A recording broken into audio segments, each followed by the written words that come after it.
Okay. Now we need to figure out how to do this. Hello, Altera? Okay.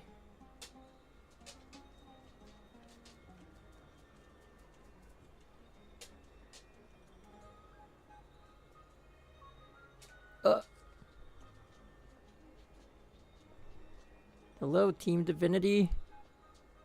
And Toffree. Oh, today is gonna be big, isn't it? You're gonna tell us about Castorice? Yeah, by the way, spoilers, I'm probably getting her. Probably. You know, hard to say.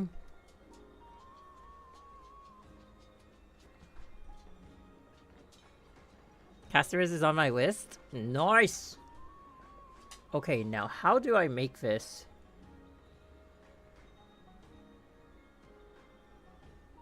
Huh, that's the size, huh? Ooh, I need another video. I need a video to kind of like let me adjust the size of like the studio mode thing. How about Ayanga's video? Okay, well, that did the job. Hang on.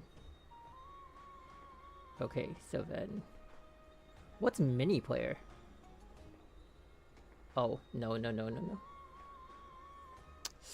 See, this is the thing about getting an ultra widescreen. Now I have to figure this out. Jesus.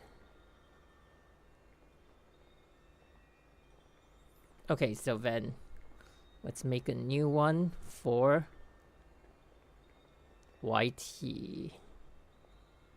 In the cache. YouTube vid, I guess.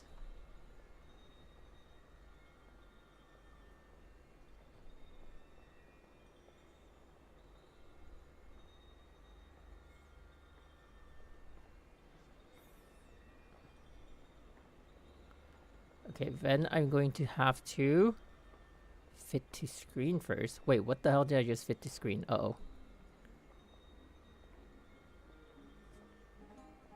Uh-oh. Chat, I did something. I did something. I don't know what I did. Oh. Hang on.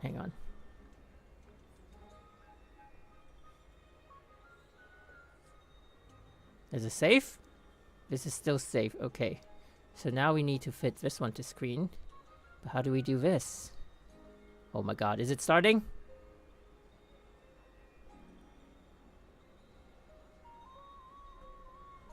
Oh, wait.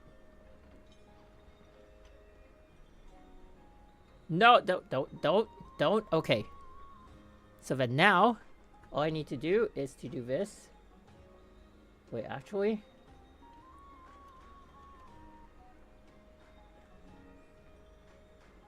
What the heck is happening? Ah, there we go.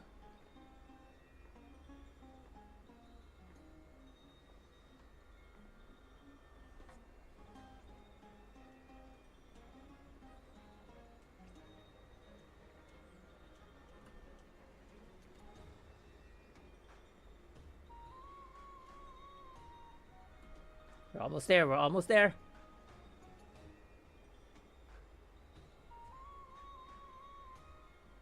At least I think we are.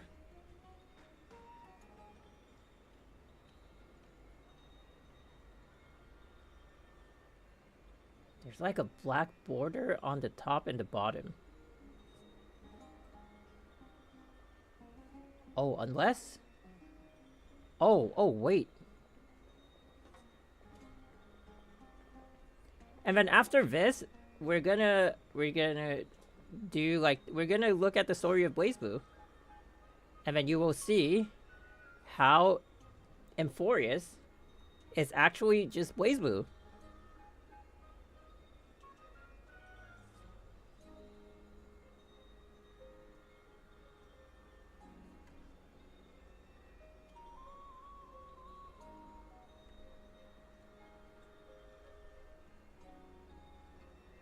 Isn't that a fighting game? It is, but the story, the lore is...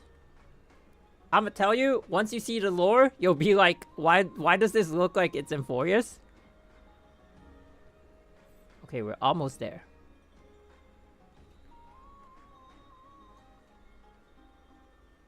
What are we lacking now? Okay, the bottom. No, not the bottom. The top then, maybe. Hello, Sensei.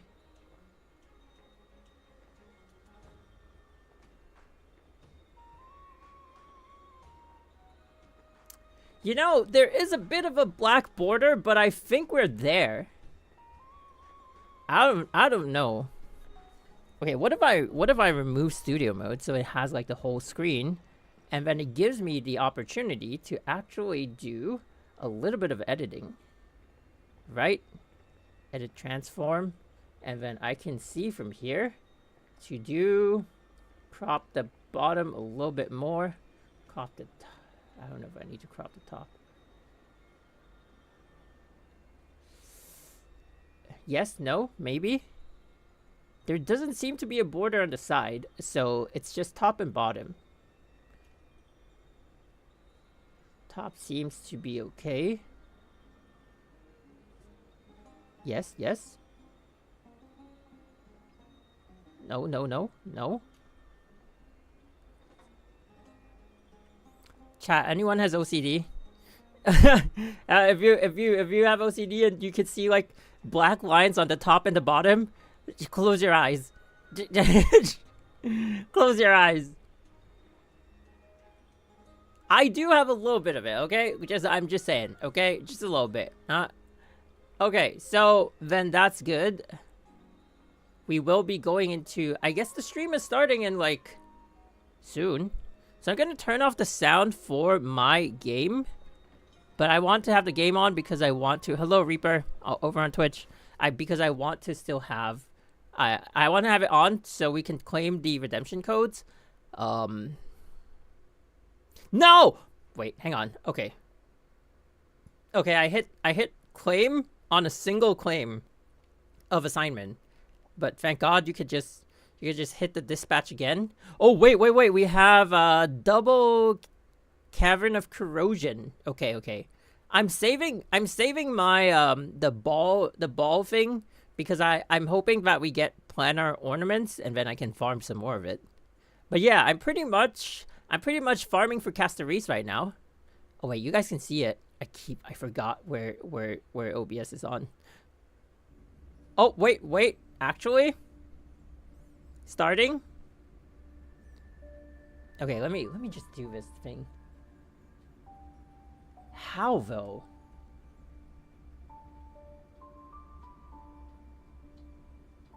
Edit transform.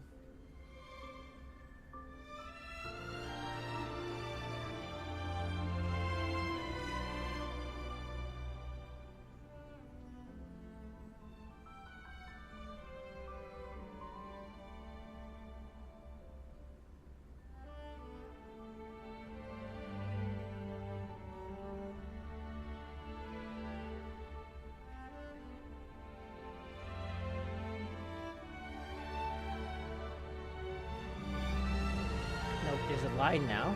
Hang on. We got it.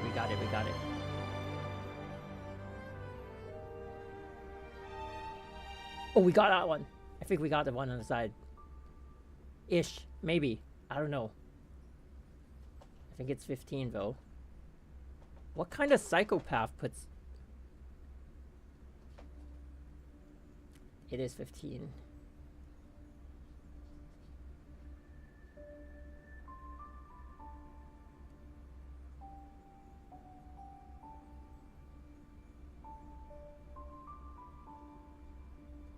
Well, that's the best I can do. Okay, well, I think we're good. Gonna be with Armada mates? Ooh. Okay, is it too loud? Are we good on volume?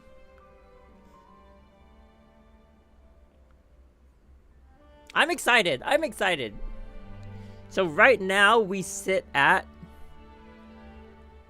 can I show you guys? This is what we're sitting at right now. 179 tickets.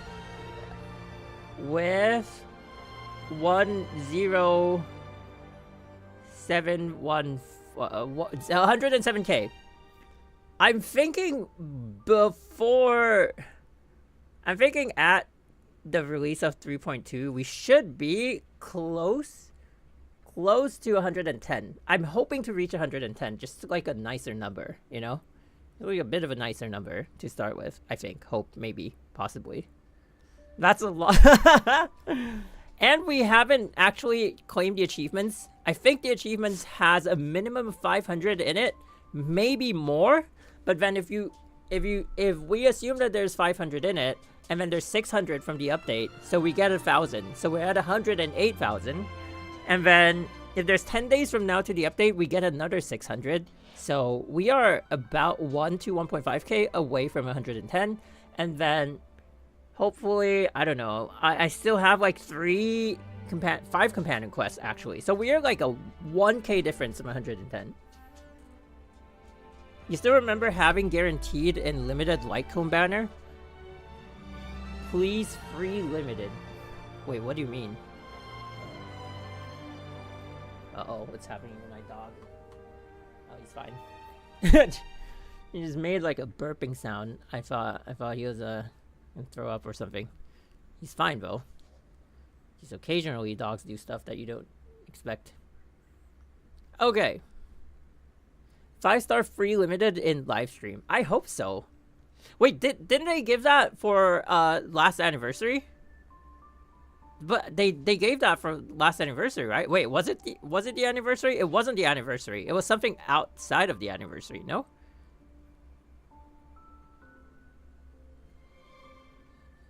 I think the guaranteed Litecoin is 80, same with the character. Wait, what do you mean? 1.6 they gave ratio. But 1.6 was... Wait, was 1.6... What was Acheron? 2.1?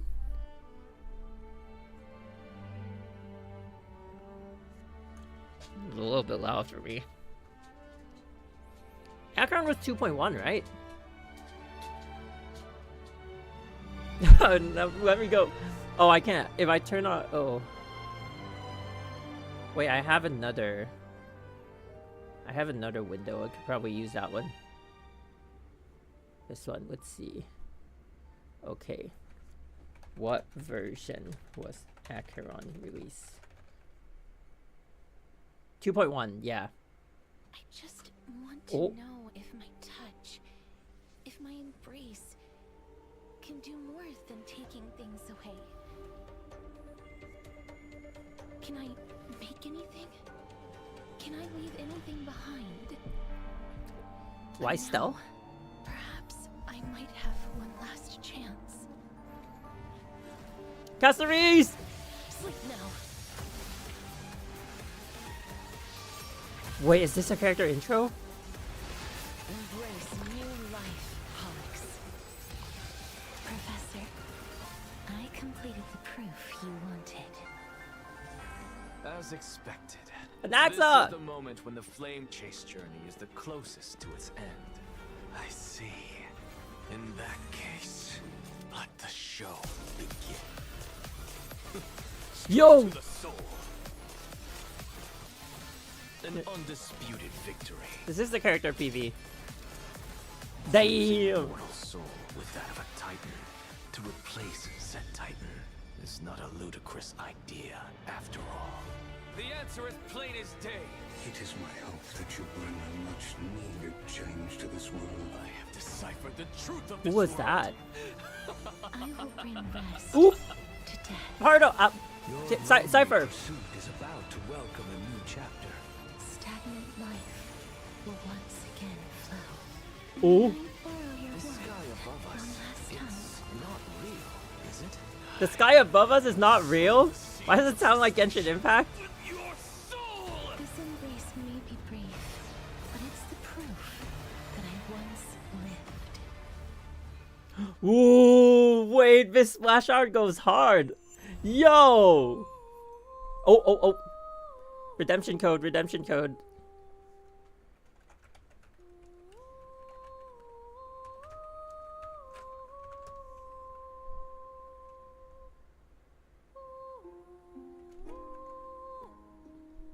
Yeah, give us them codes. I need the money. All right, got the first one. Nice.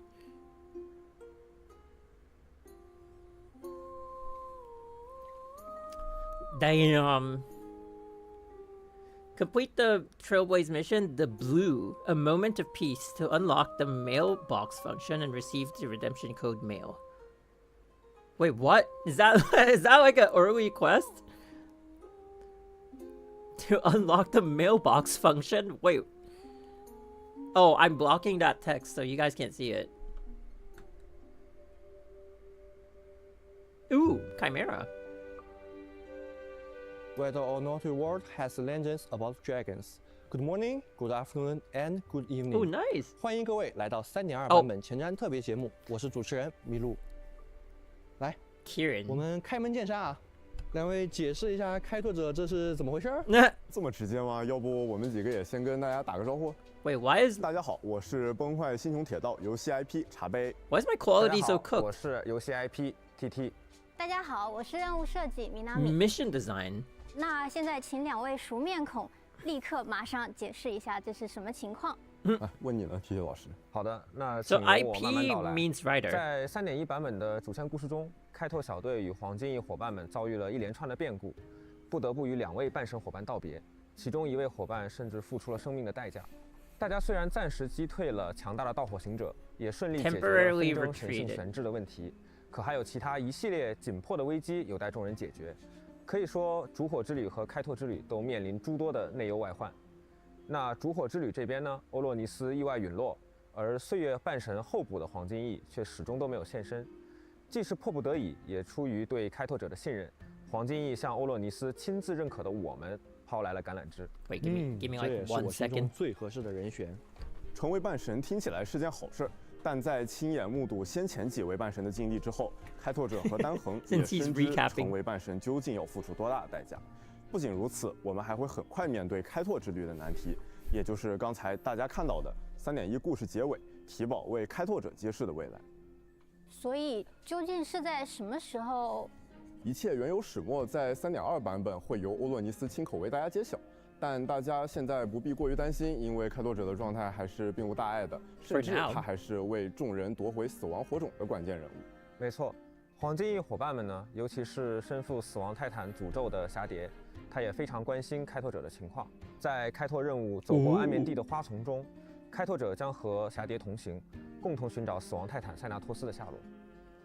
霞蝶拥有死亡之处的天赋，天生对死亡的气息非常敏感，想必应该知道去哪儿找塞纳托斯。 So I guess we're getting a new 塞纳托 map. 斯的去向成谜，已经失踪很久了。那多年来呢，霞蝶一直在寻找他的所在，想搞清楚究竟为什么是自己来肩负死亡的诅咒。这一次呢，既是为了挽回开拓者的生命，也是为了解开霞蝶的困惑，我们将会前往名为斯提克西亚的城邦。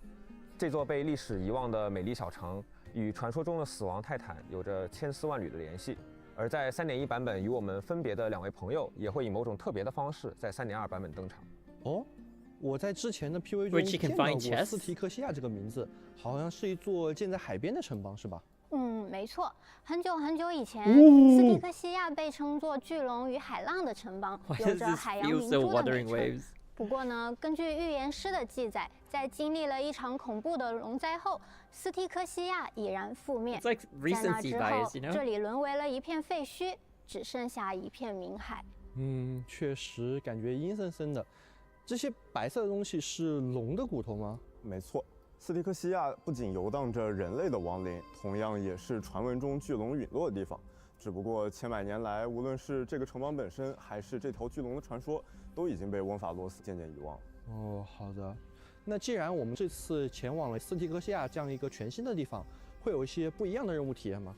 会有的，在斯蒂克西亚的探索过程中，我们可以使用身边的提灯照出原来不存在的通路。当我们提着灯环顾四周，会发现只有脚下的一个小浮空平台，其余的地方都隐匿于黑暗之中。有种踏空而行，穿梭在2个时空的感觉。除此之外呢，开拓者还会在路上遇到一些亡灵 NPC。在这些灯光的映照之下 ，NPC 会从幽魂状态变成真正的人。What？ 这些亡灵也是曾经生活在这里的居民，对吧？是的。从他们口中，我们将获取更多斯蒂克西亚相关的信息。不仅如此，在斯提克西亚的探索过程中，开拓者和霞蝶还会与名为冥魂渡者死龙禅区波吕克斯的怪物相遇，并且和他展开一场战斗。要介绍新敌人了是吧？这个名字还真是典型的翁法罗斯风格。我乍一听上去还以为我们同时要打3条龙啊，其实它是1条龙，你也可以直接叫它波吕克斯。波吕克斯的特点在于它对我方造成的大部分伤害都是一种名为衰亡伤害的特殊伤害类型。通俗来说呢，就是无视护盾、无视防御、不可分摊。没错。Is the head stuck in the egg？ 当目标的生命值降低时，它还会积累濒死梦泡，进入强化状态。哇！进强化这一下，全员职业医学啊！这龙 This boss makes me sick。没错，作为死亡的化身，波吕克斯非常擅长操控生命，因此和他作战的时候，一定要格外注意队伍的血量状态。不过呢，在战斗中，开拓者还需要让队伍里的角色尽快的消耗生命值，让他更快的累积濒死梦泡，这样能够进入强化状态。等一下。这逻辑不对吧？为什么要尽快强化敌人啊？其实这个强化状态呢，可以说是一把双刃剑。在进入强化状态之后，我方攻击会消耗濒死梦泡，然后就能回复生命值了。当濒死梦泡消耗完毕时，还可以对其造成大量伤害。了解，感觉是一场围绕生命展开的大战。没错。OK。那波吕克斯呢？他在冥河中沉眠已久，浸染了浓郁的死亡气息，胆敢打扰他安眠的人都要做好心理准备。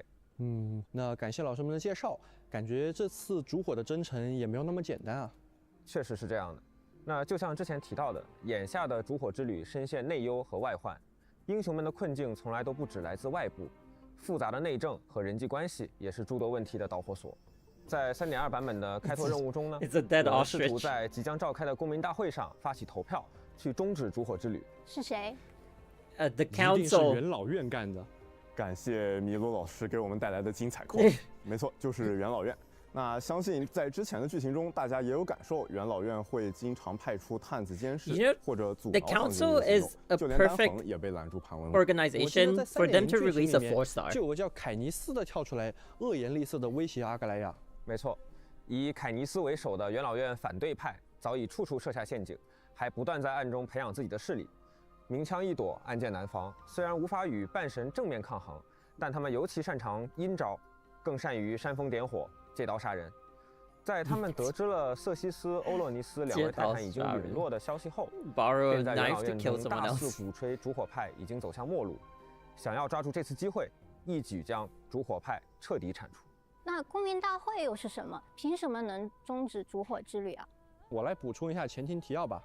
每隔5至10年，元老院会在奥赫玛的信仰中心和政治枢纽，也就是最庄严的会议场所黎明云崖举办公民大会。This is a new one, right? 这里是整个奥赫玛最接近富士泰坦克法勒的地方，保存着克法勒的火种。城邦代表们会在这里对翁法罗斯的重要问题进行投票。It's about to get real. 投票结果被视为翁法罗斯全体公民的意志。千百年来，无论是哪位管理者，都必须遵循公民大会的议程和结果行事。哇 ，That's crazy！ 不过反对派他干嘛要跟黄金翼过不去啊？烛火之旅是有什么问题吗？这个问题就比较复杂了。如果从元老院的私心出发呢，凯尼斯等人是想要独揽大权的。他们觉得再创世这种事情完全虚无缥缈，比起为了这种事情白白牺牲，还不如在末世里面尽享荣华富贵。另一方面呢，一些民众认为对翁法罗斯威胁最深的、陷入疯狂的尼卡多利已经被讨伐了，他们的生活渐渐归于平静。在这种情况下，大费周章的烛火之旅就没有那么必要了。可是平静的生活真能这么轻易实现吗？黑潮才刚刚大肆入侵树亭，我不那么乐观。我要是元老院的人呐，我就会一口咬定，根本没有再创世能够救世的证据。阿格莱亚和黄金翼都是骗子。相信还是会有很多人站在元老院这一边的。那除了来自元老院的阻挠之外，其实在黄金翼的内部也不是铁板一块的。你指的是纳克夏吗？没错。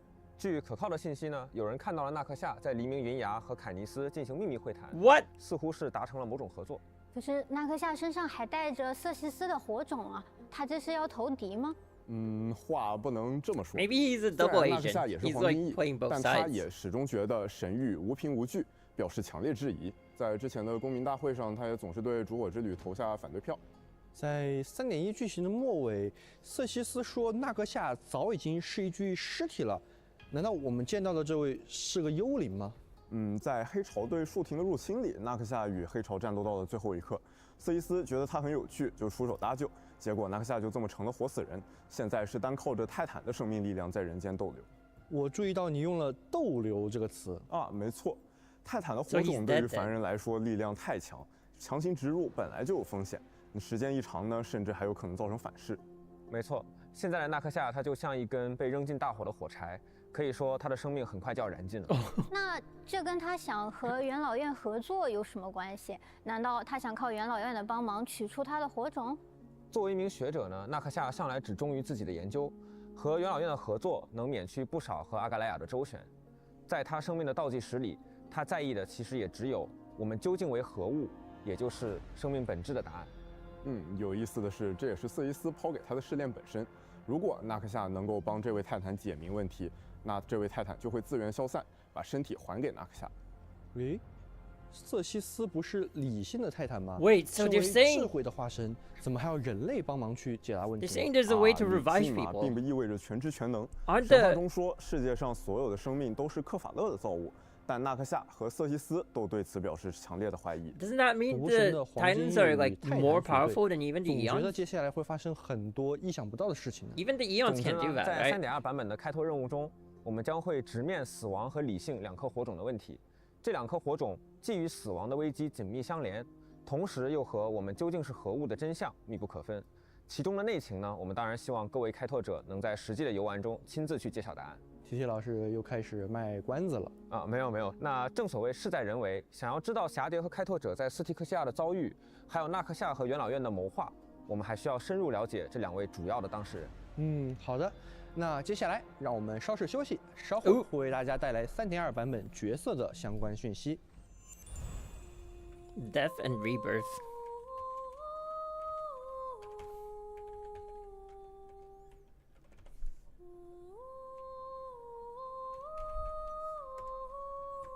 All right. Well, that's pretty. That's the pace is like pretty fast. We're already at the 2nd code. That's insane, no? We've already seen revival like Bailu, but they turn out to be a Cullen case.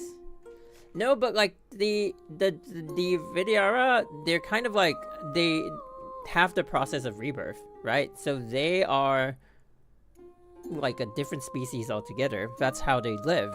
But like normal humans, if we're going by Honkai Impact law, like they can't be revived, no? That's why we always have that saying in Honkai Impact, like dead is dead. You know, like dead or not dead. And they've always said like dead cannot be revived. Okay, what's going on now? Ooh, are they introducing the character?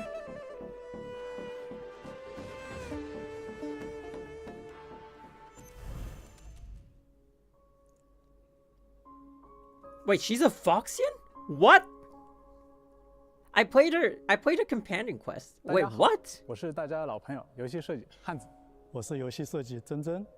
欢迎2位老师。我们现在也是在冥河边上了，对吧？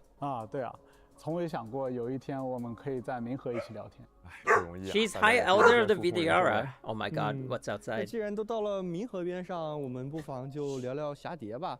在之前的剧情中，我们知道啊，霞蝶生来就带有死亡之处的诅咒，常年与死亡相伴。没错。早在一个名为埃德里亚的城邦，霞蝶在那里就肩负起了行星手的职责。在那里，所有人都信仰死亡，所以尊他为督战圣女。I missed like a little bit of it, but we're still here. 囚犯带去过死亡。I know what my dogs are 但我觉得他好 doing. 像并没有对死亡习以为常，反而积攒了很大的心理压力啊。比如面对树亭罹难者的亲人，霞蝶就难以说出死亡的事实。万迪曾向他提议利用不死之身牺牲自我寻找塞纳托斯，但他也拒绝了。确实。I'm missing all the lore. Oh my god. 自己的话来说吧，死亡并不是一场游戏，在世间大多数人看来，死亡也确实是一件非常恐怖的事情。I'm gonna have to rewind for that. I don't know what my dogs are barking at. 诅咒，然后把它视作可怕的怪物，所以不愿意去主动接近它。而与之相对的，霞蝶也不希望自己为人带去死亡，所以也养成了一个不主动与人接触的性格。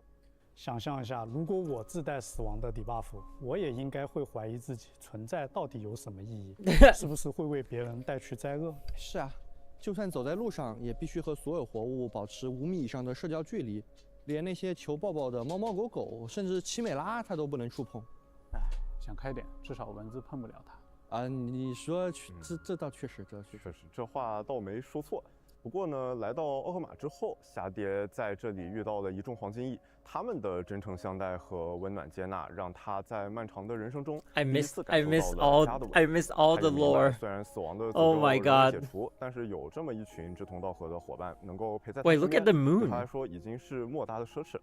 霞蝶甚至还一度会尝试说服自己，说也许停在这里，停在奥赫玛，就这么安稳的活下去，是不是也不是一件坏事呢？然而近来的一系列变故扰乱了霞蝶的思绪，提宝和万迪的决心深深触动了他，而开拓者现在的处境实际上也与死亡泰坦息息相关。那这一切都让他坚定了继续向前、完成烛火使命的决心。我想起提宝的预言，花海尽头，生者的魂灵将温暖如之之间。没错，在这个花海尽头，一场跨越生死的蜕变即将发生。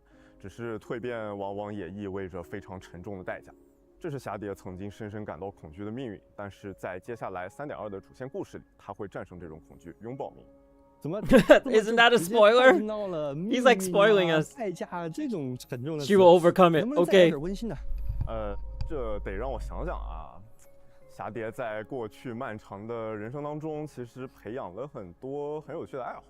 比如说，为了弥补他无法触碰这些小动物的遗憾，他会去做一些小动物的毛绒玩偶，每天晚上睡觉的时候也会抱着它们，在他们的陪伴中入眠。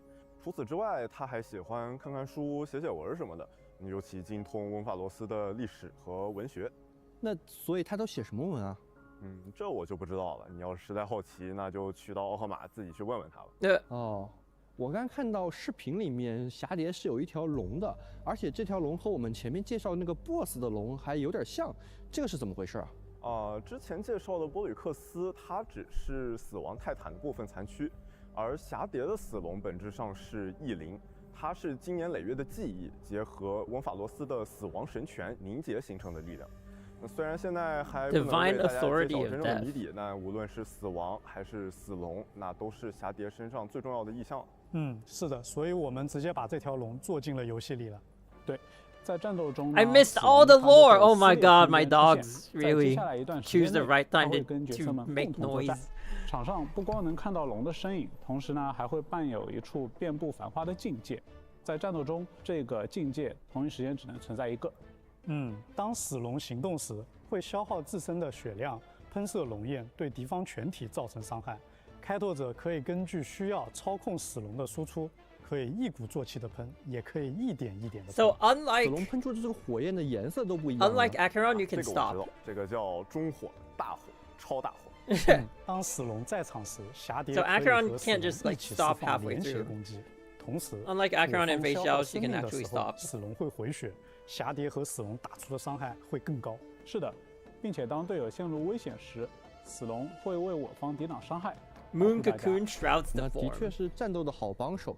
没错，除此之外，死龙消失时会触发自爆，对敌方造 Wings 成伤害的 sweep the 同时， ruins. 会为 Okay. 我方恢复生命。这就叫釜底抽薪。我们要如何把死龙召唤出来呢？问得好。当我方损失生命的时候，能够让霞蝶获得特殊充能；释放战技的时候，霞蝶对敌方造成伤害的同时，也能获得特殊 So 充能。 she's like 这个特 Acheron 殊充能一满 2.0. 释放终结技，霞蝶就能召唤死龙上场协助作战了。除此之外 In terms of charging, 使用 in terms of 秘技近战 charging. 时，霞蝶也会立即召唤出死龙。有种突然进入死亡之地的感觉，但这个境界还是挺唯美的。确实，这个境界非常符合霞蝶的一个个人气质。 Wait, she has an aura? I can 除了上 finally 面 kill 说 the 的 pigs now. 霞蝶还有一个比较特殊的能力，它可以为队友们抵挡一次致命攻击。在战斗中，如果我方角色受到致命攻击，这些角色暂时不会死亡。在此期间，这些角色只要 Wait, 受到 that's like 治疗 Bailu. 或被套上护盾，就能够真正的破茧重生了。而且，即使霞蝶不在队伍里，这个能力也照样能发动。不在队伍中也能生效吗？毕竟霞蝶与死亡权柄息息相关，在战斗中，他也想让死亡的脚步稍作停留。果然是最温柔的黄金翼。 Free 那感谢各 revive. 位老师的分 Interesting. 享。接下来让我们了解一下3.2版本的另外一位角色纳克夏。So the question now is like, Is that the only character that can do that, right? Is that the only kind of like character that can help the team like outside of combat? And they're kind of running the divine keys of Honkai Impact, basically. But in not like stats wise, but more of like an ability wise thing. There will be others, I'm guessing that too. 茶贝老师，我就开门见山啊。那我问你 Oh, I mean, I don't see that as an issue 这 though. 个啊，让我想想。 The divine keys are like 瑟西斯所言，他的意识至多在生者的世界停留15个门飞时。这么短？ Anaxa T posing. 用纳克夏自己的话来说，就解明一道题而言，15个日夜未免有些太长了。不是，你前面2个回答一直在引用原文，这能减轻你的负罪感吗？这叫自欺欺人。 啊，对不起， Finon will most 毕 likely 竟纳克 get 夏 one 这 in 个 that 人嘛， case. 非常有自己的 And 主 probably 意 like 和想法 Cyrene. 大多数人最多也就只能像我一样，对他的话做一个简单转述。那至于他究竟在想什么，那就难以理解了。比如说，他一直在研究的炼金术，高深莫测，还主张人神同源，那简直是不可理喻。纳克夏毕生所求，便是通过炼金术探究生命乃至世界的本质构成，也就是所谓的我们究竟为何物这样一个问题。这一次，瑟西斯的火种和他融合，不仅给他创造了大好的机会，也给他启发了一条前所未有的思路。不过，理性泰坦的试炼竟然是科研，它和之前动辄大战几万回合的试炼比起来，是不是难度低了点？但你想，理性之泰坦瑟西斯认证作为试炼的问题，那肯定非常有含金量的吧？黄金翼究竟是怎样的群体？而泰坦的本质又是什么？这些问题，我相信开拓者也非常关心。 而他们都将通过纳克夏的研究得到解答。不仅如此，他还会为众人揭晓出另外一个出人意料的真相。那就让我们期待一下有关翁法罗斯的真相了。不过还有一点啊，既然纳克夏是不信神之人，为什么他还会愿意参与理性试炼呢？Wait, he has to take the trial? 那 What? 句话一样，由凡人融合泰坦的灵魂， He's already fused, no? 那并非天方夜谭。 纳克夏把试炼还有泰坦附在他身上的这个特殊状态，当成了一生难遇的一次机会。什么试炼呀，什么泰坦呀，都是他揭开终极真理的过程罢了。纳克夏这种求知精神的确令人敬佩，但悲观点说，特立独行、惊世骇俗的人，往往不为世界所容吧。我记得他的同僚们讥讽他为大表演家、独神者，穿着华服的大地兽。So he's the Vilvi of the Crisis Heirs. 同僚们的看法，用他的话来说，那就是无所谓、没必要、不至于。至于穿着华服的大地兽，那些人完全不懂大地兽的萌点啊。He sounds like the Vilvi of the Crisis Heirs. 啊，所以萌点是什么？萌点是什么？在纳克夏看来，大地兽是非常好的。Oh, so if he takes the trial, he can convert 做分享之前 Circe's 想找个陪 soul. 练顺顺词儿，他就非常合适。纳克夏还买了很多大地兽周边。 晚上他会换上大地兽的睡衣，享受一段由他推制品陪伴的良好睡眠时光。哦，那这的确是大地兽击推了。纳克夏不仅研究方向比较冷门，爱好品味也挺冷门的。哎，我只有一个问题，为什么纳克夏是那个特殊的不敬神之人？这个嘛，每个时代都会有人格格不入，对惯习发出质疑，成为世人眼中所谓的疯癫者。 当然，说起最初的最初，纳克夏走上炼金术这条道路的契机，那还是因为我们翁法罗斯的万恶之源黑潮，他因此也失去了许多宝贵的东西，所以才走上了这条道路。Oh, so he wasn't always like that. 在前瞻这个节点上，我们还是不能这么直白的剧透哈。那不如请汉子老师给我们讲讲纳克夏的技能吧。他的技能表现也和他的人生经历，还有他的一个性格气质有很大的关系。好的，首先纳克夏是一个一针见血、言辞犀利的人。 那么敢和纳克夏为敌，必然会被抓到很多的弱点，即便没有弱点，也必然会被纳克夏安上弱点。所以呢，在战斗中，纳克夏每次击中敌人的时候，都会给敌人随机增加一个弱点。啊，那么纳克夏可以给敌人加很多个弱点吗？当然可以，并且当敌人身上弱点足够多的时候呢，纳克夏还会使敌人陷入一个叫智性揭露的特殊状态。纳克夏对这个特殊状态下的敌人造成伤害会提高，对他们释放普攻或战绩后。 还会额外追加一次不消耗战绩点的战绩攻击。是的。What happens to Silver Wolf now? 如果敌人头上的 Silver Wolf is just dead, 的时候才能进入特殊状态的话，是不是效率有点 Silver 慢 Wolf 呀 found dead in the ditch. 会的。Oh my god! 终结技的时候啊，纳克夏就能使敌方全体陷入一个叫升华的特殊状态。 Imagine the E6 as 5 Silver 敌人会 Wolves. 直接被加满7个弱点。 好震撼的一串弱点啊！升华状态下，敌人都变成了半透明的星座效果了。是的。虽然他自称一介孱弱书生，但搞研究的嘛，肯定擅长解明事物的本质，其中也包括敌人。对了， So he can freeze 我看他 everyone. 使用的武器是霰弹枪，感觉不是刻板印象中炼金术士会用的武器，这有什么说法吗？在翁法罗斯，炼金术是一种非常超前的研究方法，所以纳克夏的武器是一把近现代热武器，由此来展现他先时代一步的特质。哦，我看终结技那一下是从他的眼睛开始的，那纳克夏的眼睛是怎么了？前面说了嘛，因为黑潮，纳克夏失去了很多宝贵的 Wait, so 东 it's 西， lost to 那 the 这颗 Black 眼睛 Tide? 也在其列。不过呢，也正是因为那一次经历，让他豁然开朗。于是纳克夏更加坚定地走入了对灵魂、对世界本质的一个研究。 Ooh, what if 如果用 he 他的话 what 来 if he 说，那 has 就是 like the Black 我失去 Tide 了 in 一只 him? 眼睛，视野却比任何时候都更加明朗。纳克夏的这个性格让我觉得，对他任何的 What 同 if it's like a 情或者是 Pacific Rim 感 kind of 慨 thing, 都 you 是 know? 多余的。他的确是个非常坚韧的人。 It's like you 感 got 谢老师们的 the 分享。 kaiju 接下来 DNA, 让我们 and 看 then you 看 can 3.2 peek 版本的 into 卡池讯息。 their orders. 在3.2版本上半的跃迁活动中，开拓者可以在卡池中获取限定5星角 Why 色 is it 侠碟 Gallagher Pellet? No, I have those were the characters with 除此之外， Acheron 在 though. 3.2版本的上半 No, 还 come 会 on, 开启特殊的跃 dude. 迁活动，限定5星角色望归人、 Maybe the 娇 Black 秋 Tide is in his 黄 eye. 神将同时复刻。 Pellet 限定5星 and 光锥 Gallagher, they're 常用 already 中 E6 有 for 归 me. 途 Wait, 那 Acheron's gonna 无尽 rerun? 流失的爱 What? 也将会复刻。在3.2版本下半的跃迁活动中， Why? 开拓者可以在卡池中获取限定5星角色纳克夏。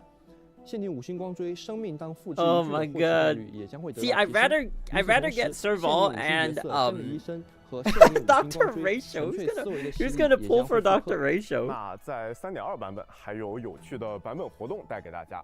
首先是全名为“抱抱碰碰好玩到不行”的水上小海豹冲浪 Wait, 对 the 战的 Chimeras 抱抱碰 get 碰大作战 another 本次抱抱碰的大作战由阿格莱亚独家冠名赞助，主办方希望让 Sponsored 所有 by 人都能 Aglaya. 享受到小海豹冲撞的乐趣，轻轻松松，没有压力。哇，茶杯老师这个报幕水平非常高明啊！那我们不如还是直接讲讲这个比赛规则吧。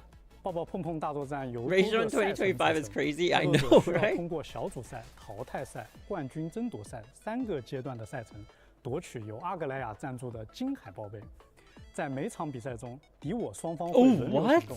每次行动时，开拓者都可以选择一只海豹对敌方发起冲撞。小海豹发射的方向及发射的强度都可以控制。开拓者需要尽可能碰撞更多的敌方单位，造成更多的伤害。在战斗中，开拓者还可以选择增益为小海豹升级，进一步提升作战能力。撞翻对方的海豹可以得分，先满分的一方就能获得本局比赛的胜利了。哎，我看这些小海豹啊，长得 Wait, they're not 不太一 chimeras. 样啊，这有什么区别呢？有的区别很大。不同的海豹拥有不同的技 That 能， one's got 能为战斗 balls. 带来不同的 I 帮 want 助。 that one. 每赢得一场比赛，开拓者就能获得一定数量的海豹币。使用海豹币就能够兑换更多的小海豹，扩充自己的战斗库了。哦，所以抱抱碰碰大作战中，为什么会用了一只奇美拉呀？啊，这个嘛是听说开拓者要参加这个比赛，风景专门送来了一只奇美拉泡泡加入了我们的队伍。虽然泡泡不是抱抱，但实力依然不可小觑。开拓者大可放心跟泡泡一起组队，战胜其他抱抱。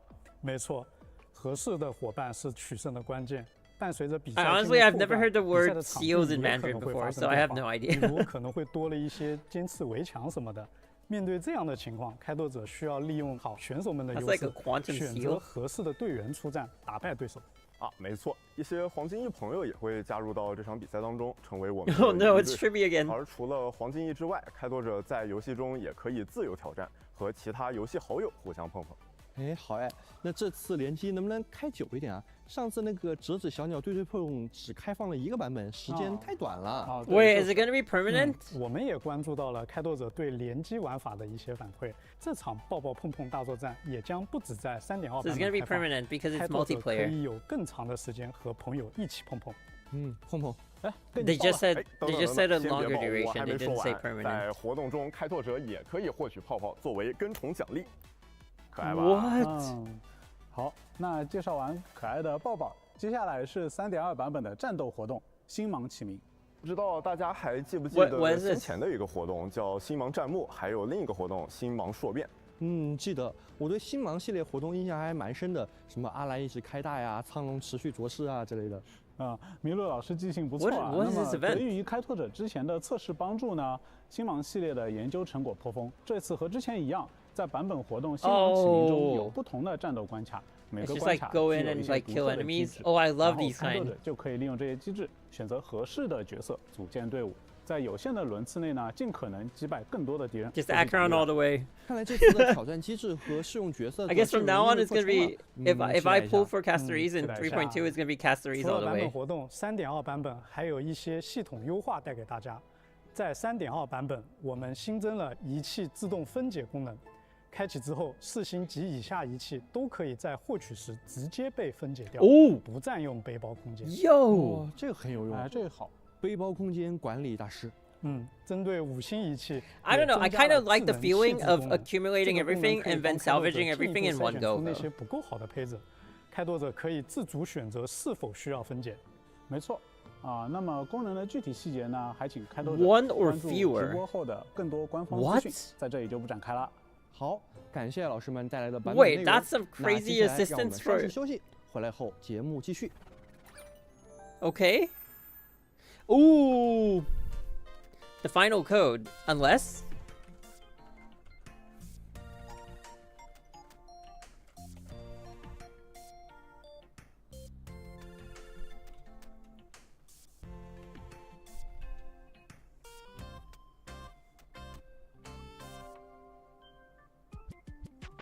All right, let's go claim it. Sorry, I saw you guys talk about Bailu, but I guess we'll go back to her when we're done with the stream. Too early, still got 30 minutes before our usual HSR stream ends. Oh. I've been cleaning up on my relics. I've been trying to make some potential Castorice sets just in case. But if I don't use her, at least it's quantum, so I can use them on tincture or something. Wait, but they're HP, never mind. 欢迎回来，我是主持人麋鹿。各位好，又见面了，我是游戏设计阿成。开拓者好，我是游戏运营小小婉，很高兴再次见到大家。小婉，大家好，我是哦，小鸡。欢迎。这一次节目组又给我们准备了新的造型，风格是。Wait, didn't they write Pentaconi? 其实这是帕姆准备的。理事长表示嘛，3.2版本是周年庆版本，希望大家都契合一下节日的氛围。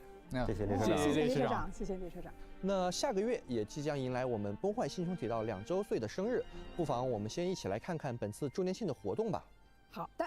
这次呢，有人向猎车组发来授权申请，想用星穹列车的故事开发。Wait, we get a free light cone. 这游戏 Albert 已经有公司做过了吧？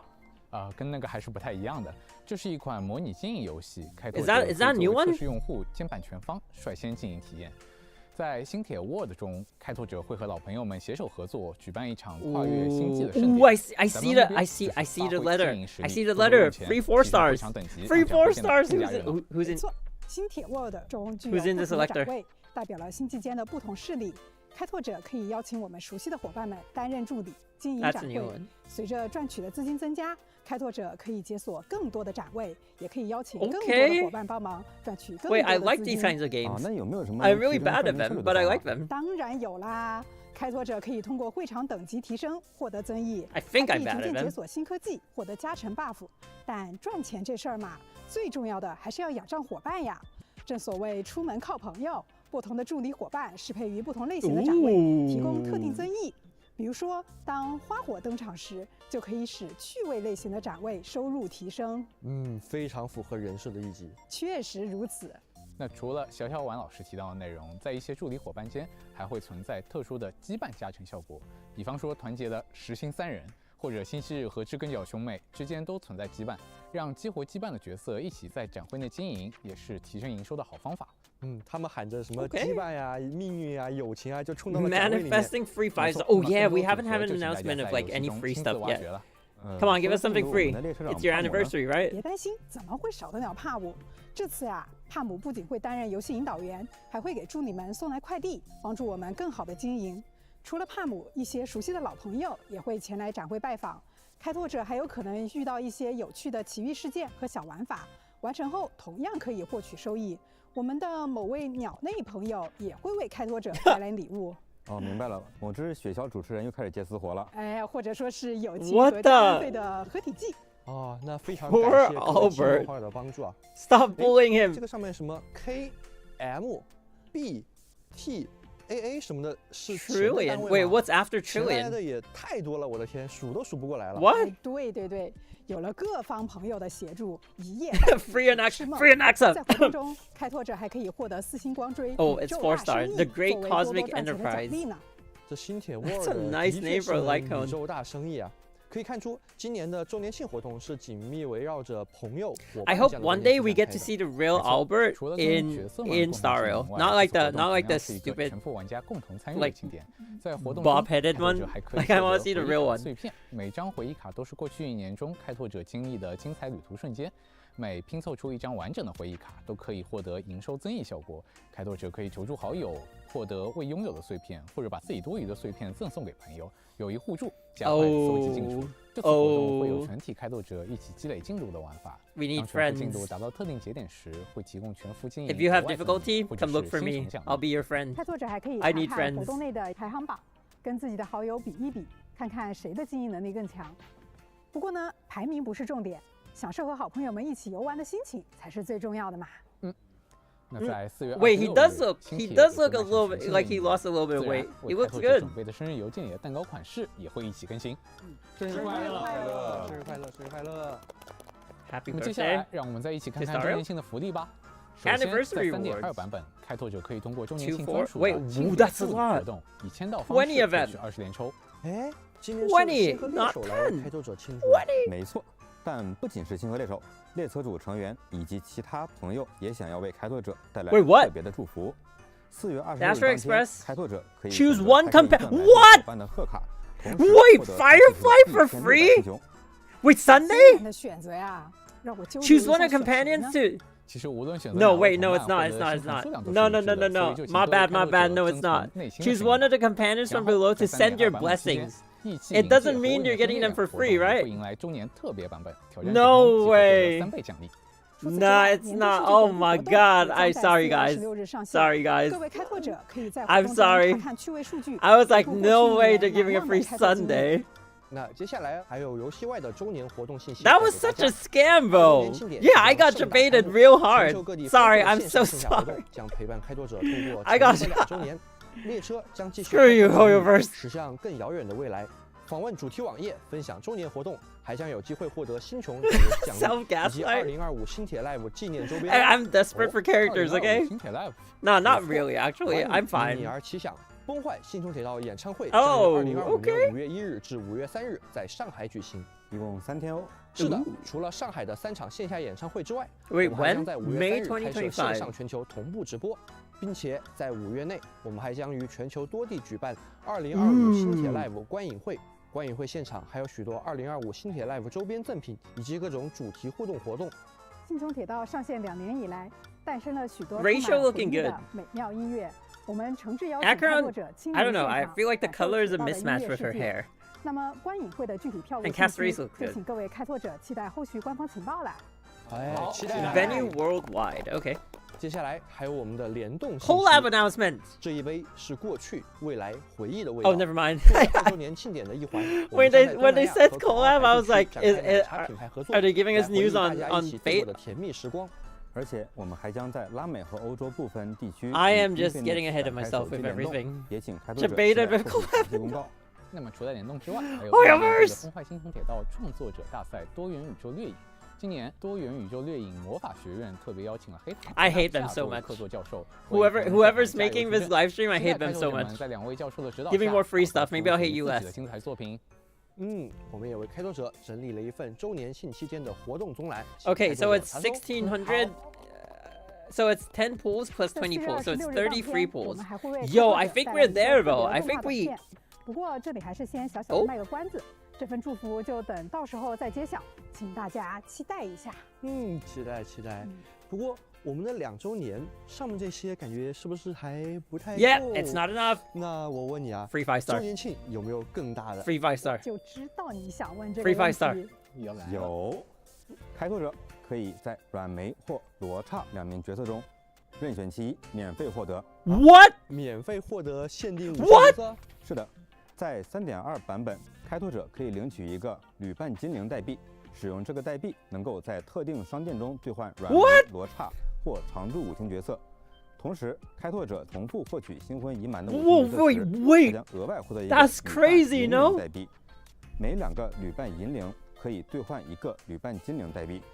之前溢出的5星角色新魂也会补发相应数量的旅伴银铃代币。除此之 Wait, 外 what？ 从3.2版本开始， So 开拓者 old 在角 idle 色 ones? 活动 Wait, 乐中 so we 可以 get 自己 what？ 飞 up 的5星角色。画面中的这几位限定5星角色将加入首批可自定义的范围内。哦，也就是说，算上之前的常驻角色，我们可以从10 Ooh, 位 wait, 中 I'm 任 gonna 选 try to 10位 get full Shannon, 没 but 错 wait, 就是这个 what? 意思。 Customize up to 7画面中的这些 non-featured 限定 5 5星光 stars. 锥以及常驻5星光锥也会加入到刚刚提到的兑换商店内。从3.2版本开始， Why？ 开拓者可以通过 What？ 维尼克的荣 I'm 勋 not 和维尼 complaining, 克的 but 奖 why？ 章来获取光 Wait, 锥兑换 actually 代 free 币。 5 stars. 代币的使用是没有时间限制 Chat, 的， we're not getting 大家可 bamboozled 以 this 根据 time. 需要自行安排。哦，没有时 What? 间 That's 限制，很贴心 crazy. 同去年一样，古老梦华也将迎来首充双倍重置。 I don't care 3.2 about 版本 this one. 期间累计获得一定 Good 数 for 量 you 的 guys 古老 though if you're 梦华 topping up. 可以 But 获得 wait, 前面 that's 提到的 insane. 角色代币 What, 和光追代 Ran 币 Mei？ 还有专属的精美装饰。好，那这会儿的确是 Wait, 有不 isn't 少 she 动 like 漫内 meta 容 meta? 不止这些。 She's 今 still 天 in the meta, 我们 right? 还有一些前瞻讯息想要带给各位。 Because no one's gonna pull for 那 Sailor. 从阿成老师开始吧。Hey, 首先 hey, 是大家 don't 比较关 bully 心的 Sailor. 角色加强。在 It's true, but 3.4 don't 版本 bully Sailor. 银狼、 In 阿 3.4, 夫卡、净流经 Silver 过原来加 Wolf, 强， Blade, 太好 Kafka, 了 and 确实是净提上流日程了。 will receive 对的 buffs. Okay. 而且是对角色本体进行加强。 For the characters 具体方案 themselves. 会在后续版本公布。哦，那我就等着看后面的 Wait, 嗯一些 someone 官方 said 信息了 something about 并且 about 在 the 今年 skill 也会有全新的 about the skill 限定 hitting 5 3 星角色 targets. No, 直接免 is 费 that 获 is 取 that? 请大家 I 期待一 heard 下 that somewhere 哦，期待 in like 原来还有 version 可以期待 2.7 or something. Someone was saying 感 that 谢阿 already. 胜老师为我 Was 们 that 带 a 来的前瞻 meme? 讯息。那勺姐老师这边呢 Ranmei is still in the meta because IP she 毕 got 竟启 that 动更早， plus 所以 10我能 speed 前 as 瞻的也 passive 更多一些 and。all type 首先 resistance 想为大家 penetration 带 at 来的是 E0. 主线的消息。25年，铁道会在游戏内做更多内容尝试，比如其中一项就是动画进主线。哦，是说像飞光啊、永劫轮舞啊这样的短片，以后有机会在游戏内看到吗？是的。举个最近的例子，近期我们会发布一段有关霞蝶和艾迪里亚的短片，而在3.2版本上线后，大家会发现它其实是主线的一个片段，与开拓任务密切关联。以往短片都是独立成章，所以内容 We gotta start watching the videos now 或者外传。但随着主线推进，我们希望能用更多形式演绎故事的重要情节。浅预告一下，也许在未来的某个版本还会出现不能提前发布，只能在版更当天才能公开。Whoa！那一定是关联非常密切的情节了。除了动画，像是千星纪游这一类的 PV 也会承担更重要的使命。今年是铁道上线2周年，算时间，咱们的开拓任务也走到第1阶段的转折点了。转折点，好不妙的说法呀！我就知道开拓之旅不会是简单的公路片。线索很快就会出现，3.3到3.4版本会有一条特别的千星纪游，它同样和主线强相关，大家会在其中看见一些老朋友的近况，而他们会被某件事串联。Wait, Acheron！ 而这趟群星之旅的主要目 Wait, 标 did she 和埋 reach 藏在温 X？ 法罗斯这个世界的秘密也将同时揭开帷幕。哦，难怪说翁法罗斯会分为 I want to see the Acheron one. 果然 I want to see the Acheron 和 one. 银河息息相关的。嘿，这我就不知道了。但或许可能不止银河，列车组2位最重要的伙伴3月7和单横也会在这一年向前走出许多呢。和他们一样，随着大主线进入更深的阶段，会有更多支线需要回收，会有更多新老角色要走上舞台，铁道的剧情体量也将再上一个台阶。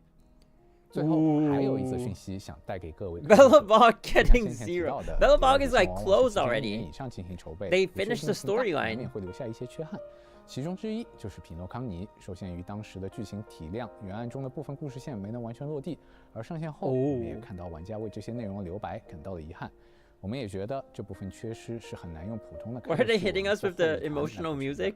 所以铁道今年会做一次新的尝试，在3.8这一个版本将上线周末任务，记忆是梦的开场白。Finality mission。周末任务，而且再加上这个标题和这个类别摆在一起的话，总感觉信息量非常大呀。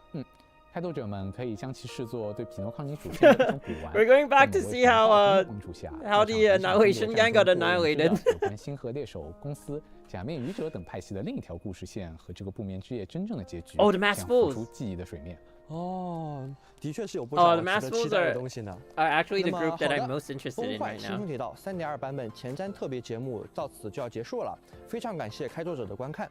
我们再次祝开拓者2周年快乐！2周年快乐！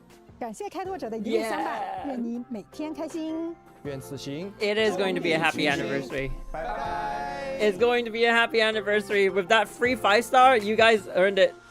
You guys earned it. Wait, no! Wait. I want to go back and see the Castorice one. 的特质，进5星角色者穿着华服的大地兽。Okay, show me the Castorice one. 的思绪，提报 That's crazy, though. 心深深触动了他，为人带去死亡。Oh, okay. 他提议利用不死。Okay, here. Sorry, chat. My dogs were barking so bad that I couldn't hear anything. Pre-farming for Castorice and Ranmei. I don't know who to get 大家的 though. 老朋友，游戏设计汉子，我是游戏设计真真。欢迎2位老师，我欢迎们现在也是在冥河边上了，对吧？啊，对啊，从未想过有一天我们可以在冥河一起聊天。哎，不容易啊，大家也是一键速通人生。Live speedrun unlocked. 那既然都到了冥河边上 Okay, talk about Castorice. Sorry, chat. I just want to like 在 read. 之前的剧情中，我们知道啊，蛱蝶生来就带有死亡之处的诅咒，常年与死亡相伴。哦，没错。早在一个名为埃德里亚的城邦，蛱蝶在那里就肩负。 Wait, she's from Idonia? Isn't Hyacinth also from Idonia? 行星手的职责，在那里所有人。Melody Muse. That's a cool name. Is that a real name? The ENVA. That's a pretty cool name, no? Whoops. I kind of full screened it. Sorry, my bad. 信仰死亡，所以尊她为督战圣女。那她也因此为很多囚犯带去过死亡。但我觉得她好像并没有对死亡习以为常。 How did she kill people before the curse?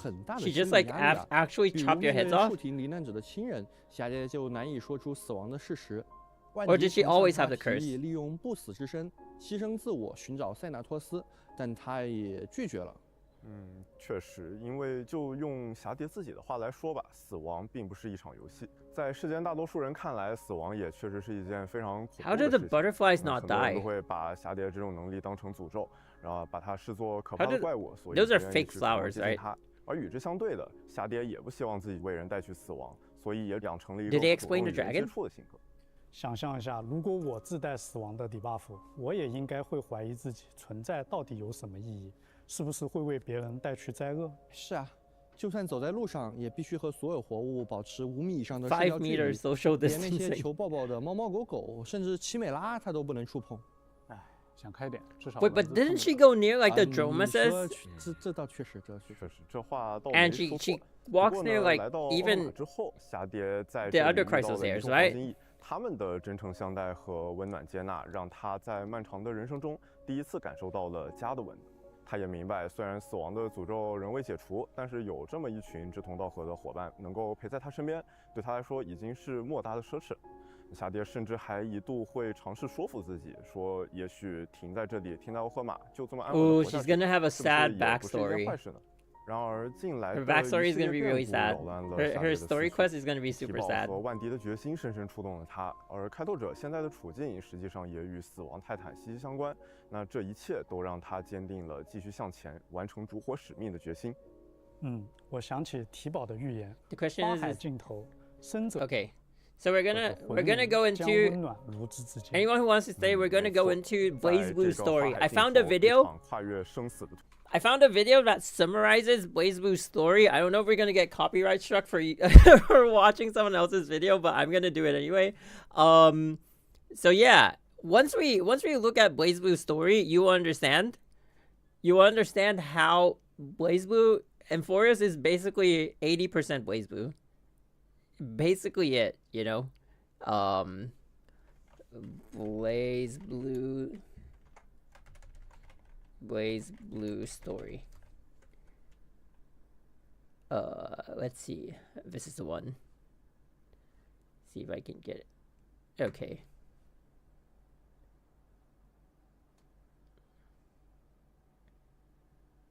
Okay, I think we're there. But just a question, is E0 Luotcha not good without his signature light cone? What is his signature light cone? Let's look at the game for a bit. Chat, if I'm pulling Castorice, is Ranmei a better choice, or is Or is Luocha a better choice?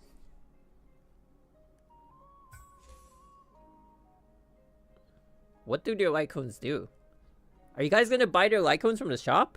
That's crazy though. Blade's Lycone is gonna be added? What the hell? What the hell? Wait, that's gonna make some of my old characters actually viable, no? Wait, nah, I don't really buy the Lycones from like off the effect hit rate. You need a healer if you do not have one. Are you definitely getting Ron May? Let me sum up Bailu's story for you, Danfeng and Blade. Okay.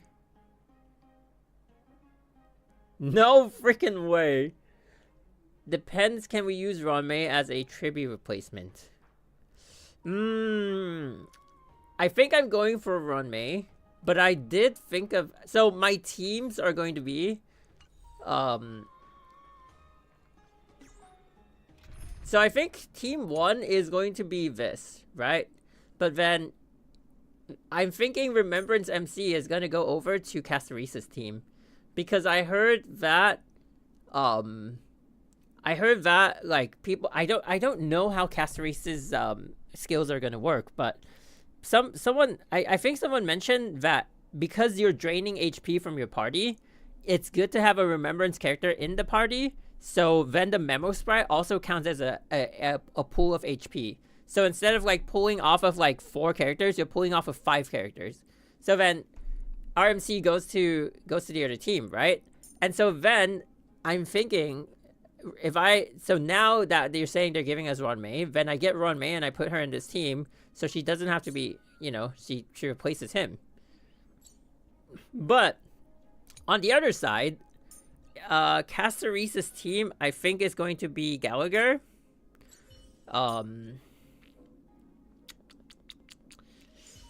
Okay, Castorice's team is going to be Gallagher, RMC, and probably one more healer, is what I'm thinking. How do we play this?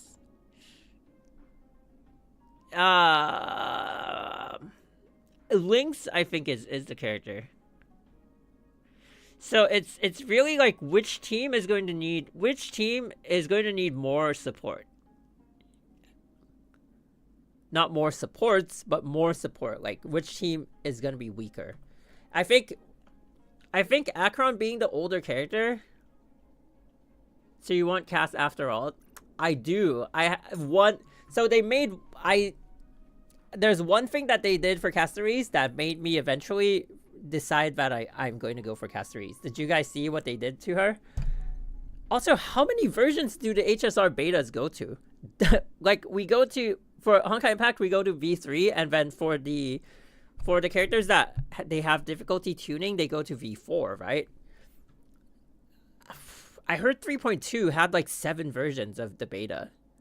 If I remember correctly, V5. This one had V7, right? Someone said like V7. I was like, no way. I have a friend who looks at stuff like that, and he's like, you know, like in V7 they did this, and I'm like, V7? What the hell? What do you mean V7? That's insane. Okay, so I was thinking, right? Like, let's look at Acheron as Castorice right now. So if this is the party, then we have to replace Pella. So then Pella, I think, is going to be replaced by Lynx, because you want to just keep the healing up, and then you can get more of her ulti thing. So this probably is probably like the optimal. I don't know. And then over here, this will be the team, plus this will be plus RMC will become Ron May, I think. I think that's how my teams are gonna work. What is Irene and or Final and Power Creep Castorice? So honestly, it's a tough decision on which one to max. So I was 70% sure on getting Castorice. And I said she only lacked one thing that would confirm my decision. And the next, like 2 days later, they added that to her. So I was like, done. I'm done. Because my thought is, right? there probably are within the Chrysos heirs. I think and this is not leaks or anything, right? Even before 3.0 came out, I already had this thought. Within the Chrysos heirs, my guess is they want at least 2 of the Chrysos heirs to have an all break. So within like all the DPSs that the Chrysos heirs are going to produce, 2 of them are going to have the ability to break like every element. So same as Akron and Facial was my assumption, right? And so initially I thought it was going to be Finon. So this one. Weakness types, regardless of weakness types, and reduces all enemy not the type resist, just like reduces enemy toughness regardless of weakness type. So that to just shorten it, I call it the all break because it's all elemental break, right? So you can break all elements. So my assumption was that they would give at least 2 of the Chrysos heirs that. Why? I think it's just having played Hoyo games for long enough, you can kind of see the way they kind of work their characters in, right? If they gave Akron that, so then what's the defining factor? Do they give all emanators that? But then they didn't give the Herda all break, so it doesn't. So that means it's not an emanator quality. So then what else is it? I feel like it's like within a long span of things, like each faction, they want someone to hold like an all break, if that makes sense. So then with the Arbiter Generals, it was Facial. I think like within the Emanators, it is Akron. I feel like there will be more Emanators that will have it. But like for now, at least, it's definitely like Akron's the one holding it. And then, so within the Chrysos heirs, you can't not have a Chrysos heir that doesn't have an all break. Because then, I don't know, it's just like that kind of like, the vibes go down. You know what I mean? I can't explain it, but like if you played horror games, like they do this in Honkai Impact a lot. And so like if you've seen their pattern, you will kind of like expect that. And initially they did not give Castorice it. And I thought they're like, okay, maybe Finon's the one that they're gonna give it. That's the reason I was so indecisive on whether it's gonna be Finon or Castorice. Until oh, don't leak story. So if it's anything to do with story, just don't leak it. Just if it's like gameplay only, I'm fine. But like if it's story, like, you know, if they're gonna say like, oh, this character is gonna have like 50,000 HP or something, it doesn't matter because like maybe it's a hint to the story, but it's very like gameplay, right? But like I guess like if it's like what they're gonna be or whatever, I'd rather not know. What if they're not giving a character who can break the toughness bar, but they're giving a... Nah. They already gave it to Castorice. Her E6. I don't know how many of you guys look at stuff like that, right? But I told my friend, because my friend asked me, like, hey, are you going to pull for Castorice? And I'm like, if they don't give her the all break, I'm not going to pull for her. And then he's like, okay, I'll look out for you. I'll look out at it. He said like E5 or something. Not E5. V5 during the beta. They gave her the all break on her E6. And I was like, that's all I wanted. That's all I wanted. She's already a good character. That's all I'm looking for. So yeah. That seals the deal. The moment you add that on a character that like I want, that's it. So my thoughts were so I had the thought of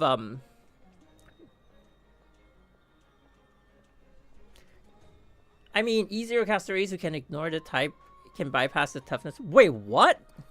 An E0 character? Oh, you mean like an E0 character?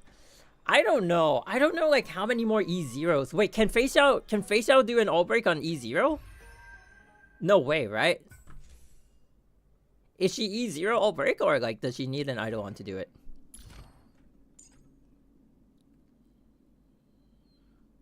On ulti, yes. What?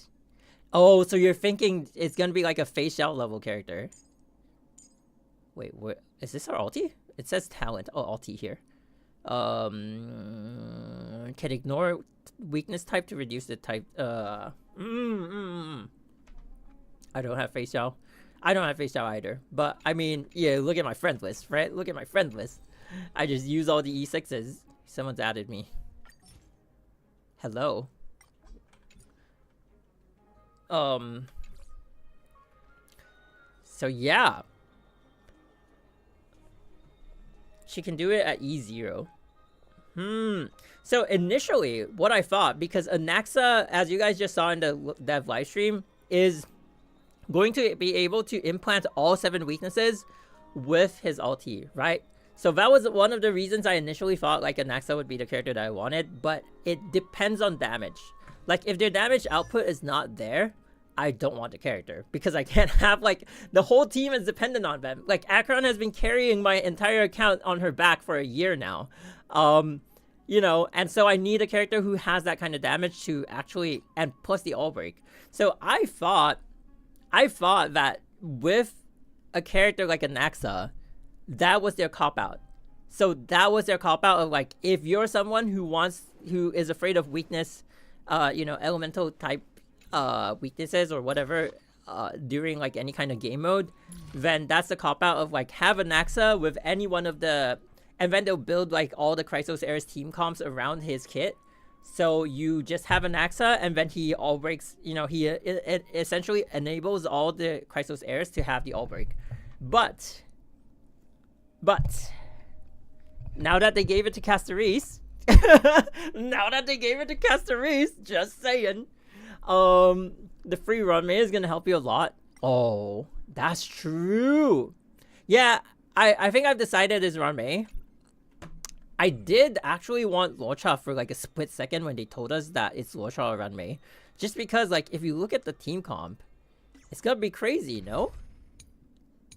Like, okay, supposing this is Castorice, right? And then if this is not Lynx, if this is Lorcha, then the healing is like the random healing that pops in at any time is going to charge her ulti when she's out of the dragon form. And I imagine like E6 is just gonna spam dragon and like recharge and spam dragon. Like, yeah, I heard people saying like, oh, you need to control dragon and whatnot. I don't think so. Lorcha can help Castorice, but you already have Gallagher. That's true. So okay, so this is the team for Castorice, and then this team with RMC switched to Runmei. I honestly can't believe as an F2P player, I'm going to be able to obtain Runmei.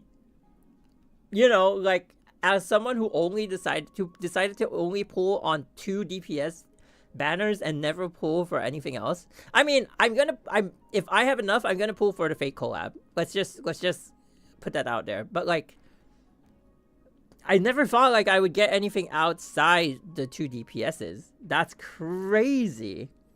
Wait, and they also said something about the they said something about old Eidolons giving us something, right?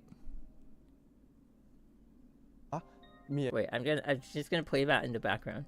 They said something about old okay, so additionally, when Trailblazer obtains duplicates of a 5-star with max Eidolons, never mind.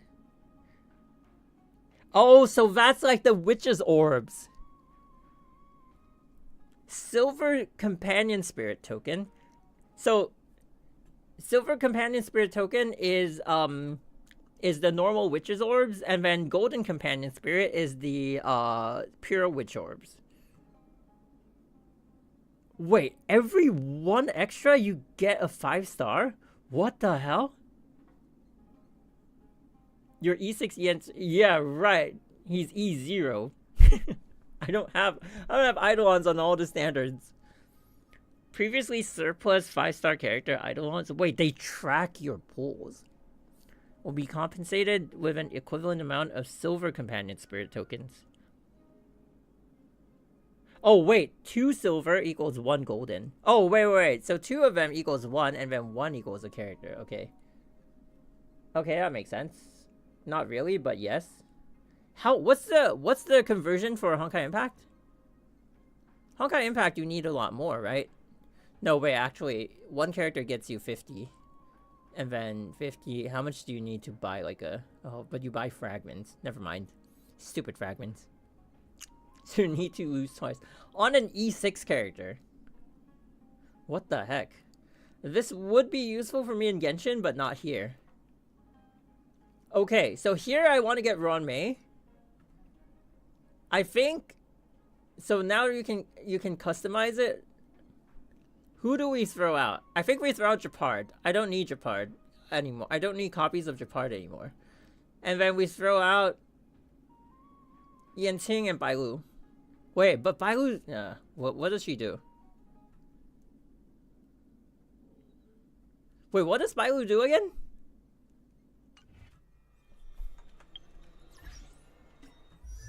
Does her idol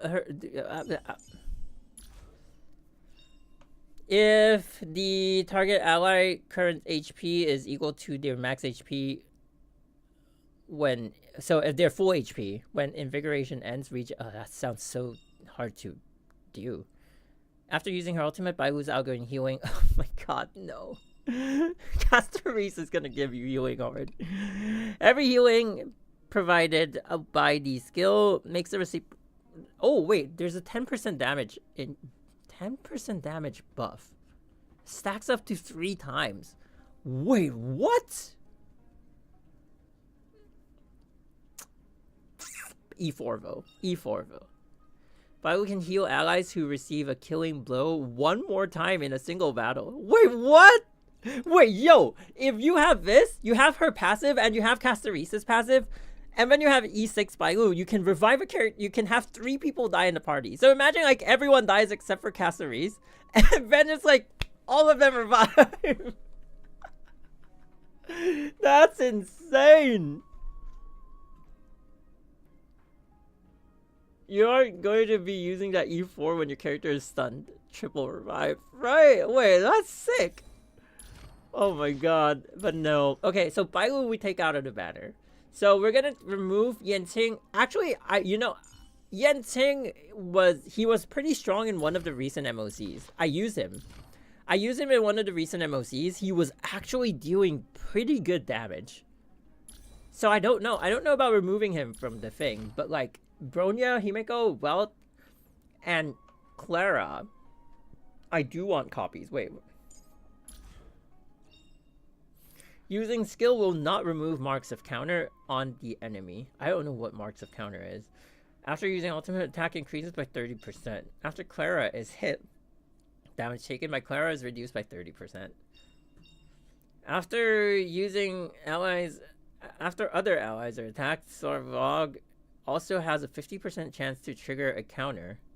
What does that mean? On the attacker and mark them with a mark of counter. When using ultimate, the number of enhanced counters is enhanced counter. So essentially, you even out of your ultimate, you get a 50% chance to apply your ultimate debuff. Oh, that's pretty sick. What about Yenting? Attack a frozen enemy, he deals ice. Oh, that's kind of dumb. Energy regeneration rate. What? When Soul Steel Sync is active. What the heck is that?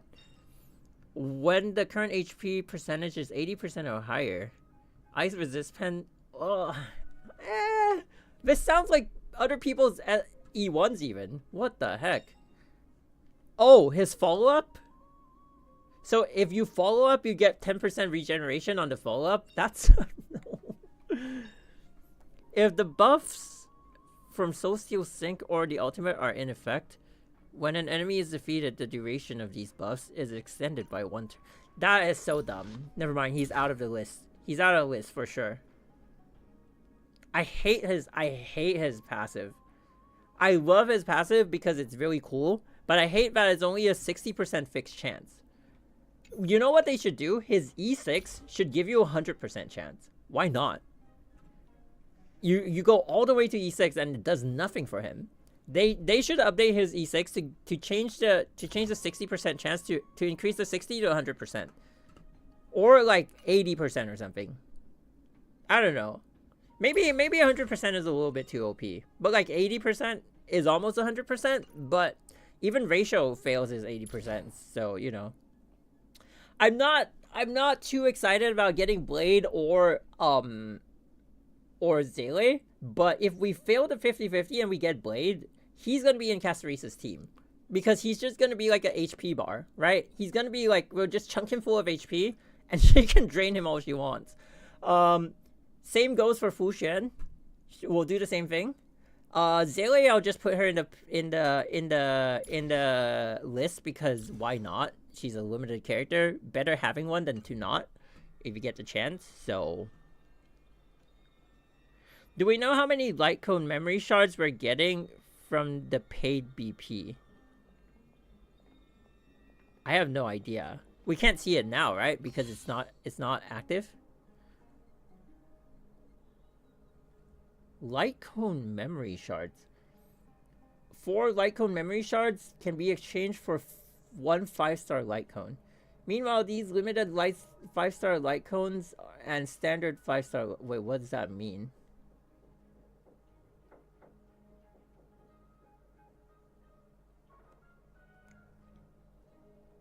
Wait, how do we get the memory shards again?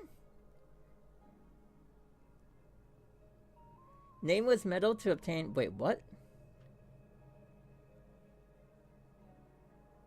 Will also be added to the exchange shop. Wait, so it's not the same shop. Where's the shop? Oh my god, someone's face just came into the frame. What's this? Undying Starlight. It's not Undying Starlight. How do we get these? According to your needs. Wait, what? Wait, are they gonna give us one of them?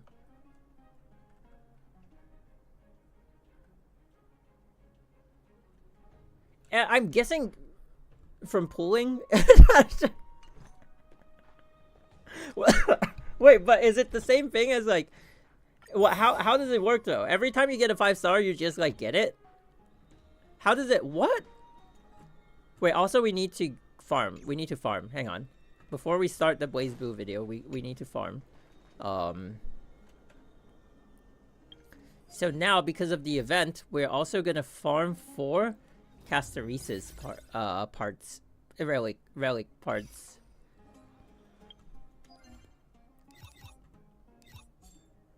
Yo. Okay. Get him.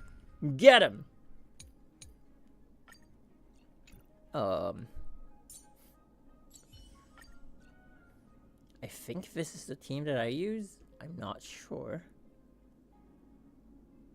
So we're just writing off Luocha, like the guy who remember the, like, if you were here on the last stream, like this guy had the E5. He just went all out. He was just like, all right, screw it. I'm gonna get that final idol on. Oh my god. Why does my friend list have all these crazy people? I love them. I mean, I went all out to add some of them, but like the rest of this guy, I'm Atomic, has had this E6S. Oh, 3.4 is he's gonna be so happy with 3.4 because you're gonna buff Silver Wolf. Oh my god. Maybe there are still farming pools, probably. What stats Castorice needs and what planner? So planner is definitely the HP one. This one. Bone collection. I mean, if it's not already obvious, Idonia's Deceased, Gravestone, Idonia's Death Ward, you know, sounds very Castorice. And then so you guys were telling me that you want low speed because first of all, it's just a requirement when you enter the fight, right? After you enter the fight, if you buff your speed, it's okay. So you just need to enter the fight with 95 speed or lower, and then you get the 32% crit rate.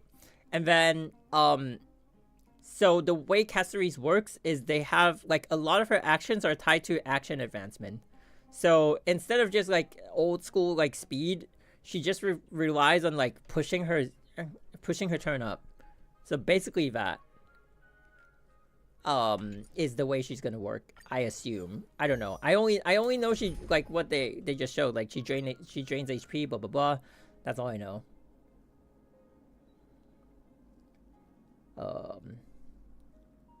Let's just see what he does. Okay. So HP all the way. That's the thing I'm thinking. I have, oh, kind of loud.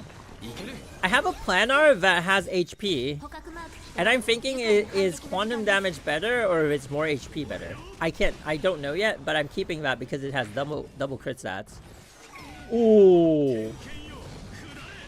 Ooh. Wait, that didn't kill. What? Wait, he needs more supports. He needs more supports. Would she need attack? I don't think so. Attack is one of those things that is like, if you have it as a side stat, if it happens to be there, it's fine. But, oh, wait. But I don't think you need to go out of your way to have it because, from what I've seen, she drains, like, oh, no speed, please.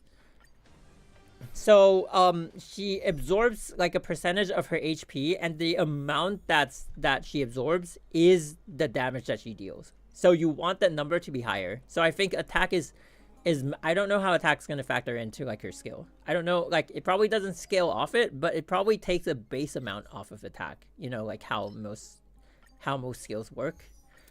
I think that's how they're going to do it. I mean, I don't know. I'm not a beta tester, so I can't tell, like, what kind of calculations they have, but I'm assuming that's how it's going to work. Who can buff him? Wait, who's a buffer? Not like a debuffer. You know what? Maybe her. Yeah, that works.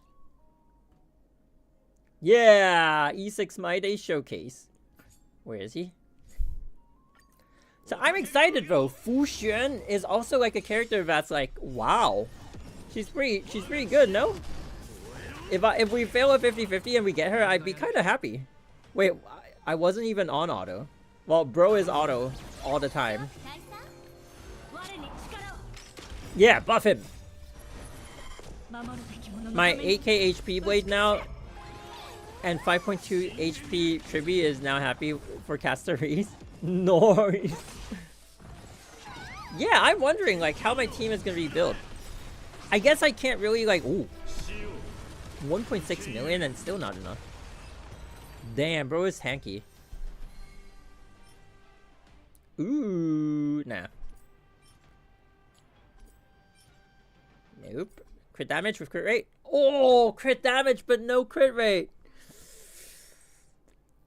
I don't need it. I already have one, I think.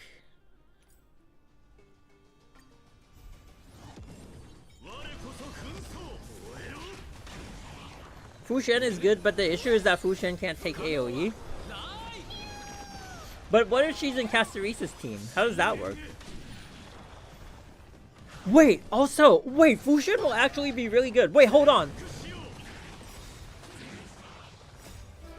Wait, doesn't she have that tech? Wait, Fu Xuan has an Acheron tech, no? Ooh, wait, this is pretty good. No, no crit damage, never mind. Bad. HP, but no crit stats. Oh my god. No, wait. Fu Xuan has a tech that helps Acheron. So if you equip this one on her, because of the sharing damage, anyone in the party that gets hit, this applies. And then that means like it's not like a preservation character like Japard or March 7th where they have to specifically get hit. Anyone in the party takes damage, the light cone will apply, and then Acheron will get a stack. Whoa! Oh my god!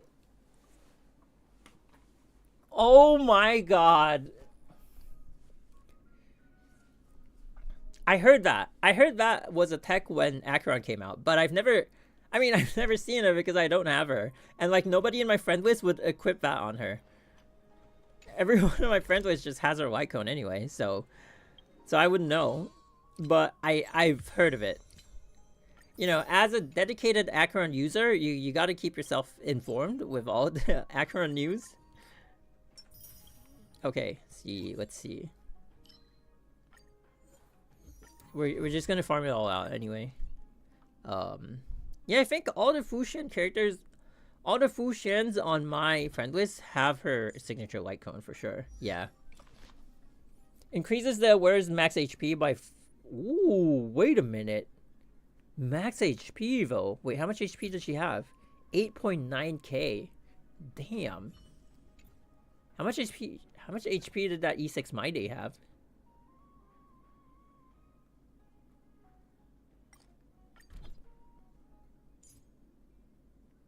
$8.4? What? Wait, what does his light cone do? Does it not give HP? By 18%. Oh, it's less. She has 24%. Oh, this one. 8k? Ooh, that 8.9k one is cracked. What was yours again? 8k. 8k blade and 5.2k tribby. Damn, you guys are stacked. What the heck? What about this guy? 6.4. 8.4. Oh wait, it's the same guy with the My Day. This guy. This guy, man. Oh my god. S5. E6 S5 Sunday. E6 S5 Tribby. E6 S1. E6 S1 My Day. This guy's zero cycling every MOC, man. Oh my god. Oh, what are these people? Okay, yeah,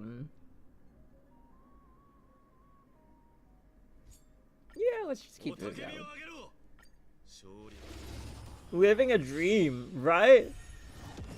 It's not exactly 8k. I think my blade is on 8.3. I believe since I haven't touched him and now getting Aglaya all over his body.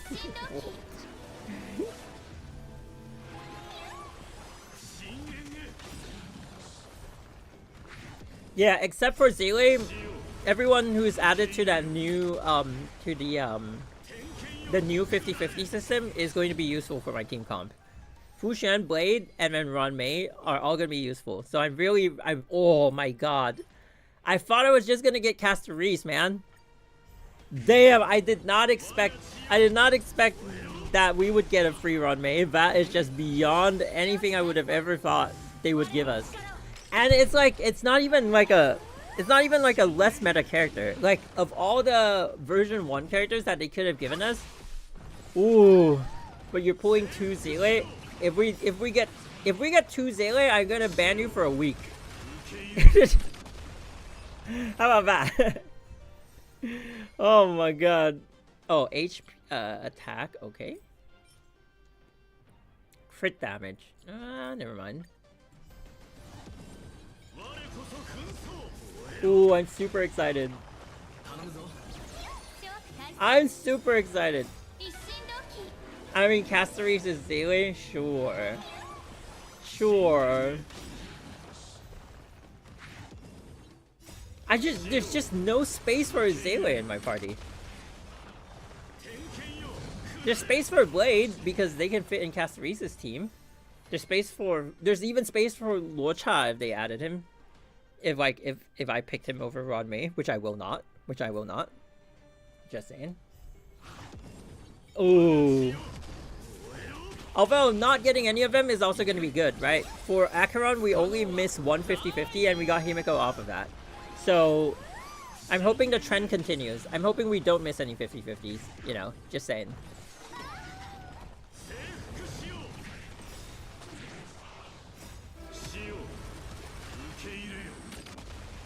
Alright, cleared. Crit damage! We don't need crit. We have no need for crit rate. If you're going in with a 32% off of your set bonus, why do you even need a crit rate main stat? That's so bad. That's so bad. Do you think we'll get planar ornaments, or do you think I should just get, like, farm some of them now? So right now, this is how the set is looking. Where are you? Tincture, who's the current placeholder. So, this piece is not great, but it's okay for now.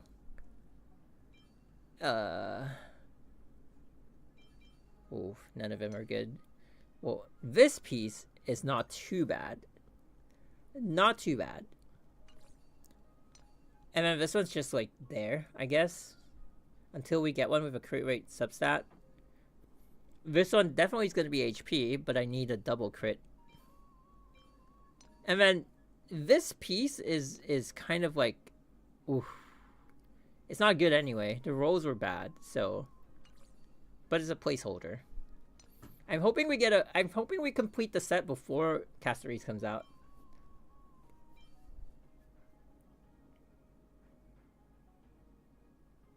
Plus 15% defense. Bruh. Do you know about the Blue Bird, a place by Maurice Maeterlinck in 1900? It was said to inspire Knight of the Galactic Railroad and Doraemon. It also asks, where does the bird fly? Wait, really? Why? Like, what's the meaning behind it?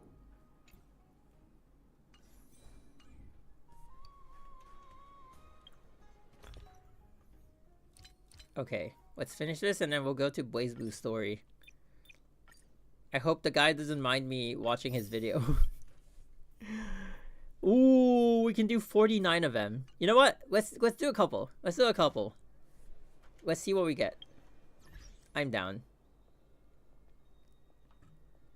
About dealing with death. Ooh. Wait, how do we do it again? Synthesize. Oh, wait. Hang on. Yo, 300. How much do we have? 107544. Plot twist, we get copyrighted. I'm just gonna take the video down, man. Like, take the stream down. Okay, which piece should we make? Let's make this one. Quantum damage. Boom. With double crit stats.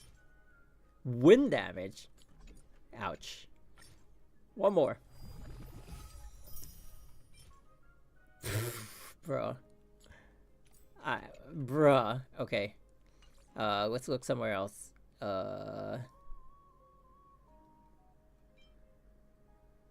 Feet with HP and double crit stats. Boom. HP and double crit stats. Boom. Wow. Wow. HP and double crit stats.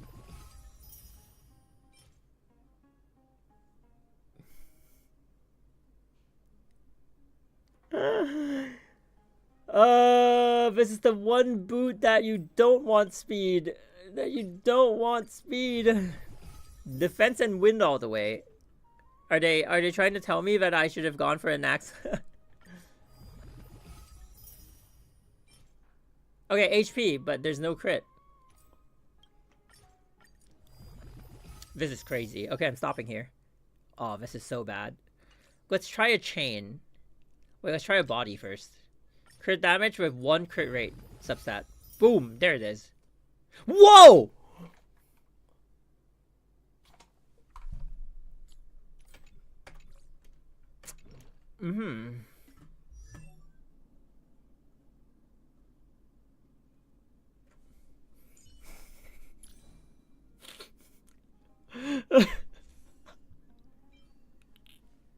You saw it here? You saw it here? You know, that's the kind of luck we're gonna need when we pull for Castorice. We're just gonna call it in the next 5 pulls, boom, Castorice. In the next that's all we need. Okay, this one's dead, this one's dead. These are all dead.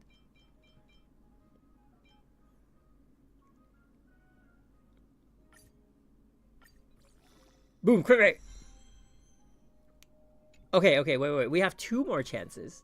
We have 2 more chances that it goes into the crit rate. Oh. Right? At least one of them? At least one? Yo! There's hope. The last one, please.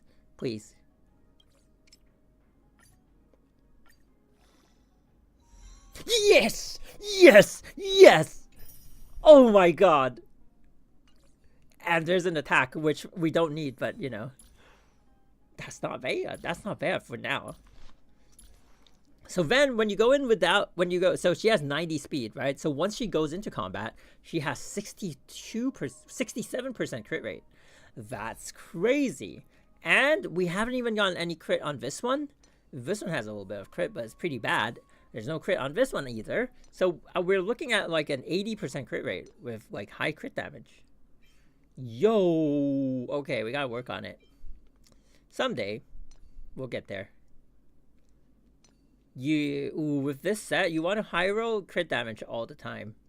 All the time. We need a pair of shoes. We need a good pair of shoes. Yo, okay, I'm happy. I'm happy. We got one piece at a time, man. One piece at a time. Oh my god, that was super lucky. That was super lucky. Getting 2 to crit rate was also pretty good. Whew. Whew. I'm happy with that one. I'm happy with that one. Yo. Okay, okay. How about...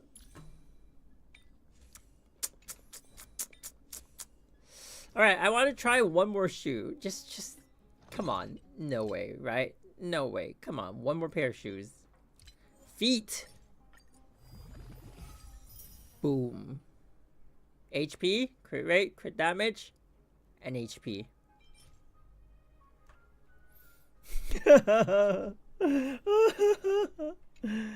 Oh no. What if a sudden better arm if we craft another one? What does that mean?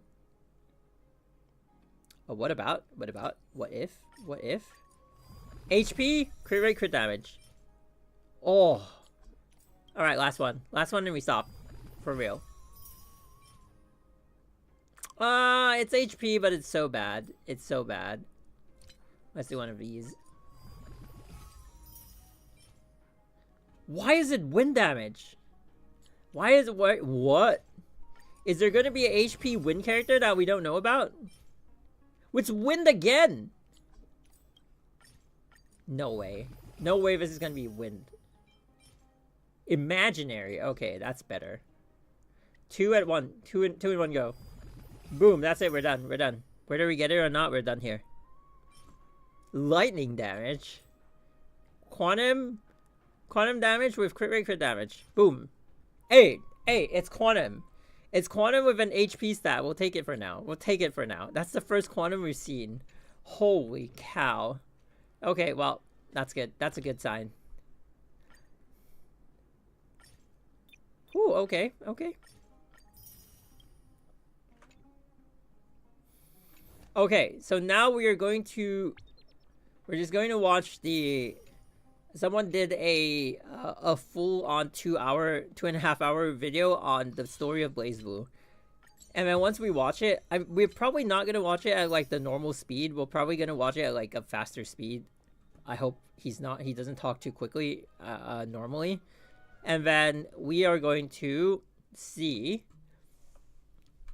how Amphorius is basically BlazBlue. Alright. I hope we don't get sued for this. Let's see where we are with this one. Very important. Oh. But odds are, if I don't bring something up in today's video, Thorgy's Arcade. It's not because I forgot it. It's because I'm choosing to leave it out to keep this story simplified and accessible. After all, the point of this video today is not to be the this guy's an FGC guy. Tapes. It's to try and summarize the story in a way that everyone can understand. Okay. Plus, these are good games, and I would like people to check them out. So I want to summarize this in a way that will make it seem interesting to people, but will still leave you with some stuff to find on your own when you go and play them. But that's it. I think I've laid out everything that I need to set up. Ragnar, my main character. So now we can finally start the story of BlazBlue. He's my main in BlazBlue. Our tale begins in a world between realities. Grab your a dimension known as grab your popcorn, grab your boba tea, grab your whatever. All right. So, wait. He said where?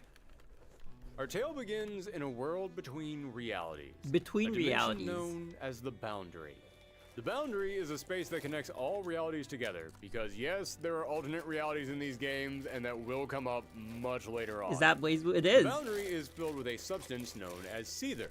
Seether is essentially magical radiation. It's a substance that exists all around us, and in small doses, it's completely harmless. But thick doses of Seether can be incredibly toxic and harmful to normal humans. And at the very Today center we're of the having boundary matcha. is the most concentrated form of Seether, known as the Azure. What of the And Seether collabs? does have magical properties that could grant someone magical powers, but Azure is in a whole other league. Azure is essentially the power to control reality itself. It gives. Okay, see, this is the thing, right? See, this is the thing that is going to be like, I don't know how many of you guys are familiar with BlazBlue, but essentially when I saw this, I'm like, even the circle is like the miracle, is like the vortex of Genesis. You know what I'm saying? And then they're gonna reshape reality. Godlike powers to reshape all of creation. Wait, we're gonna do The this. Azure is controlled by a giant machine called the Amaterasu unit, also known as the Master Unit. And the Master Unit is essentially Robot God. It's the being that uses the Azure's reality-shaping powers to control the course of the universe.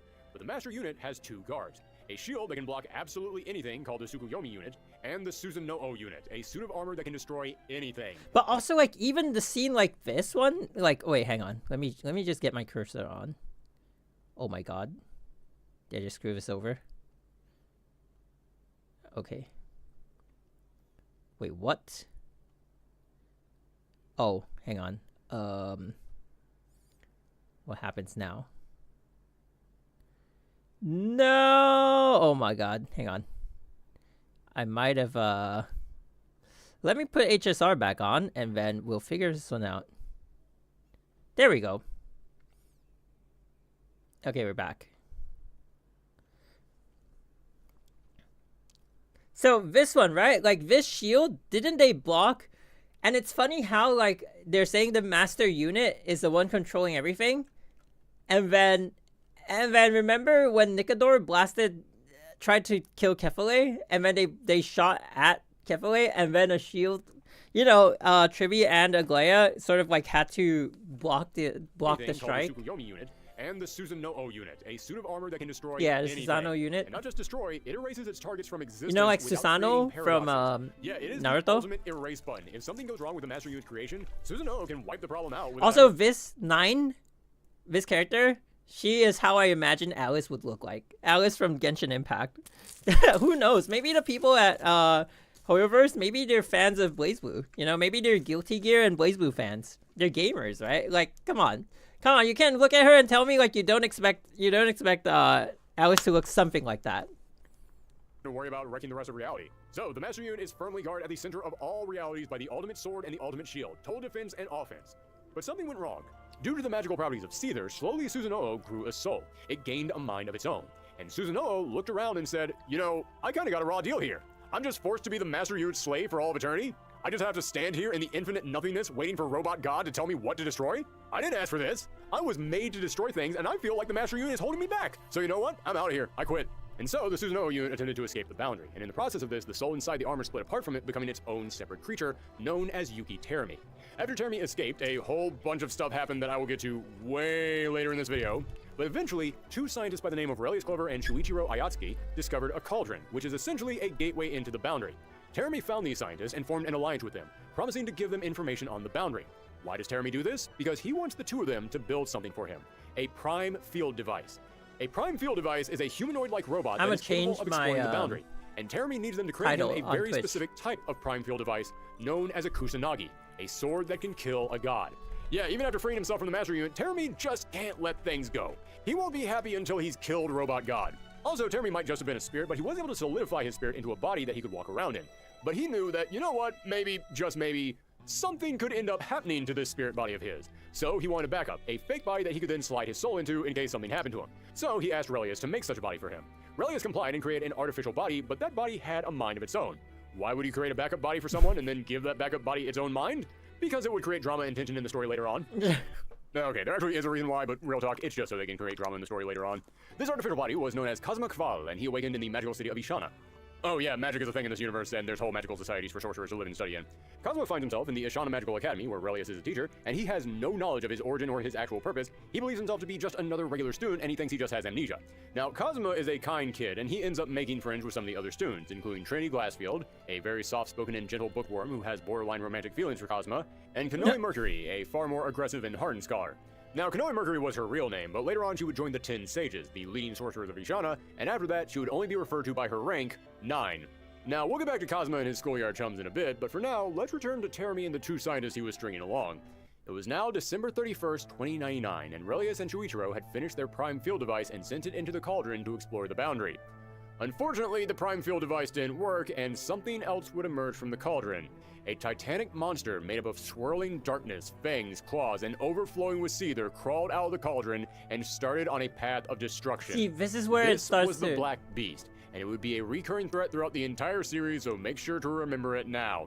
It ripped Terumi's spirit body apart. The Black Beast, the Black Tide, trapped Shuichiro underground, and Relius was sucked into the cauldron, falling into the boundary. The Black Beast would begin tearing across Japan, wiping out anyone and everything in its path. The rest of the world saw what a threat this was, and fearing what would happen if the creature continued beyond Japan, unleashed a wave of nuclear strikes on the creature. The blast destroyed Japan, but left the Black Beast untouched. This is because the Black Beast is a creature that exists outside of reason. What does that mean? Well, think of reason as anything real, anything defined by the laws of nature. So if you exist outside of reason... Even the imagery, right? Even the imagery of like the black and red looks familiar. Then the only things that can really affect you are things that exist outside of the natural world. In other words, magic. Speaking of magic, let's go ahead and check back in on that magical school in Cosmo. Yes, Terumi's body had been destroyed, leaving him a wandering spirit barely able to hold onto this world, so that meant he needed that spare body that Relius had prepared for him. But Cosmo, because he had a mind of his own, wasn't really in a position for Terumi to take him over. So Terumi began appearing to Cosmo, almost like a ghost, haunting him, whispering the bodies in his are ear, growing tempting souls. him, tormenting him. Over time, he drove Cosmo mad and forced him to betray his friends, and now that his mind had been broken, Terumi was able to merge with Cosmo, making this his new body. However, Terumi didn't have much time to take his new body for a test drive, as a werewolf named Valkenhayn captures him and brings him back to his master, a vampire aristocrat named Clavis Alucard. Clavis was working behind the scenes to try and do something about the Black Beast, and he believed that Shuichiro might have the key to defeating it. And so, Clavis hires Jubei, a powerful fighter who is a member of a clan of cat beastkin. Oh yeah, there's also animal people in this world. So, for those of you keeping track at home, this world has magic, vampires, werewolves, and animal-human hybrids.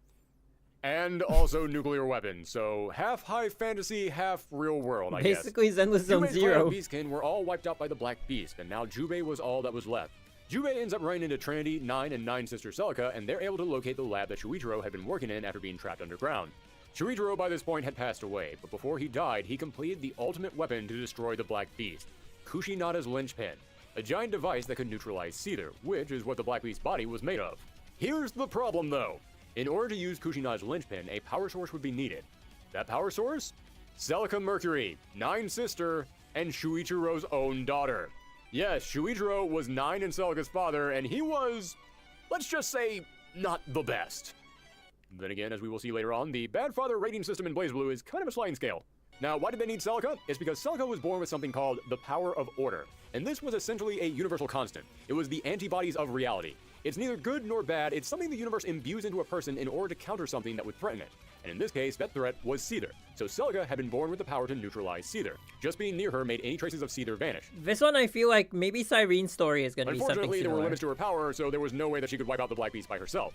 But if she sacrificed herself and put her soul into the linchpin, then it would wipe out all seether across the world, including the Black Beast. However, 9 wasn't willing to let her sister sacrifice herself, and neither was someone else. Celica had been traveling with another character, a mysterious warrior called Blood Edge. Celica had found him injured and helped heal him back, and now upon hearing that Celica was going to sacrifice herself, Blood Edge stepped in and stopped her. He said that he would face the Black Beast by himself, and he would buy everyone 1 year. During that year, they would have to work to find some kind of a way to stop the Black Beast that didn't sacrifice Celica. 9 promised to uphold this deal, and Blood Edge left his red coat and sword with Celica before walking into the Black Beast, dying, but in the process, causing the beast to go to sleep for a whole year. Why did this cause the beast to go to sleep? We'll get back to that later. So, 9 now had 1 year to figure out how to beat the Black Beast. And upon realizing that only magic could defeat it, but there weren't nearly enough sorcerers around to fight it, she developed a way for normal humans to weaponize magic. She created devices called grimoires, and these machines were capable of funneling seether into them to create an artificial form of magic called Ars Magus. I'm going to repeat that because this is one of the biggest parts of BlazBlue and it's pretty much what this entire world would run on from this point forward. Seether is absorbed into grimoires to create Ars Magus, an artificial form of magic. And just like regular magic, the variety of spells and abilities that can be created by Ars Magus are immense. And Ars Magus, made specifically for combat, is referred to as Ars Armagus. But in order to keep this simplified, I'm just going to refer to all Ars Magus as simply Ars Magus. But the most powerful form of Ars Magus took on the shape of 11 weapons known as the Nox Nictoris. Now, near as I can tell, the Nox Nictoris don't need grimoires to function. They sort of just exist as solidified Ars Magus in the shape of weapons. So you might be wondering how they can do this. Well, it's because unlike other Ars Magus, which are created by grimoires, the Nox Nictoris are created by souls. Lots and lots of souls. So yeah, big power, bigger cost. So, humans now had a way to fight against the Black Beast in Ars Magus, but they still needed someone to lead them. And so a team came together. Nine, Tranny, and Jubei were joined by Valkenhayn, but they still needed more power. And Nine knew where they could get it. Terumi might have destroyed their friend Kazuma, but he was incredibly strong, and Nine knew they would need that strength. So, Nine cast a spell on Terumi to control his mind, keeping him from rebelling and forcing him to work alongside them. So that made 5 mighty warriors, but they still weren't enough. Even with the armies of man wielding Ars Magus and these 5 fighters leading the charge, the Black Beast was just too strong. That's when the final warrior appeared, a mysterious armored man named Hakumen. He joined these other warriors and they became known as the 6 Heroes, and after a long battle known as the Dark War, the Black Beast was finally destroyed. However, that didn't mean that humanity had been saved. Wait, wait, this one. Hang on, let me go get... Wait. I have it here, I think. Honkai Star Rail's main page. Isn't the Euphorius, like, don't they have like a... Was it this one? Yeah, it was this one.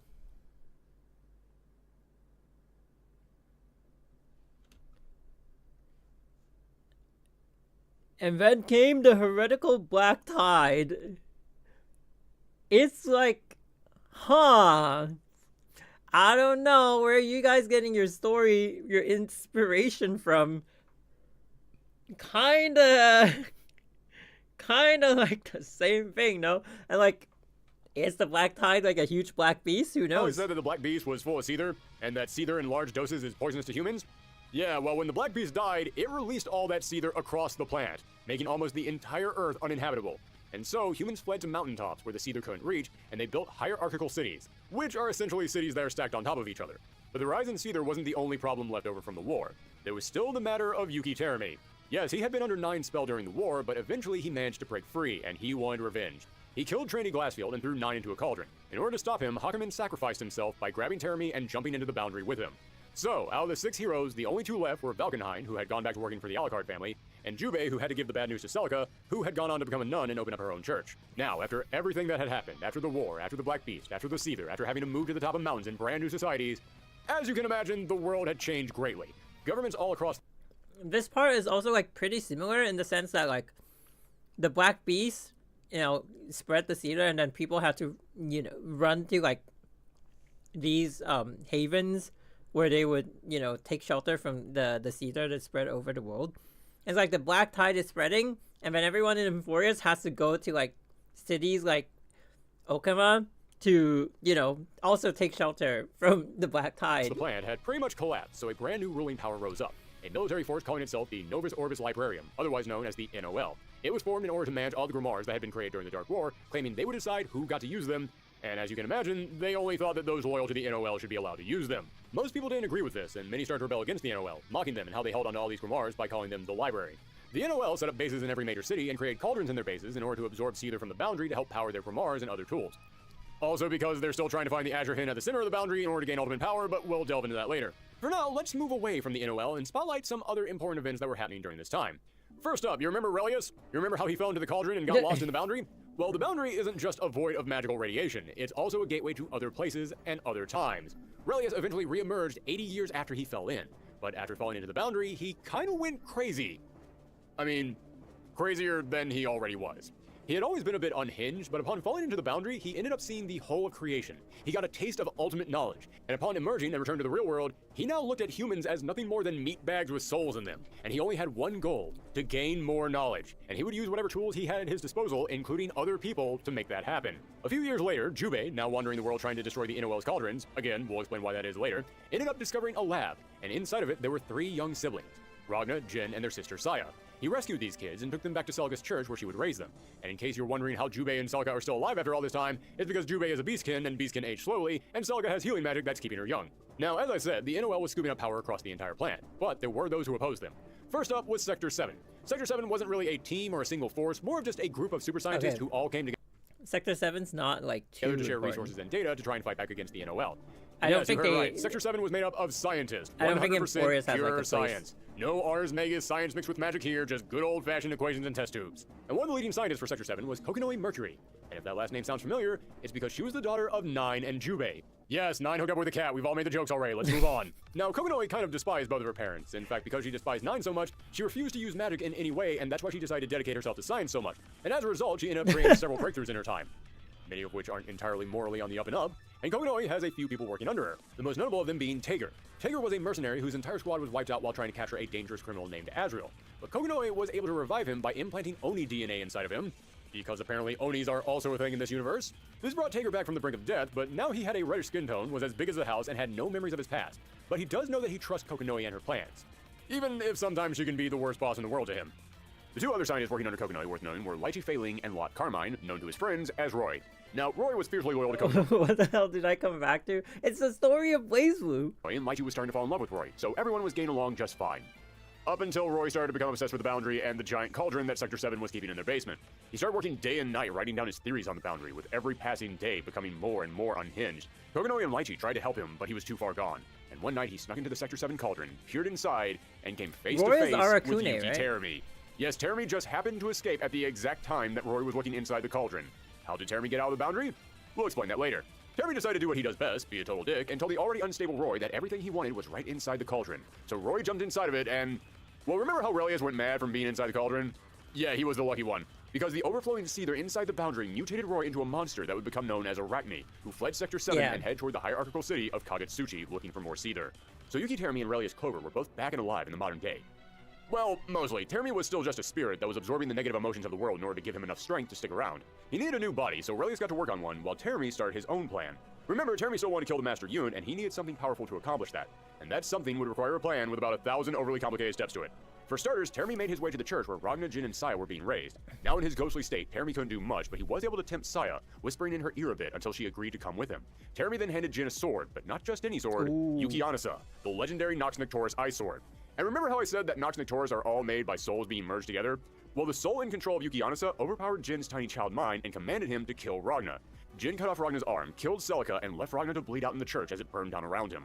Ragna was saved, however, by Jubei, who returned just in the nick of time. Jubei replaced Ragna's arm with the Azure Grimoire, one of the oldest and most powerful grimoires, with the power to tap into the Azure itself. By the way, in case anyone is still confused about this, yes, they are called grimoires, and grimoires are typically a type of book, but that's just a name. Grimoires in BlazBlue can be shaped like anything. And the Azure Grimoire is kind of an amorphous, constantly shifting blob, so Ragna is able to take the Azure Grimoire and reshape it into a fully functioning hand. So in one day, Ragna ended up losing his arm, his family, and his home, but at least he gained an incredibly powerful grimoire. That's gotta be good for something, right? Problem is, the Azure Grimoire comes with a major drawback. It absorbs the souls of anyone around him. So yes, Ragna was able to replace his arm with this legendary grimoire, but if he stays around anyone for too long, it'll drain their life force. Over the next several years, Ragna was trained to fight by Jubei, who was strong enough to resist the soul-eating effect of the grimoire, and he would also receive continuous vague life lessons from another character who kept popping up from time to time, Rachel Alucard. Yeah, remember that royal vampire that I mentioned earlier, Clavis Alucard? Well, this is his daughter, and she would continuously show up to give Ragna ominous messages to try and steer him down a path. Why is she always so vague? Well, part of it is because she's a snob who views everyone as being beneath her, but it's also because Rachel just flat out can help Ragna directly. Yes, you see, in addition to being a vampire, Rachel is also known as a bystander. At least that's what it's called in Japanese. Yeah, let me go ahead and make something clear. Most of the terms in BlazBlue are different in Japanese and in English. And for all of these, I'm going to be using the English version of the names because... yeah, they fixed it. Well, this video is in English, so it's probably what most people watching it can understand. But in English, she is referred to as an observer, which is a fine name. Problem is, there is another thing in BlazBlue called an observer, and they didn't change the name in English, so in English, there are now two different things called observers, because the lore of BlazBlue wasn't complicated enough already. Well, okay. In all fairness, they do end up correcting this in later games, and they do rename it to Onlooker, which is a fitting name. But yeah, I was super confused about this when we were playing Calamity Trigger. I was like, what is going on? Has already now had two different names, and Onlooker still sounds a whole lot like Observer to me. I feel like if I called it Onlooker, it would just confuse some people. Those people would be me. So yeah, I'm just going to keep calling it Bystander, but that's the only thing I'm going to refer to by the Japanese name in this video. So what is a bystander? Well, like the power of order, it's another natural constant, a law of the universe. There must always be someone who is a bystander. And whoever is chosen to be a bystander is given incredible powers. But they aren't allowed to use them. Yeah, you know the Watcher in Marvel Comics? bystanders are just that. They have long lives, incredible powers, and can witness everything happening in the world all at once. Just so long as they promise not to interfere with the world. Yeah, they're essentially meant to be a living history book of the universe, constantly recording and cataloging everything that's going on. So sounds familiar? Sounds like a memo keeper. Rachel could tell that Ragnar was going to be important, but she couldn't do anything to directly push him towards his destiny. She had to just sit back and occasionally give him some hints, all disguised behind insults. Meanwhile, Jin was adopted by the Kisaragi family, one of the 12 richest, most elite families in the world, who form a group known as the Duodecim. Jin went to the NOL Academy, where he excelled in his studies. Joining him at this academy were numerous other students who would go on to be very important later on, including Tsubaki Yayoi, another child of the Duodecim families who grew up being close friends with Jin, Makoto Nanaya, an upbeat squirrel-type beastkin, Carl, Black Swan interferes all the time. Shortly after joining it, but I'll get back to him later. Ooh, Black Swan being like the Rachel parallel. Oh, I never actually saw that. Ooh, what if Black Swan has like a stake in Forrest's fate? That's why she brought us to them. And Noelle Vermillion. Noelle is a sheepish girl who was also adopted by a Duodecim family, and she's got a natural affinity for using Ars Magus. So much so that early in her studies, she was able to summon out Bolveric, one of the legendary Noxnic cores shaped like a pair of guns. Also, Noelle just happens to look a lot like Jin and Ragnar's sister Saya. And hey, fun drinking game, take a shot every time that you hear looks a lot like Jin and Ragnar's sister Saya. I'm just kidding, please don't do that, I don't want you to hurt yourself. So Jin's studies were going well, he was rising in the ranks, everything was set up for him. That is, unless war were declared. What's that? War were declared. Yeah, remember I said there were people out there who opposed the NOL hoarding all this power? And in case you couldn't tell from that list of NOL Academy members, they tended to hoard them specifically for the rich and powerful. So this led to a civil war in the land of Ikarga as the people rose up against the NOL. Now, Ikarga is referred to as a hierarchical city, but it's more of multiple hierarchical cities all working together. The battle raged on between Karga and the NOL, with much of the land of Ikarga being destroyed and turned to rubble, and it all came to an end when Jin Kisaragi killed the Ikarga leader Tenjo. At which point, many people from Ikarga were forced to leave their home and move to a small village inside the hierarchical city of Kagetsuchi. Hey, that's the second time we mentioned Kagetsuchi. I wonder if it's going to be important in a moment. Now, Jin Kisaragi was hailed as the hero of the Ikarga War. Not that he really cared. I haven't talked about character personalities much in this video because I mostly did that in part 1, but yeah, Jin is kind of a sociopath. He views anyone around him as being nothing more than trash, and you get the feeling that he killed Tenjo not because it was his mission, but just because he could. But nonetheless, Jin still got a major promotion for ending the civil war that was started by Ikarga. Except that it wasn't. Yeah, this isn't revealed until way later, but it's something I want you to keep in your mind right now. The Ikarga Civil War was just a cover for a battle that was happening between the NOL and Sector 7. Now, why did Sector 7 and the NOL start a war with each other instead in a country that wanted nothing to do with either of them? Well, because both sides needed a whole lot of people to die. Why did they need that? We'll come back to that later. Sorry, I know that's a huge tease, but trust me, it would make zero sense if I explained it right now. I just wanted you to have some context for the Ikarga War, and... People always said HoYoverse inspired by Japanese influence, and they won't stop until they can reap everything of what Japanese until try. I mean, I feel like it's not just like HoYoverse. Everyone just like gets inspiration off of like different stories. I feel like I see a lot of MCU parallels in HoYoverse too, but you know. And the NOL are both super messed up. Meanwhile, as all this was happening, Ragnar had spent several years training under Jubei, and now it was time for him to graduate. Jubei went to the burned-down church and found something in there that Celica had been holding onto, the sword and jacket that belonged to Blood Edge, and he decided to give them to Ragnar, who adopted the name of the man who used to wield him, now calling himself Ragnar the Blood Edge. Jubei then explained to him why he had been destroying NOL cauldrons across the world, and Ragnar understood he had to take up this cause as well. And so Ragnar set out, destroying cauldrons, attacking NOL bases, and racking up a massive body count. As a result, Ragnar gained the nickname Grim Reaper, and even had the highest bounty in history, 90 million platinum dollars placed on his head. But this didn't slow Ragnar down, as he kept targeting cauldrons, and he now found himself moving towards his next target, located in the hierarchical city of Kagetsuchi. And that, ladies and gentlemen, is the backstory to BlazBlue. Yes, we are now finally at the first game. I told you there was a ton of backstory, and again, that was with me leaving stuff out to keep it comprehensive. But don't worry, from here on out, it's much smoother. Half an hour to at least I hope it is. I haven't actually written the script just yet. For all I know, everything is about to turn into an incomprehensive gibberish. Let's find out together, shall we, as we head to the events of BlazBlue Calamity Trigger. Well, we're doing it faster because we're at 1.5 speed, but yeah, it's still... Ragnar heads into Kagetsuchi and makes his way towards the cauldron. He runs into Arachne, who is now a slimy monster obsessed with finding the Azure, so Ragnar's mere presence draws him in. Ragnar defeats him, but before he can kill the beast, Lychee appears and begs him to stop. She's been living in Kagetsuchi for several years now, working as a doctor at a small local clinic, trying to track Arachne down and find a way to return him to normal. Meanwhile, back at NOL headquarters, Noelle, now working as Jin's assistant, brings him a report that says Ragnar the Blood Edge is reported to be heading towards Kagetsuchi. As soon as Jin hears this name, something in him snaps. He starts cackling like a madman and abandons his post to head to Kagetsuchi in the hopes of finding his brother and killing him once and for all. But upon arriving in Kagetsuchi, all he finds is a ninja by the name of Bang Shishigami. So Jin, I'm thinking, is somewhat like the Finon, but I don't think you can see it now, but once we get to some parts of the story, you'll be able to see it too, I think. Bang was one of the top disciples of Tenjo, the leader of Ikarga, and he even witnessed Jin killing his master right in front of his eyes. Bang wants nothing more than to make Jin pay, but his master told him to reject hate and embrace love and justice and to practice forgiveness. And Bang has carried that message with him to Kagetsuchi, where he watches over and protects the refugees from Ikaruga.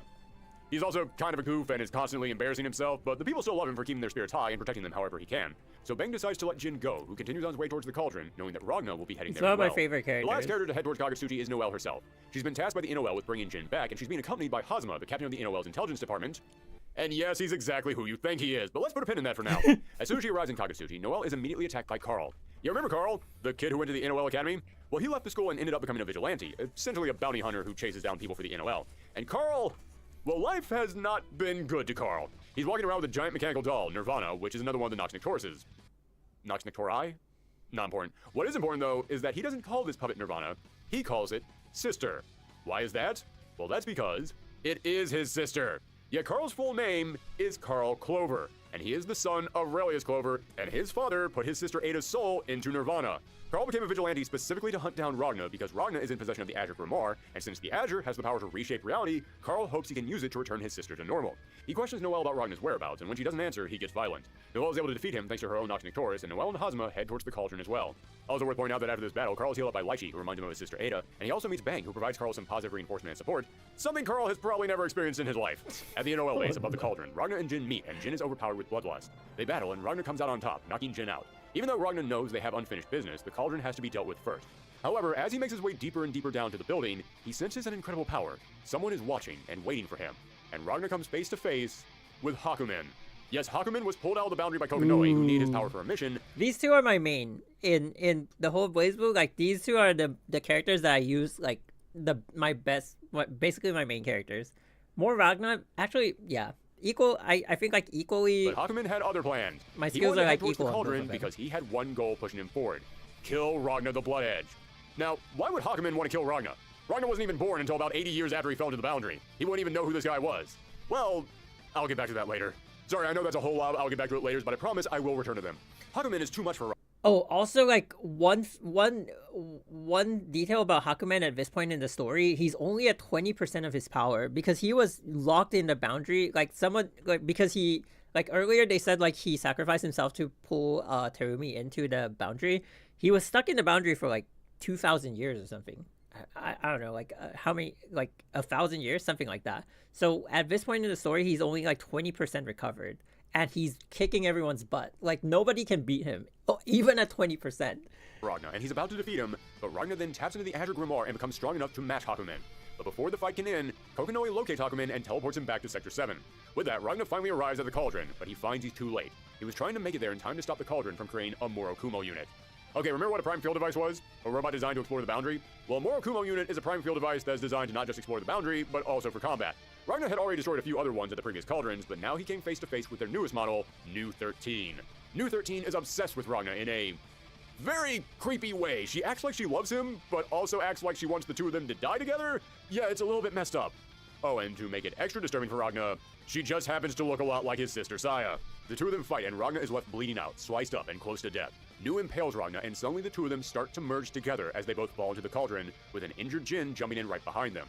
So, yeah, the hero of the game died. Guess this story summary was quicker than I thought. Okay, you all see the time code, you know this isn't over. So, what happened to Ragna? Well, remember how I said the boundary can connect different locations and different times? Well, Ragna, New, and Jin all get sent back 100 years, to December 31st, 2099. Oh, 100 years. If you're thinking that date sounds familiar, it's because that's the date the Black Beast emerged from the cauldron. That's because Ragna is the Black Beast. Yes, the Black Beast is essentially the evolved form of the Azure Grimoire. Once it consumes enough souls, it will turn its wielder into a Black Beast. Although there is another way to make this happen. Have the Azure Grimoire merge with a Morokumo unit, which is why New 13 had this uncontrollable urge to join with Ragna, like it was her calling. So Ragna got sent back in time and became the Black Beast, but what happened in the present? Oh, not much. Just the end of the world. Yeah, bear with me, folks, because it's about to get way crazier. In space, there was a satellite that housed another Nox Nectaurus called Takemikazuchi, and this was a giant monster with unbelievable power, and the moment it woke up, it fired a blast down at the Earth, wiping Kagetsuchi from the map. Why did it do that? I'll get back to that later. Well, the rest of the world is okay, right? Not quite. You see, the Master Unit, for reasons that... I'm sorry, but again, I'll get back to later. Like, way later. The Master Unit did not want any of this to happen, so when Takemikazuchi destroys Kagetsuchi, the Master Unit just resets the timeline back to January 1st, 2100, the day right after the Black Beast appeared. And so begins the Great Blaze Blue time loop. Yes, that's right, these 100 years kept repeating themselves over and over again, each time with small changes, but the end result always being the same. Ragna always becomes the Black Beast, Taki Mikazuchi always destroys Kagutsuchi, the timeline always gets reset.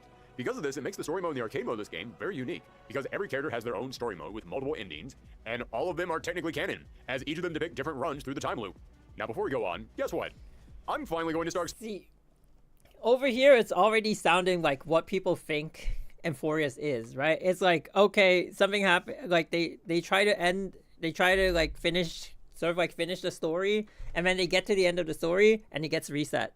And so we keep resetting until the Trailblazer comes in, like steps in, and then we finally get to the end of the story, which I think at the end of Central Fiction there is like a point in the story where it looks exactly like what you would expect the Miracle of Genesis to be. Explaining some of those questions I love dangling. Now that we know that Ragna is the Black Beast, a few puzzle pieces start to get filled in. Why did Jin cut off Ragna's arm when they were kids, and why does he still want to kill him so badly? Because of his sword.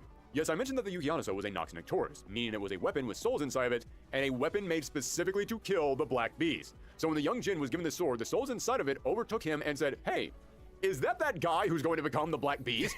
Time to do the exact thing I was made to do. Same thing goes for Hakumen. He fought in the Dark War against the Black Beast, and he knew that Ragna was the Black Beast, so the moment he arrived in the present, he set out to kill Ragna before he transformed. But how does Hakumen know that Ragna is the Black Beast? Well, I'll explain that right now, actually. So I mentioned that Rachel Alucard was a bystander, someone who had to keep observing the world endlessly without interference. Well, this also means that she existed outside of our time. So she didn't get reset with every single time loop, meaning she had to keep witnessing the same 100 years repeating themselves over and over again. But on the 299th reset, Jin jumped into the cauldron and traveled back in time as well, and Rachel found him and said, oh hey, this is different. Hey Jin, you want to kill Ragna, right? Well, going through the boundary kind of wrecked your entire body and you can't fight anymore. But my father just happens to be collecting artifacts that could possibly stop the Black Beast, including this insanely powerful Susanoo armor that just needs a soul inside of it to work. So, what do you say? Yes, Hakumen is really Jin after going through the boundary and having his soul put into the Susanoo unit. And dun dun dun! It's like Finon going through the time loop and then coming out as the black was that the Flame Reaver, right? It's almost like when I see Finon and the Flame Reaver and everyone theorizing that the Flame Reaver is Finon, it's almost like seeing like Jin and Hakumen. Like, it's such a parallel. Because he knows what will happen to his brother, that's why he's so dead set on killing him. But in Hakumen's story, when he confronts Jin, you actually see him feeling far more remorseful about it than Jin did when he faced Ragna. So I guess 100 years in the boundary really chilled him out. So, it's only 100 years. So he was stuck in the boundary for 100 years, and at this point in the story, he's only at 20% power. Ragna's Azure Grimoire causes him to merge with the Murakumo unit Nu 13. They become the Black Beast and get sent back in time. Then the satellite monster Taki Mikazuchi destroys the city of Kagutsuchi, and the Master Unit resets the universe back to right after the Black Beast appeared 100 years ago. Eventually, over the course of all these loops with minor changes happening, Jin ends up going back in time as well and joins with the Susanoo unit to become Hakumen, which also locks Hakumen into the time loop, making him a constant that appears in every single loop as well. And I'm really wishing at this point that I didn't use this clip from The Good Place during our King of Fighters retrospective, because it fits so much better right now. My brain is melting. How can events happen before the ones that happened before? But that raises the question. What caused this time loop to finally break? That would be Noelle. Yes, after hundreds and hundreds of resets, eventually the stars aligned just right and Noelle found her way to the cauldron before Ragna. She came face to face with Nu 13 and Noelle lost all control of her body, speaking mechanically and engaging Nu 13 in combat. But the Murakumo unit overpowered her and she was about to kill Noelle when Ragna jumped in and saved her. Noelle had never seen Ragna in person before, but something about him felt familiar. Ragna fought Nu again, lost, and fell into the boundary with Nu all over again. But this time, Noelle ran in and grabbed Ragna, pulling him back up and saving him. Rachel then appears and says, oh, thank God it finally happened. About freaking time. Ragna finally didn't turn to the Black Beast and the time loop is finally done. Well, almost. There was still the little matter of the giant satellite monster that wanted to destroy Kagutsuchi, which would cause the Master Unit to rewind time again. But Rachel had waited for a millennia to see Ragna not turn to the Black Beast, so she wasn't going to let it all get reset again. So she called upon the Tsukuyomi unit. Yeah, remember that giant impenetrable shield that guards the Master Unit? Well, I guess as a bystander, Rachel just has access to that thing in a break glass in case the universe is about to be destroyed case. The end of Calamity Trigger. She kind of like, yeah, she actually stepped in when she wasn't supposed to. So Rachel summons out the Tsukuyomi unit to guard Kagutsuchi from the space blast, saving the city, and finally ending the time loop. So, that was it. They finally managed to break the loop. Ragna was saved. Nu 13 was defeated and cast into the boundary. Everything was taken care of. Except for... there he is. Yep. Wait, actually, maybe that's really why they keep using the female Trailblazer, right? It's like, here's a hint. Noelle's the inspiration. Hazuma had been there watching and waiting the entire time. And guess what? You're never I gonna don't know believe if she it. You're is, gonna be though. shocked. Hazuma is actually Yuki Terumi. Yes, Hazuma was the new artificial body that Relius Clover made for Terumi, and he had wormed his way into the NOL to not just manipulate events behind the scenes, which, again, I'll get back to later, but also because he knew that it could get him into this exact spot. You see, Terumi also existed outside of reason just like Rachel, so whenever the time loop began, he got sent back to his old body, being forced to relive everything over and over again. But he was manipulating events ever slightly to try and get everything to line up just right. Now, okay, what I'm about to explain to you is the most complicated thing about BlazBlue. And considering that I just explained the time loop, that's saying something. You remember how I said... Is BlazBlue, the story of BlazBlue. So we're looking at this because it's like, how do I put it? I think, because I have played BlazBlue before, so most of this story, like, I'm not 100% familiar with all the details, but, like, I know the main story. I know, like, what happens because I played all these games back then. It's a fighting game. But what I'm saying is that this is basically the story of Euphorius, and it's, like, it's not a 1-for-1, but some characters, they are on the exact same arc, and it's, like, it's almost like if you know the story of BlazBlue, you kind of know how Euphorius is probably going to go and probably how it's going to end. In Japanese, Rachel was referred to as a bystander, but in English, they translated that to an observer. But I wasn't going to call her that because there was another thing in the game called observer that was way more important. Yeah, here we go. It's time to talk about observing. Observing is an ability in the BlazBlue universe where, to put it as simply as possible, you can essentially pull into reality something that doesn't exist. I'm still thinking. Yeah, buckle up, folks. It's about to get weird. People with the power to observe, in other words, observers, can see different possibilities, and they can then observe that possibility and bring it into reality. The process of doing this is called a... No, I think Finon is a bit of like... I think they wrote both Ragna and Finon into... both Ragna and Jin into Finon, if that makes sense. Because someone has to be the Black Tide, right? If, like, Ragna is the Black Beast, and then it's almost like who is the Black Beast then? Is the Black Tide the equivalent of the Black Beast, or is the Flame Reaver the equivalent of the Black Beast? But then I'm thinking, like, if the Flame Reaver is the equivalent of Finon. Okay, we'll get back to that later. Phenomena intervention, and it can be something as simple as seeing someone down the street and saying, they should be standing right next to me instead. And then you observe the possibility where they're next to you, and then they okay, this one's crazy. Someone down the street The and bring it observer's into power. reality. The process of can see different possibilities, and they can then observe that possibility and bring it into reality. The process of doing this is called a phenomena intervention, and it can be something as simple as seeing someone down the street and saying, they should be standing right next to me instead. And then you observe the possibility where they're next to you, and then they just teleport down the street. Remember when Hakumen was fighting Ragna and suddenly he teleported back to Sector 7? That's because Kokonoi observed him being back. But it can also be something as big and grand as creating something totally new out of nothing, or manipulating an entire location and everyone within it. Essentially, it's God powers, which makes sense as it's basically what the Master Unit does to control the universe. And you want to know the craziest part of this? This is actually based on real theoretical science. Yes, I do realize I just said real theoretical, but I didn't know a better way of putting it. About a decade ago, I watched a documentary on the many-worlds theory that was about how scientists use quantum mechanics to explain multiple realities, and as I was playing through these games, it suddenly clicked with me. Oh wait, this is the exact thing they're talking about. It's way too complicated for someone like me to explain, but essentially it involves sending out electrons to various locations, meaning they did exist at different spots all at once, but they would only appear wherever the scientists observed them. The similar way of explaining this is Schrodinger's cat, which is an old thought experiment that says that a cat is in a box with poison, and you don't know if that poison has killed the cat until you open the box up and look, meaning the cat is both alive and dead until you observe it. And I think Mori P, the creator of BlazBlue, knew about these things. It's like Schrodinger's gotcha. You don't know if you're gonna get the limited character or the standard character. It's only by pulling that you will know it. Theories and base observing around it, because as I said, Schrodinger's cat is the most famous example of this, and who is one of the biggest observers in BlazBlue? Kokonoi. What is Kokonoi? A cat. Could be a coincidence, but that's a hell of a coincidence. Now I know that observing sounds far too overpowered, but there are some drawbacks to it. For starters, as you can probably guess, what you can and cannot observe all depends on how strong your power as an observer is. So it's not like if you gain the power to observe, then you can just control time and space. No, if you have small observer powers, then you'll barely be able to do anything with it. Also, once you observe something into reality, then you have to keep observing it or else it will return to the way it was. Unless you're just a super high and mighty all-powerful observer, then you essentially have the reality stone and you can reshape the world however you want. So, what does this have to do with anything? Well, as you've noticed from Relius and Arachne, when people fall into the boundary, it can change them. So when Noelle leaned over the cauldron and looked in to grab Ragna, she stared directly into the boundary itself. And this gave her the eyes of the Azure, making her the successor of the Azure. What the heck does that mean? It means she was now an observer, and a very high-level observer at that. But she couldn't control it just yet. And knowing this is what happened, that's when Hazuma stepped out and said, "Hey, Noelle, look at me." Bitch. Yes, Hazuma's entire plan all along was to get Noelle into this exact spot where she could gain the eyes of the Azure. Oh my then god. Have her use her new observation powers on him, because Teremi was still just a spirit struggling to hold on in this world, needing the body of Hazuma to keep him alive and unable to access any of his powers. But the moment that Noelle looked at him, her new eyes saw the spirit of Teremi inside of Hazuma, and thereby she observed his true self, returning him back to his original powers. Hazuma then fled, ready to start the next phase of his plan, and that is where the first game ends. Yes, this was all a story about breaking an endless time loop by having Noelle gain the eyes of the Azure and resurrecting Teremi's power. And I know that sounds like an insanely complicated series of events that all had to happen for Teremi's plan to work, but you have to remember, this timeline looped hundreds upon hundreds of times. Yes, it's a crazy plan, which is why it took so many tries for it to actually work. Also, you might be looking at the title of this game wondering, BlazBlue Calamity Trigger? What's a Calamity Trigger? Calamity Trigger was the event of Noelle gaining the eyes of the Azure. It's called a trigger because by breaking the time loop and by granting her the power to see all possibilities, it opened up a nearly infinite number of possible realities for the future to follow.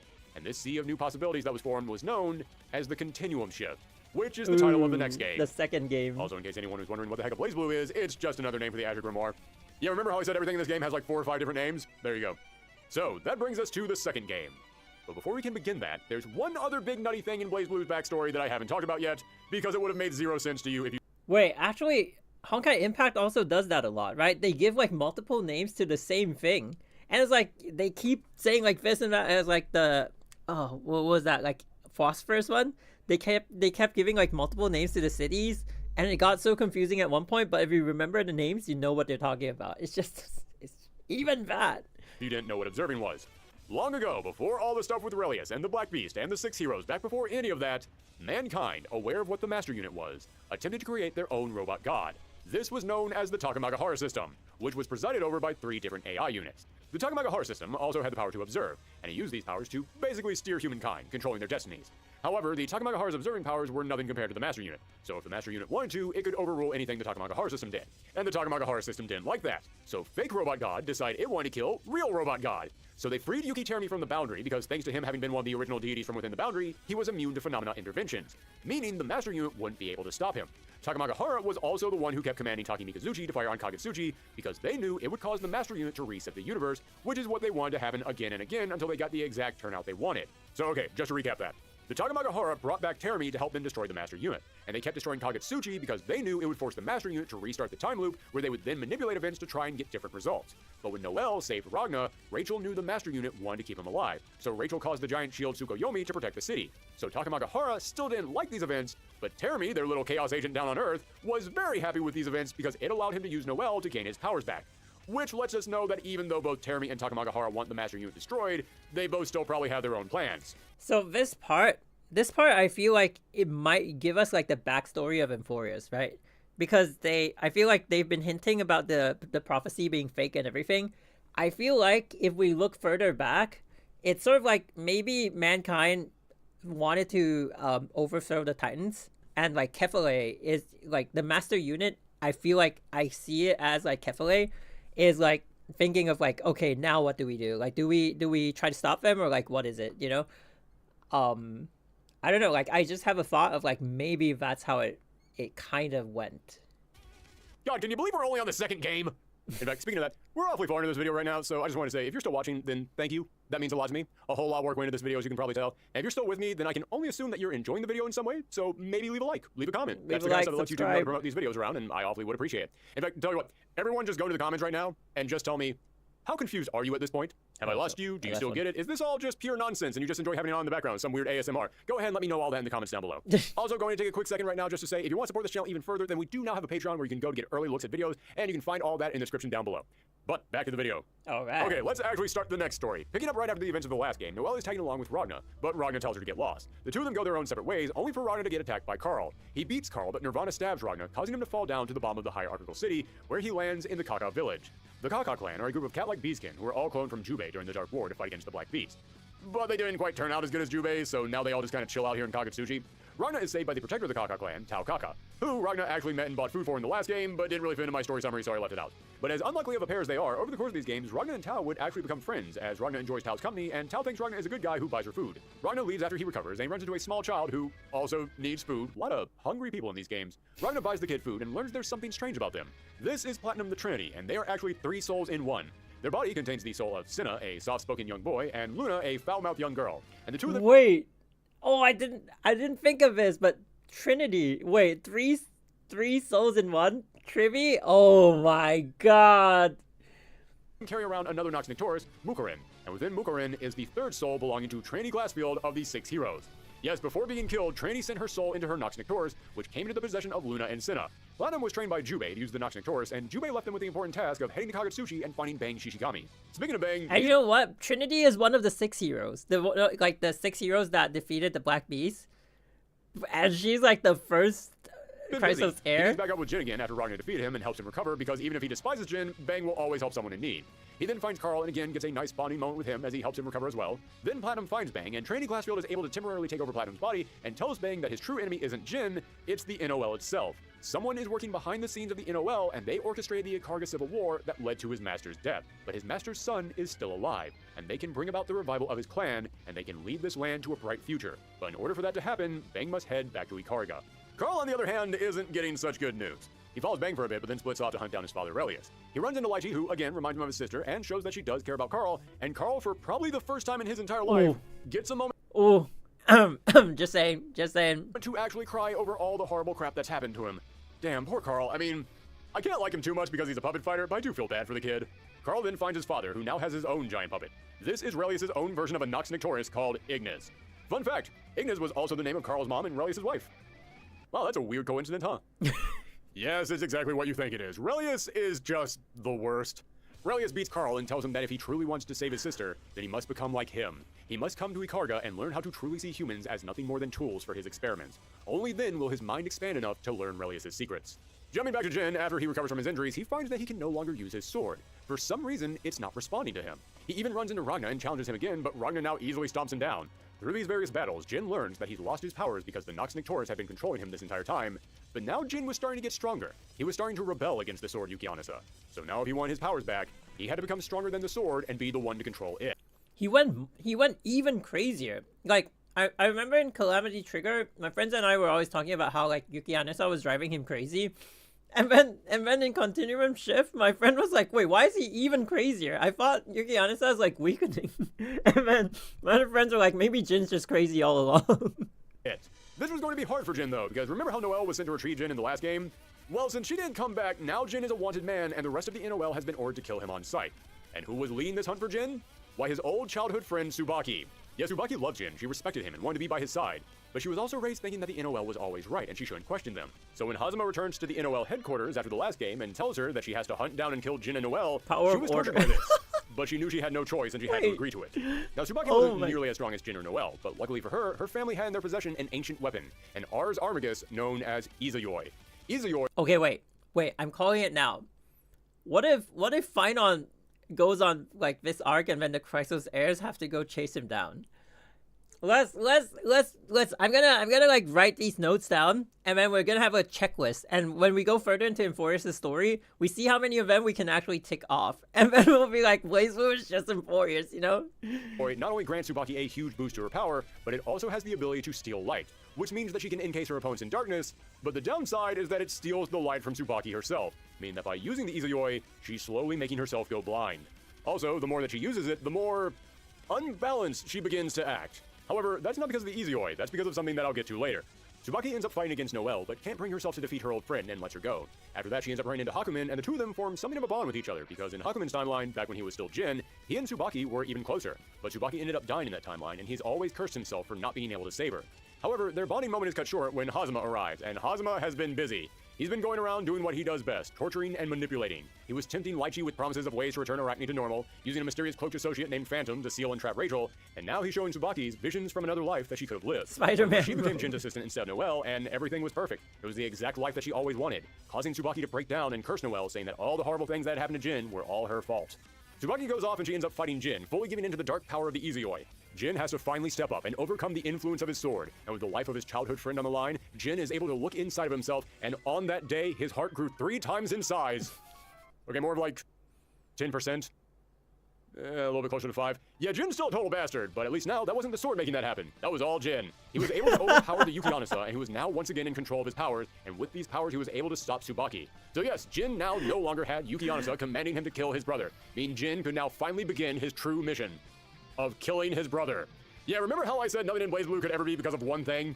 Well, Jin didn't just have Yuki Anasa manipulating him, he also had the power of order. Remember that thing from like an hour ago when I said Celica had the power of order and it was just something that the universe gave people to help balance itself and protect itself from threats? Well, there weren't many threats larger than the Black Beast. So Jin didn't just have the Yuki Anasa whispering in his ear, he had also been chosen by the power of order to be the one to kill Ragna. That's right, Jin had Kill Ragna playing in stereo his entire life. Both the devil and angel on his shoulders were firmly on team kill your brother. Now, it's been a while since we checked in on Kokonoi, and considering it's only been about 12 hours since the last game, she's been very busy. A while back, Tager had found in a destroyed cauldron another Murakumo unit, Lambda 11. Now, Lambda had a super rough life. She was tortured by her creators and was haunted by the memories of her creation until eventually she was shut down. And after hearing about how horrible Murakumo units are treated, it might shock you to learn that Relius Clover was the one who invented them. I know, huge twist, right? If there's something horrible that happened in this universe and involves science, it was probably Relius Clover. So Kokonoi salvaged Lambda, but Murakumo units need a soul to function, and Lambda was basically just an empty shell at this point. But luckily, another Murakumo unit had just been dumped into the boundary with a fresh soul just sitting right there. So Kokonoi used her super science to reach into the boundary and just took out a sliver of New 13's soul and put it in Lambda. Because of this, Lambda was mostly a mindless, obedient robot working for Kokonoi, but every now and again, she got a brief flash of memories and feelings that she didn't understand. Oh, also, Lambda 11 just happens to look a lot like Ragna and Jin's sister Saya, but at this point, if I bring up a Murakumo unit, just go ahead and assume that. Also, remember Makoto, the squirrel girl who was friends with Tsubaki and Noelle? Yeah, well, she's actually been a double agent this whole time, working for Kokonoi, giving her info from the NOL. Moving over to Noelle, after facing off with Tsubaki, she realized that she had to stop Hazama. So, she made her way to the top of the NOL base, where another cauldron was waiting. There, Hazama keeps pushing her buttons, mentally torturing her until Noelle eventually breaks. And that's when we learn the truth about Noelle. Her powers start fluctuating wildly, her Nox Nictoris tries to restrain her, but it can't hold her back anymore. You see, turns out that Noelle was another Morokumo unit. During the Karga Civil War, a Morokumo unit called Mu-12 was being developed in the city of Ibukiro, but its development was interrupted when the Takamagahara system caused the Taki Mikazuchi to fire down on the city, burning it to the ground. Mu-12 managed to survive though, and it's thought that thanks to the giant city-destroying attack causing her to be born, she was created with incredibly high power levels, but also had amnesia of who or what she was. And so, Mu-12 was adopted into a rich family, given the name Noelle, and now Hazama had broken Noelle's mind, causing her to revert to her original programming. He then shoves Noelle into the cauldron, not to place her into the boundary, but because cauldrons also have another function. Cauldrons act essentially as giant ovens that are used for baking up Morokumos, and Noelle had been taken out before she was done. So Ragna comes racing to stop Hazama, who, by the way, Ragna already knows is actually Yuki Terumi and is the guy who took his sister away when he was a kid and caused Jin to burn down their home and cut off his arm, so even if Noelle wasn't in danger, he'd still be after him. But Rachel had just gotten done telling Ragna that no matter what he does, he can't beat Hazama. It would just be impossible with how he was now. Ragna, being the anime protagonist that he is, doesn't listen when someone tells him that he can't win, and he charges into battle anyway, only to immediately learn why he can't win. I don't think so, asshole. You're the one who's gonna eat it. Restriction 666 released. Dimensional interface force field deployed. Blaze Blue? That's quite a toy you got there, kiddo. How'd you do that? Sounded like Restriction 666 released. Deploying dimensional interface force field. What? How did you? No way. Time for a taste of real power, boy. Oh, his VA though. His VA. Oh my god. Wait. That's crazy, you know? Wow, the VA quality that they got. How did you? No way. Time for a taste of real power, boy. Code SOL. Blaze Blue, activate! Damn! Yes, it turns out that Yuki Terumi is the one who invented the Blaze Blue, the Azure Grimoire that Ragna used for an arm. And Ragna's was the weak inferior model. Terumi's, on the other hand, was the top-of-the-line state-of-the-art model. But that wasn't the only big reveal. Terumi explains that the Azure Grimoire was basically a portable cauldron, not just because it allowed access to the Azure inside. Oh wait, the way he says it though, because back then what I was told was that there's a fake one and there's a real one. So Ragna was holding the fake one all along. But I guess this makes more sense, which is like, it's just an inferior version, but they're still basically the same thing. By the boundary, but also because just like how cauldrons could create Morokumo units, the Azure Grimoire was designed to absorb souls specifically to create the Black Beast. Well, sort of. As I said, the Azure Grimoire was a failed model. It wasn't supposed to create the Black Beast. Much like the Azure Grimoire itself, the Black Beast was also a failed version of what Terumi was actually aiming for, a Kusanagi unit. You remember that from way back? Prime field devices were robots designed to explore the boundary. Morokumo units were prime field devices designed for combat, and Kusanagi units were Morokumos designed to kill the master unit. This is another reason why New 13 wanted to merge with Ragna. Morokumo units were designed to become Kusanagi units, so the Azure Grimoire was basically calling to her to make her whole, but because the Azure Grimoire was faulty, when she and Ragna merged, they didn't become a Kusanagi, they became a Black Beast. I know I'm repeating myself here a lot, but when you get into this many crazy plot points all at once, I feel like that's warranted. But after all this time, Terumi finally had the perfect Morokumo unit, and he had a giant cauldron sitting up here on top of the NOL base, which was absorbing the souls of everyone inside the building. With these souls it was gathering up from all the NOL agents, it was going to use them to turn Noel into a Kusanagi. This was it. Ragna had to stop him, or all of existence was going to be destroyed. Ragna couldn't stop him. Yeah, Rachel was right. Ragna couldn't beat Teremi. Ragna got stomped. Not only did Teremi have a better Azure Grimoire, he also was in possession of Ouroboros, another one of the Nox Nectarises. Noel then emerged from the cauldron, now fully transformed into a Kusanagi, and Teremi ordered her to head into the boundary and kill the master unit. So yeah, things were looking bad. But then, as Teremi moved in to deliver the killing blow to Ragna, in jumped Lambda 11. Yeah, as I said, even if it was just a little bit, she did have a sliver of New 13 soul inside of her, meaning she did care about Ragna, even if it was in an obsessed stalker kind of way. So she jumps in and saves him, sacrificing her own life to do it. But as she sacrifices herself, she then merges with Ragna. However, unlike in the last game, this didn't cause Ragna to change into a black beast. No, you see, Kokonoi had equipped Lambda with something known as an idea engine, which is a machine that Kokonoi invented for the purpose of matching the power and countering a Nox Nectaris. Thanks to this idea engine merging with Ragna's Azure Grimoire, Ragna didn't turn into a black beast. Instead, he went Super Saiyan. He gained a massive power-up and was able to stop Hazama, freed Rachel from her magical prison, and then dove into the boundary to find Mu 12. And he used the power of his Grimoire to awaken Noelle and bring her back to her senses. He did end up losing his arm in the process, though. Not the Azure Grimoire arm, no, the other real arm. Yeah, Ragna is now 0-2 for keeping his arms from being cut off. But aside from being down one arm, it looks like everything worked out. Noelle was now in control of her body again. Hazama had been defeated. Jin still wanted to kill Ragna and was still a total a-hole, but... Oh my god. When we played this part of the story, my friend was like, why didn't he just use his right arm? At least now he was in control of the Yuki Anasa again. Everybody won, right? Nope, turns out this was all according to Hazama's plans. Or Teremi's plans. Oh god, I'm going to get those two mixed up at some point later on, aren't I? You see, even though both Teremi and the Takamagahara wanted the Master Unit destroyed, Teremi had additional plans that didn't involve him becoming slave to another giant robot god. However, Takamagahara had an impenetrable defense. It had 3 supercomputers that were constantly observing itself at all times to keep anyone from being able to enter it against their will. But when Ragna fought Mu 12, all 3 of the AIs turned all of their attention towards that fight.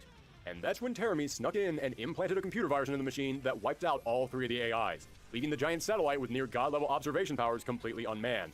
Teremi then beamed down to visit the injured Ragna, Noelle, and Jin, and revealed that while all this was going on, he had been assembling his own Legion of Doom to help him out. There was Relius Clover, the mysterious phantom puppet that he had used to imprison Rachel, Lychee, who had joined him with the promises of returning Arachne back to normal, and Tsubaki, who had been completely overtaken by the dark magic that was corrupting her mind. By the way, in case you're wondering how Teremi was able to plan all this without the Takamagahara system finding out about, it's because remember how I said the Izuyori could steal light? Yeah, that's the reason Teremi needed Tsubaki. Stealing light doesn't just mean making things dark, it also means making it impossible to be seen, even by a god.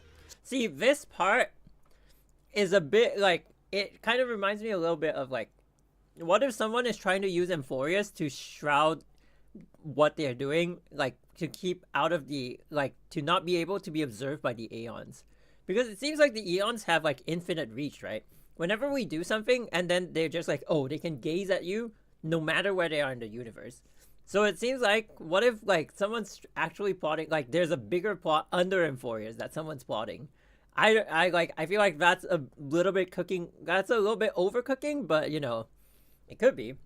But also like, I don't know who's Yuki Teremi to basically gaslighting everything, but no, I don't think like Amphorius lacks a central villain though, because didn't Oronix say like the prophecy is fake? So maybe there is a central villain, they just haven't been revealed yet. Flame Reaver Gauntlet means he doesn't have that arm. I don't think it's a 1-for-1 for that. Okay, back to the story. So, Teremi needed Tsubaki to use the Izuyori's power to block the view of even the omniscient machine god, and that's when Hazama could form these plans.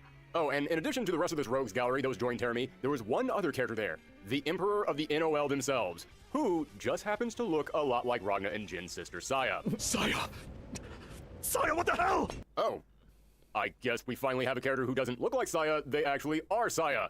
Yes, after Teremi kidnapped Saya, he set her up to become the leader of the NOL. Why would he do that? Say it with me, everyone. We'll get to that later.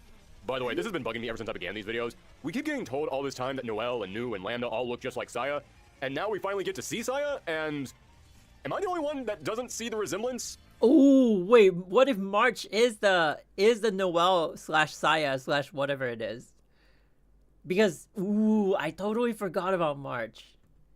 I mean, for now. Like, I didn't factor her into all of this, but like, they look nothing alike. Yeah, like, he's also saying that. I also always said that. I was like, I thought it was like a totally different character. Why are you saying they're the same thing? But I heard it was intentional just because they want them to like by name be the same character in the story, but they didn't want to keep making everyone look the same, so at least you don't get confused, I guess. Like, at all? I don't know, maybe it's just me. So, as the game ends, everyone finds out that they have to leave for Ikarga. Ragnar, Noel, Jin, and most of the other characters head there because that's where Saya and Termi are head. Bang heads there because he finds out that the son of his master is there. Carl heads there not just to confront his father, but also to rescue Miss Lychee. Tal just kind of tags along with Ragnar, and I'm sorry, Tal fan, she's a great fun character, but this is the last time I'm going to be mentioning her in this video because she doesn't really play into the plot after this. Point is, everyone is now head to Ikarga, and that leads us into the next game. Oh, wait, I need my jacket.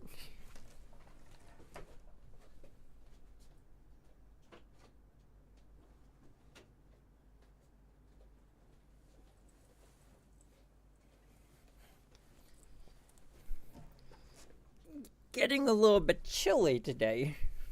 By the way, I just want to take a moment real quick to point out, I thought this video was only going to be about an hour long, and we've already cleared that, and we're only halfway through. I'm really bad at this, aren't I? So, yeah, we might have to start going into the Cliff Notes version of the Cliff Notes version. So, I mean, it's impossible to condense the story even further, no? Chrono Phantasma begins with everyone making their way to Ikarga, including Kokonoe, who has just been informed by the rest of Sector 7 that her services will no longer be needed. Yeah, Sector 7 might not be a unified team, more of just a bunch of scientists all sharing resources to fight the NOL, but even still, they haven't been too happy with some of Kokonoe's actions of late. However, Sector 7 doesn't just give you a pink slip and tell you to pack your stuff in a box and get out. No, if you get fired from Sector 7, you're not walking out of the building alive. And they know that Kokonoe won't go down without a fight. So remember way back when I mentioned that Kokonoe's right-hand man, Tager, lost his entire squad to a powerful villain named Azrael?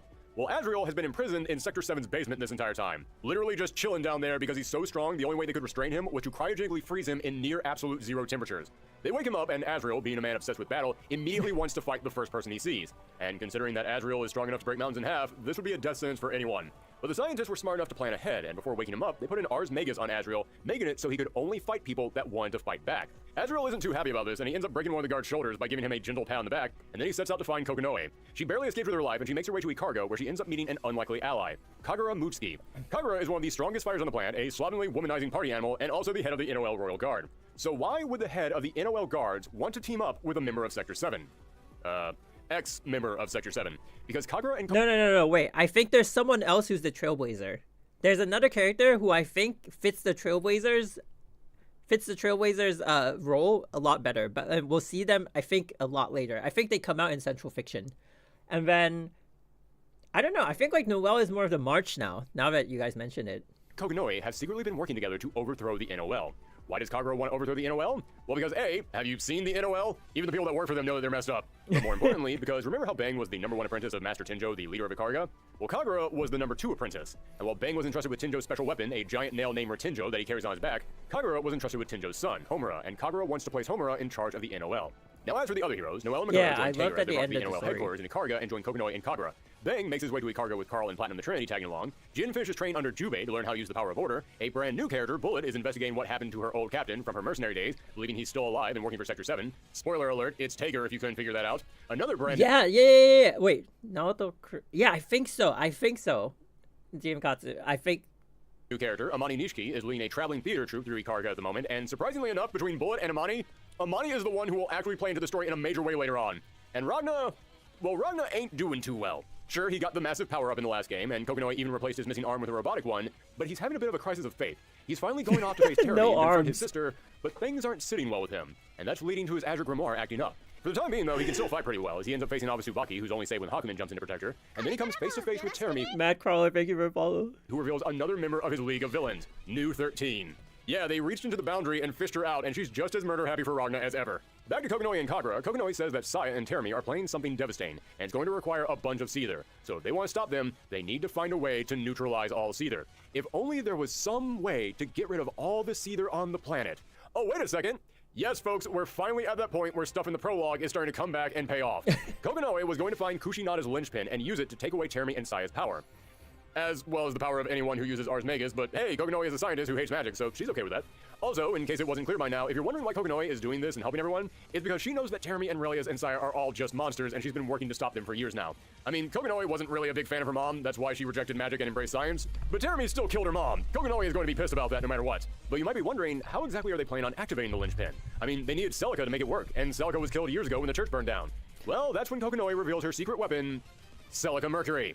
Yeah, it turns out that long ago, right after the Dark War, Celica found a magic mirror that created a duplicate of Celica's soul and stored it inside of it, which is maybe the most convenient thing I've ever heard of in a video game. Hey, we need this character's soul, but they died years ago. Oh, you didn't know that off-screen, decades ago, their soul was cloned by a magic artifact that we haven't mentioned before? So yeah, Celica is back and basically is a ghost from the past, a phantasm from another time, a chrono-phantasma, if you will. That's the name of the game. So it looks like our heroes have a plan, but they need to hurry, because now there's suddenly a brand new problem they're facing. Saya has started warping space and time.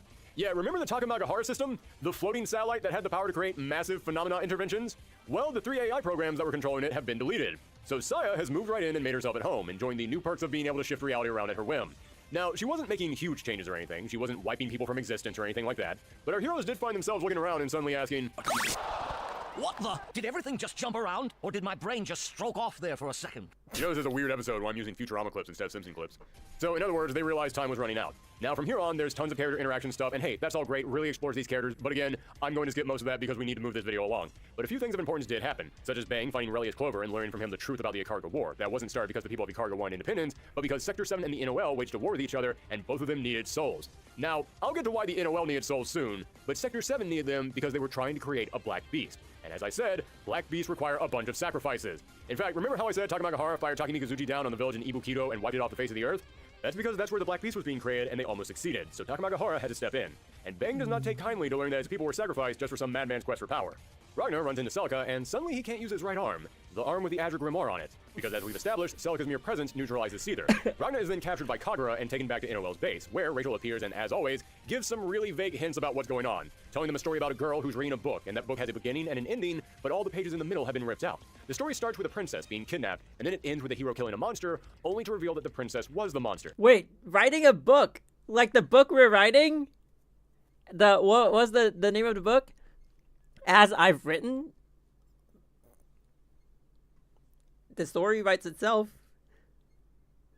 And the young girl tries to rewrite the story to save the princess, but the end is already written, meaning it will always end like that. Why does she tell them this story? Because it's a metaphor for everything that's going to happen later. Kokonoi tells Ragnar that they'll release him from his cell, but he has to stick around, and to make sure that he doesn't leave, she puts Celica in charge of watching over him. And more importantly, she tells Ragnar that if he gets too far away from Celica, then a bomb that she planted in his robot arm will go off. This is all a lie though, there is no bomb, but she's worried that Ragnar might lose control of the Azure Grimoire, and she knows that Celica can keep it neutralized. Also, in case anyone is wondering, Ragnar has no idea who Celica is, because she's back to being a teenager and he only knew her as an adult, and since she went on to be a nun, he never actually knew her name when he was growing up. He always just called her sister. Jin continues his journey to Icarga, and along the way he runs into Hakumen. During their encounter, he confirms his suspicions that Hakumen is him from a different timeline. Ooh, you think we'll get this? You think we'll get this in Emphorius? Finon meets the... Finon... Wait. Oh yeah. Finon has met the Flame Reaver. Maybe they'll have a scene, they'll talk it out, and they'll be like, wait, I'm actually you? Oh. He asks Hakumen about Tsubaki and the Easy Oi to try and find some hint of how to snap her out of her dark, moody emo phase. Jin then arrives at the NOL base and joins everyone else, and the gang now starts playing to take down Saya. I want to remind everyone right now, for the sake of time, I'm skipping a whole lot of character bonding moments that are very nice and they flesh out these characters, but there's a ton of it in here and we just don't have time for it. If you pick these games up for yourself, then I encourage you to check these story modes out just to get these characters fleshed out, because yeah, it's some really good stuff. Back to the bullet points, Rachel helps Noelle train her new Morokumo and Observer powers, but while they're training, Noelle is attacked by Arachne. Why is Arachne there? Because Relius Clover captured him, turned him into his servant, and then equipped him with an idea engine. Remember that thing that Lambda had that was basically the anti-Nox Nictoris tech? Yeah, now Arachne was upgraded from sludgy foot soldier to boss monster. Noelle is rescued by Kagura, who smacks Arachne away. Kagura then meets with Bang that night, and the two former disciples of Tenjo discuss Kagura's plan to overthrow the NOL, and reveal Tenjo's son Homura to be safe and in his care. They tell Bang to head to a specific location and wait there with the nail that his mentor had given him, and they say that when the time was right, he would know what to do with it. So, now it was time for our heroes to start their plan. First up, they had to save Tsubaki, but they also had to deal with Azrael, who was on a one-man warpath across the country to find Kokonoi. Well, Kagura had a plan to kill two birds with one stone. They had Ragnar in their possession, and he had the highest bounty in the world, meaning a lot of people wanted to catch him and turn him in. But since Kagura was still the head of the NOL guards, it meant Ragnar was already in NOL custody. So Kagura announced a fighting tournament, because it was the only anime trope this series was missing. He said that whoever won this tournament could turn Ragnar in and get the bounty on his head. This brought Tsubaki there as a member of the NOL to oversee everything, and it also drew Azrael's attention. But more importantly, this tournament had another purpose. As I said, Saya was now in control of the Takamagahara, meaning she could create massive phenomena interventions, making it next to impossible to stop her. She was strong enough to reshape an entire city all at once, but not strong enough to reshape the entire world, at least not yet. So, if they televised this tournament to the entire world and made sure it had as many people watching as possible, then Saya couldn't use her observer powers to reshape anything going on. Yeah, basically when you use observer powers, you make something true that wasn't true. So if you're standing around just 2 or 3 people, your observer powers can convince them that whatever you're observing into reality is real. You're affecting what you're observing as well as everything around it. But when the entire world is tuning in and watching something, your observer powers won't work on it because too many people from outside your range of influence can see it and would know that you changed something. So, the tournament begins, and Noelle, Makoto, and Jin face off with Tsubaki. Noelle uses her new Eye of the Azure powers to observe the evil that is taking over Tsubaki's mind, causing her to transform into the embodiment of the Izuyoi itself, at which point Jin comes in and reaches out to her. Tsubaki is able to awaken inside the Izuyoi and regain her senses. Turns out it wasn't the Izuyoi that was brainwashing Tsubaki. Remember how Terumi was being forced to fight for the heroes during the Dark War because Nine put a spell on him? Saya had done the exact same thing to Tsubaki, but thanks to her friend, she was able to break free of her control. But then there's the matter of the giant muscle man that was rampaging in the stadium. Azrael jumps in and starts going for Ragna, and for a moment it looks like Ragna is about to lose control of the Azure Grimoire. But he's able to pull through it, making his allies think that maybe he can control this power after all.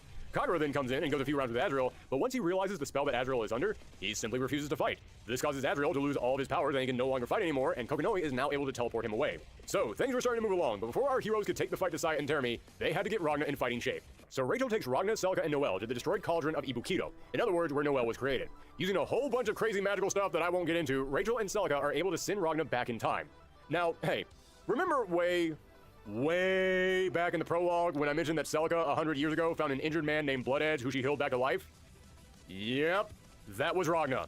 Ragna got sent 100 years into the past where he lost his memories. He only remembered that he was called Blood Edge, but he still felt something towards Celica and he knew he had to help her. So he escorted Celica on her quest to find her father, met her sister Nine and Trinity and a young Jubei, and eventually they all found Kushina's linchpin. But upon finding it, they learned that Celica would die if she activated it. Upon hearing this, Ragna regained all of his memories and he couldn't let Celica sacrifice herself. So he told them that he had a way to stop the Black Beast for 1 year. And in that year, they had to find a way to stop the Black Beast that didn't involve killing Celica. So Ragna confronted the Black Beast, was absorbed into it, and it turns out that ingesting yourself isn't that good for you because it caused the beast to shut down for an entire year, and you all know what happened from there. So Ragna died in the past? Yes. And also no. Because in the present, Noelle was able to use the Eye of the Azure to observe Ragna still being alive, which brought him back. Now, you might be thinking, wait, so if you're an observer, then you can resurrect the dead? Well, if you have god-level observer powers, then sure, you can reshape all of reality. But nobody in our cast of characters has that level of power just yet. The reason why Noelle was able to bring Ragna back was because even though he spent days in the past, in our time, he was only gone for a second. So basically, she didn't really bring him back to life, he just disappeared and then she observed a reality where he was still there. Which also explains why he still has his coat and sword with him despite handing them off to Celica in the past. That's crazy, isn't it? It's like, I feel like the part where I learned that, like, because when they teased the actual Blood Edge, I was like, well, one day we're going to see the Blood Edge and he's going to become a playable character and I'm going to be so psyched to learn a new character. Turns out Ragna was the Blood Edge. It's like, the red coat was given to him by himself. Look at that. Oh my god. But when Ragna came back, he returned with his memories of the past, and upon realizing that Celica would have to sacrifice herself, he realizes he has to protect her. And not just her, but everyone else. Yeah, again, I'm skipping over all the character interaction stuff, but over the course of this game, Celica and Ragna start to get really close with each other, and realizing that he has to protect her, that's what clears up the emotional fog that's been plaguing Ragna throughout this entire game. So now, Ragna was finally ready to fight again, and he wasn't the only one. You might have been thinking to yourself, hey, there's a group of characters who we haven't talked about in a while. And you're right, because as all of this was happening, the 6 heroes were reuniting with a plan to take down Terumi. Hakumen, Valkenheim, Jubei, and Platinum, now with Trinity in control, all teamed up at Rachel's manor, and after Trinity met with Celica and got some emotional closure, they all headed out. Using Trinity's Nox Nectaris, which enhances her alchemic abilities, they separated Hazma and Terumi. They need to do this because if they just destroyed Hazma, then Terumi would still survive in his spirit form. They had to turn Terumi's spirit bite into a solid form and then destroy it.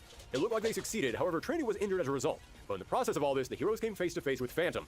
Yeah, remember the magical puppet that Terumi and Relius were carrying around? Well, the heroes confronted it and learned that the puppet was actually Nine. Terumi had fished her out of the boundary and then had Relius turn her into a puppet. Now, back to Ragna, he confronted Kokonoe and is angry that she was actually willing to sacrifice Celica to use the linchpin. At which point, Rachel appears and tells them that there is actually another way to activate it. Yes, the machine does need a soul, but there's another soul out there that can sync up with the linchpin, and that soul belongs to someone who was already dead, and they had stored their soul inside of a Nox Nectaris just for this exact occasion. But what was this Nox Nectaris, and where could they find it? I mean, all we know is that it's shaped like a giant nail, and who has a Nox Nectaris shaped like a giant... Oh. Yes, when Tenjo entrusted the giant nail Retinjo to Bang and told him that was the spirit of Ikarga, turns out that was literal. The nail housed Tenjo's soul inside because they realized it might be needed for this exact occasion. So Ragna, Celica, and Noelle head off to meet Bang, where Kagura told him to wait. And in case you're wondering right now, wait, so Kagura told Bang to take the nail to Kushinada's linchpin, but he didn't know that the nail would work on Kushinada's linchpin? He knew that the nail would be needed to make Kushinada's linchpin work, but they thought they also needed Celica's soul. He didn't know that there was already a soul also inside the nail that would also work. Do you see what I mean when I say everything in BlazBlue has way too many steps to it? Ragna confronts Bang, and after a quick scuffle, they reveal that the Retinjo is the key to saving the world. He just has to drive it into the linchpin. Bang doesn't quite understand, but he agrees to go along with it, trusting in what his allies have told him, only for them to be interrupted by Relius Clover, with Waichi backing him up. So that situation gets bad quick, and it isn't looking much better for the other heroes. Kagura, Jin, Hibiki, Kagura's assistant who's been here the entire time, but I couldn't find a good spot to introduce him into the summary, and Homura are confronted by Saya, who quickly beats them. But when she sees Homura, she realizes, oh, you're the kid of Tenjo. Wait, So you were planning on overthrowing me and putting Homura in charge? Well, you know what? I'm feeling generous today. So Saya broadcasts herself to the entire world and tells them, listen, I'm stepping down as the head of the NOL and I'm handing my position over to Homura. You all think that this will lead to a perfect world? That's great. I think you humans are just wonderful with your little goals and your dreams and whatnot. So go make your little utopia and I'll give you my parting gift. Death. Okay, time to finally explain who, or more accurately, what Saya is. Saya is just the outer shell of this creature. On the inside, she is actually the god of death, Hades Izanami. You see, when the Takamagahara unit freed Yuki Terumi, they believed he could help them bring about Doomsday, a prophesized day in which the god of death would be able to kill the master unit. Now, Terumi was on board with this, except for the part about having to work for the Takamagahara system, but he already took care of that. So, in order for this to happen, they would have to create a vessel that the god of death could inhabit. Relius Clover attempted to create such a body with an early Morokumo unit, however, it didn't work. But something else surprising happened. The Morokumo unit he created had 3 children. Yes, apparently Morokumo units can have children, but the process by which it's possible is really weird and even I don't fully understand it. The important thing is it happened. And as you can probably guess, these 3 children were Ragna, Jin, and Saya. And even though Jubei rescued them and took them to safety, Terumi found them and realized that the 1 in a million offspring of a Morokumo unit could be just what they needed. So he kidnapped Saya for this experiment and gave Jin the sword that he could use to burn the home down and cut his brother's arm off and kill Celica. Because Terumi didn't have a body just yet, so he needed something to keep him in this world. Something permanent that would always be there. And that thing was a grudge. He stole Saya to be the body for Izanami and then made Jin attack Ragna so that way Ragna would keep Terumi in his mind 24/7, allowing Terumi to keep living in this world. That's right, Terumi did all those horrible things to Ragna so that way he could literally live rent-free in his mind. And so, Terumi and Relius used Saya to be a vessel for Izanami, and then they used their own influence as well as some help from the Takamagahara system manipulating things to get Izanami to rise in the ranks until they became the head of the NOL. And in addition to that, they also realized that if Saya's body was perfect for housing this god, then it must be the peak design for Morokumo units. So they would base all future Morokumo units on her, which is why Noel, Nu, and Lambda all look like Saya. And after Jubei told Ragna that the NOL was making robot versions of his sister in the cauldrons, that's why Ragna decided to suit up and go out and destroy all the cauldrons. Also because the cauldrons were going to be used for something else. Wait, so is Saya like Cyrene? Is she like the god killer? And so like if people's theory about like March 7 being Cyrene, so did they try to clone her? You see, I mentioned that the NOL had bases all around the world, and each of these bases had cauldrons inside them, and cauldrons made Morokumo units, but as we saw when Noel got turned into Mu 12 in the last game, these cauldrons can also absorb souls. So putting all these cauldrons around the world was all for this day, when Izanami would have the cauldrons activate and absorb the souls of everyone around the world, bringing all these souls to a focal point, creating a large swirling mass of energy called the embryo. What was the embryo going to do? A whole bunch of complicated stuff that I'm not going to get into here, but the important thing is it would summon the master unit out of the boundary and into this world where it could be killed. Oh, and to make matters worse, remember the giant monster in the satellite in space, Taki Mikazuchi? Yeah, Izanami calls the satellite down, crashing it into the Earth, and now Taki Mikazuchi is here and ready to start destroying anyone that tries to stop her plans. So, okay, Izanami, god of death, sucking up the souls of everyone on Earth. The master unit, here in our reality, ready to be killed. Taki Mikazuchi, down on Earth, stopping anyone from getting close to Izanami. The only way to stop all of this was to shove the Retenjo nail into the linchpin, then for Kokonoi to teleport the linchpin right to where Izanami was. Problem is, Relius and Lychee aren't letting our heroes anywhere near the linchpin. But then, the cavalry finally arrives. Someone appears to help turn the tide of battle. It's Carl. Yes, Bang had been a friend to Carl when no one else would, and he provided Carl with support and encouragement when he needed it most, acting almost as a mentor to him. I remember and now, what happened when here. Bang needed help, he arrived to, oh, wait, no, he's actually joining the villains. Yeah, Carl betrays Bang's trust and decides to join Relius, so that way he can help teach him how to turn his sister back to normal, and to protect Lychee, who reminds him of his sister. So yeah, things just became even worse for the good guys. But then Makoto and Tsubaki arrive, allowing Ragna, Noel, and Celica to head off to face Izanami and the Taki Mikazuchi. Bang, Tsubaki, and Makoto face off with Relius, Carl, and Lychee, but they're at a standstill. Neither side is giving an inch, and time is running out. Bang has to activate the linchpin now, or else all is lost. It looks truly hopeless for our heroes, but then Valkenheim jumps in to hold off Relius, allowing Bang to jump on top of the linchpin just before Kokonoi teleports it away. At that moment, Bang puts everything he has into hammering the nail directly into the linchpin, and Bang, the guy who has largely been treated as a joke throughout this entire series, ends up saving the day. Master, Ooh, we gotta play this normal. grant me this boon. Let my request be met with favor. Master, let my spirit reach you for love and justice. Phoenix! Retenjo!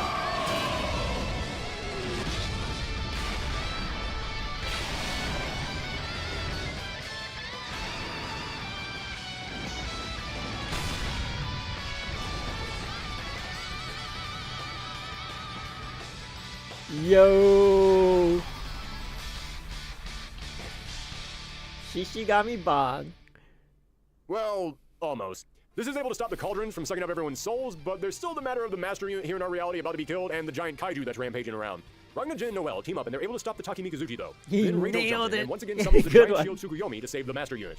Again, I'd like to remind everyone, yes, there's about 10 other things going on right now that involve many other characters, but we're skipping all that in order to keep this as simple as possible. Ragna, Jin, and Noel then move on to finally face Izanami. Only for Izanami to then cause the Black Beast to awaken inside of Ragna. So, in the twilight moments of this crisis, Ragna is overcome by the Black Beast, and Jin and Noel have to stop him, or else all is lost. This is lining up to be the most dramatic battle in the entire franchise. Cut to the dramatic battle now. Yeah, you don't actually get to see any of that fight. Instead, we cut to after the battle, where Izanami has escaped. No one can use Ars Magus anymore because all the Seether is gone, except of course for a handful of lucky people who apparently were just chosen by the Azure to still wield their powers.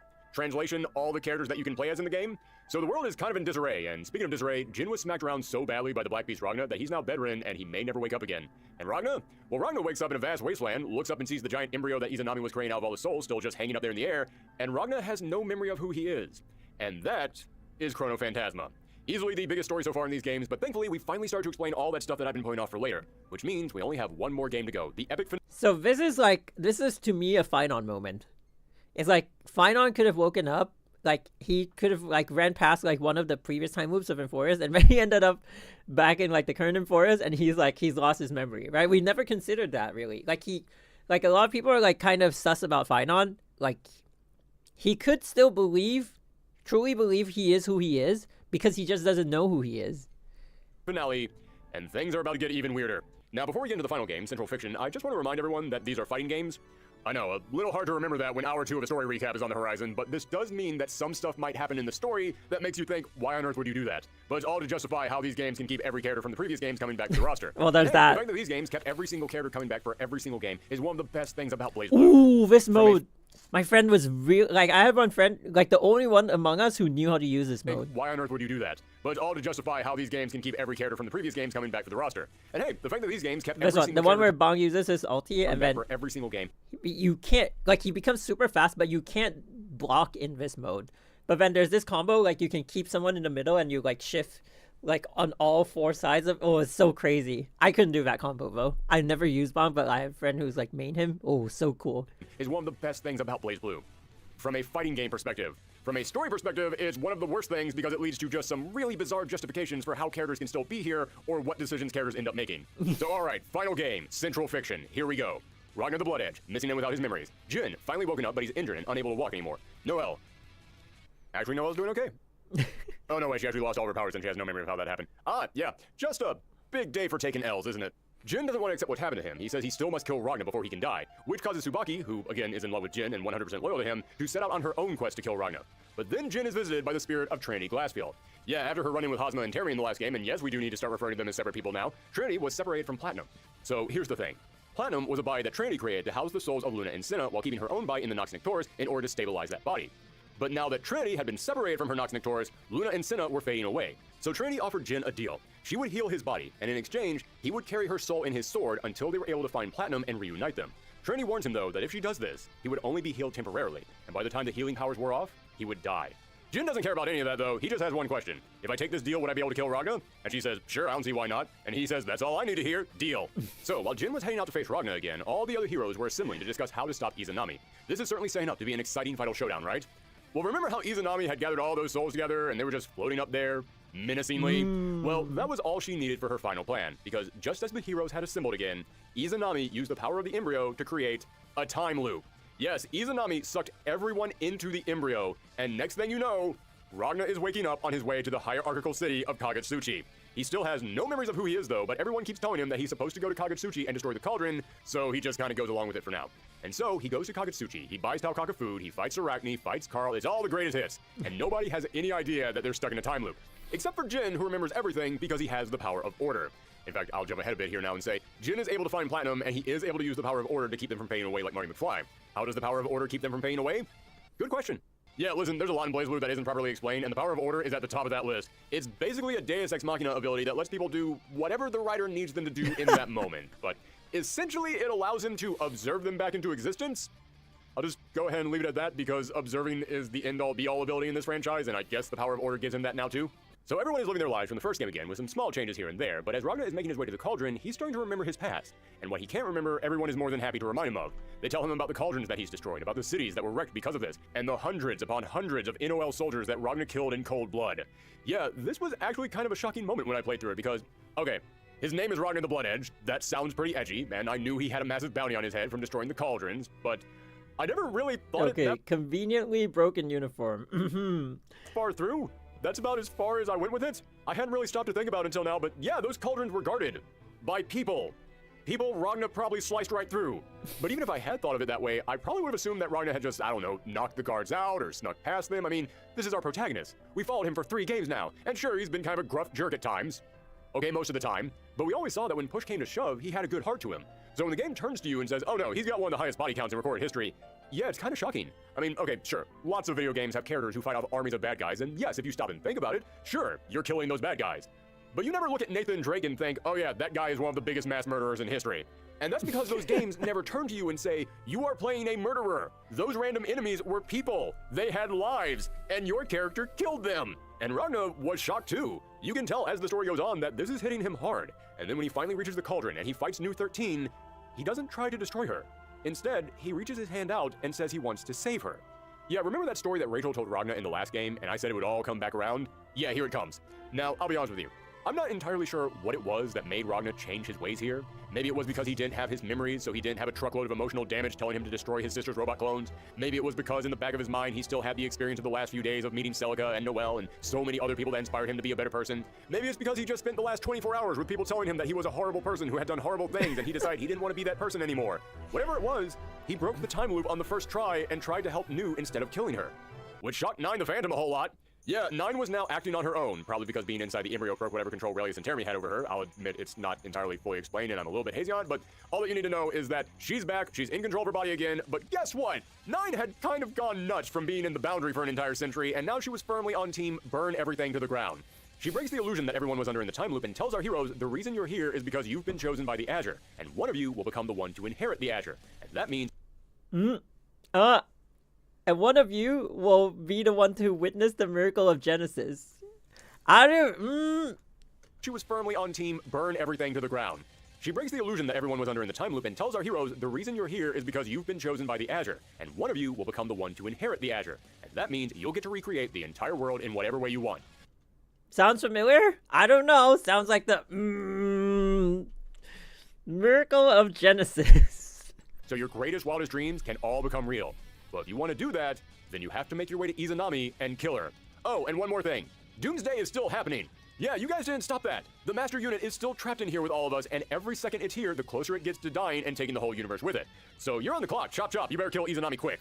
However, as soon as she tells everyone this, another phenomena intervention happens and everyone gets shuffled around. Rhino meets up with Bang, and the two of them start traveling back to Ikarga. Noelle meets up with her old schoolmate Mai, who is a great character, but all of her backstory happens in a manga that doesn't really hold any importance to anything else that's going on right now, so sadly, I'm going to skip over her. And speaking of that, Celica ends up meeting up with Naoto Kurogane. Naoto comes from a light manga spinoff, but he actually does play into the story a tad. So, real quick, he's essentially an alternate reality version of Ragnar, and he's been sent into this world to try and find his friend Raquel, who is his reality's version of Rachel. The main reason I'm bringing him up is because, as I said, the Master Unit is dying, and all of reality is crumbling away, but the reason Izanami isn't able to speed up the destruction of the... See, this is where I feel like this is the Trailblazer. I mean, first of all, I never even noticed, but look at the yellow and black. It's a bit of a visual reference, but also, he is the alternate version of Ragnar, where they keep saying, like, Kayla's is, like, you know, like, Finon is Kayla's doppelganger. Like, I don't know, like, why does it just... I would imagine, like, if you feel, like, a sense of familiarity from, like, various content, like, various other media, because... you know, every story is like taking inspiration from every other story, but like this, there's like so many coincidences with BlazBlue and Euphorius. You know what I'm saying? The world is because of Naoto. Since he comes from another reality, he's thrown a monkey wrench into this world's destruction. Think of it like this. If you're trying to melt a stick of butter in the microwave, but then someone throws in there a sheet of tinfoil, it's going to cause problems. Izanami is trying to run program worlddestruction.exe, but it keeps running into this one file that it can't identify, so it can't progress further. On his way to face Izanami, Ragnar runs into Rachel, but unfortunately, they also run into Azrael, who was able to free himself from Kokonoe's trap when the world got sucked into the embryo. Things look bad, especially for Rachel, who is quickly losing her powers. Yeah, you remember how I said that she has crazy godly powers because she was the bystander? Well, those powers have been leaving Rachel ever since she got sucked into this world. But that's not because of the embryo or Izanami or the master unit or anything else like that. That's because Rachel was a bystander, and part of the deal of being a bystander was that you couldn't interfere with the course of the world. And I don't know if you've been paying attention, but Rachel has been interfering a lot with the course of the world. So eventually the universe just goes, all right, you've been warned, Rachel, you're fired, you're no longer the bystander. Hey, who was that dancer that was leading that theater troupe? Yeah, they'd probably be fine with just sitting back and watching the world play out. Yep, remember Amani Nishiki from the last game? That's the new bystander. So Ragna is going to have to face off with Azrael alone, or so he thinks. Azrael says he wants Ragna to get stronger before fighting him, and at that moment, Ragna is then teleported away, as he is then summoned by the Master Unit to fight Izanami. Although Izanami is confused to see him here because only the Chosen can exist within this world, and only the Chosen can... So the thing about Amane is, like, maybe if Black Swan was, like, had some kind of, connection to Euphorius, that's why she brought us to Euphorius, and then now she's interfering with it. I don't know, like, it feels like maybe, like, another Memo Keeper would be like, hey, now you're taking the place of that because Black Swan is, like, no longer fit to, like, take this task. We'll see about that. I don't know, like, till now I don't really know what Black Swan is gonna do with Euphorius, but that just reminded me of it, you know? Since earlier we kind of said, like, Rachel might be, like, the parallel to Black Swan. Face her. But Ragna wasn't chosen, which might be why he lost his memories when he got sucked into the embryo. So Ragna faces off with Izanami, and even though Ragna had planned on killing Saya for years, after everything he had gone through, he decided he now wanted to save her. But Izanami just laughs this off and says that's not possible, and then she dives onto Ragna's sword. It appears she's killed herself only for another phenomena intervention to start. Izanami says this is because that girl did not wish for this outcome. Who is that girl? Izanami tells Ragna to look into her eyes, and upon staring into them, Ragna sees a woman strung up, and Izanami reveals that is Amaterasu. That is the Master Unit itself. That is what is inside the giant robot god. It's a young woman who looks exactly like Noelle. Izanami then reveals that all of this was a trick, that this promise that you'll get your greatest wish and you'll get to reshape the universe as you want if you defeat her is impossible, because Izanami is the drive of the Master Unit. That would mean a lot more to you if you knew what a drive was. Okay, time for more explaining. In the game itself, drive is an ability that every single character has that's unique to them. But speaking in terms of the story, a drive is a power within your soul that the Azure gives shape to. At least that's how the game defines it, but I understand that sounds really, really vague. Basically, if your soul is strong, then the Azure can bless you with a unique power. But you can also develop this drive ability if you get close enough and touch the Azure, then your soul will form some new power based on this exposure. It's really confusing, but all you need to know is basically Izanami is a part of the Master Unit's soul, so you can't destroy one without destroying the other, and remember, if you destroy the Master Unit, you destroy the world. So I guess the easiest way to explain it is think of it like this. Izanami is the Master Unit's stand. Some of you are probably still very confused, and some of you now understand it perfectly. Izanami was created from the Master Unit's anger, hatred, longing for their existence to end, so they created a god of death. And now that god of death was making it so the only way to defeat her was for the Master Unit to die.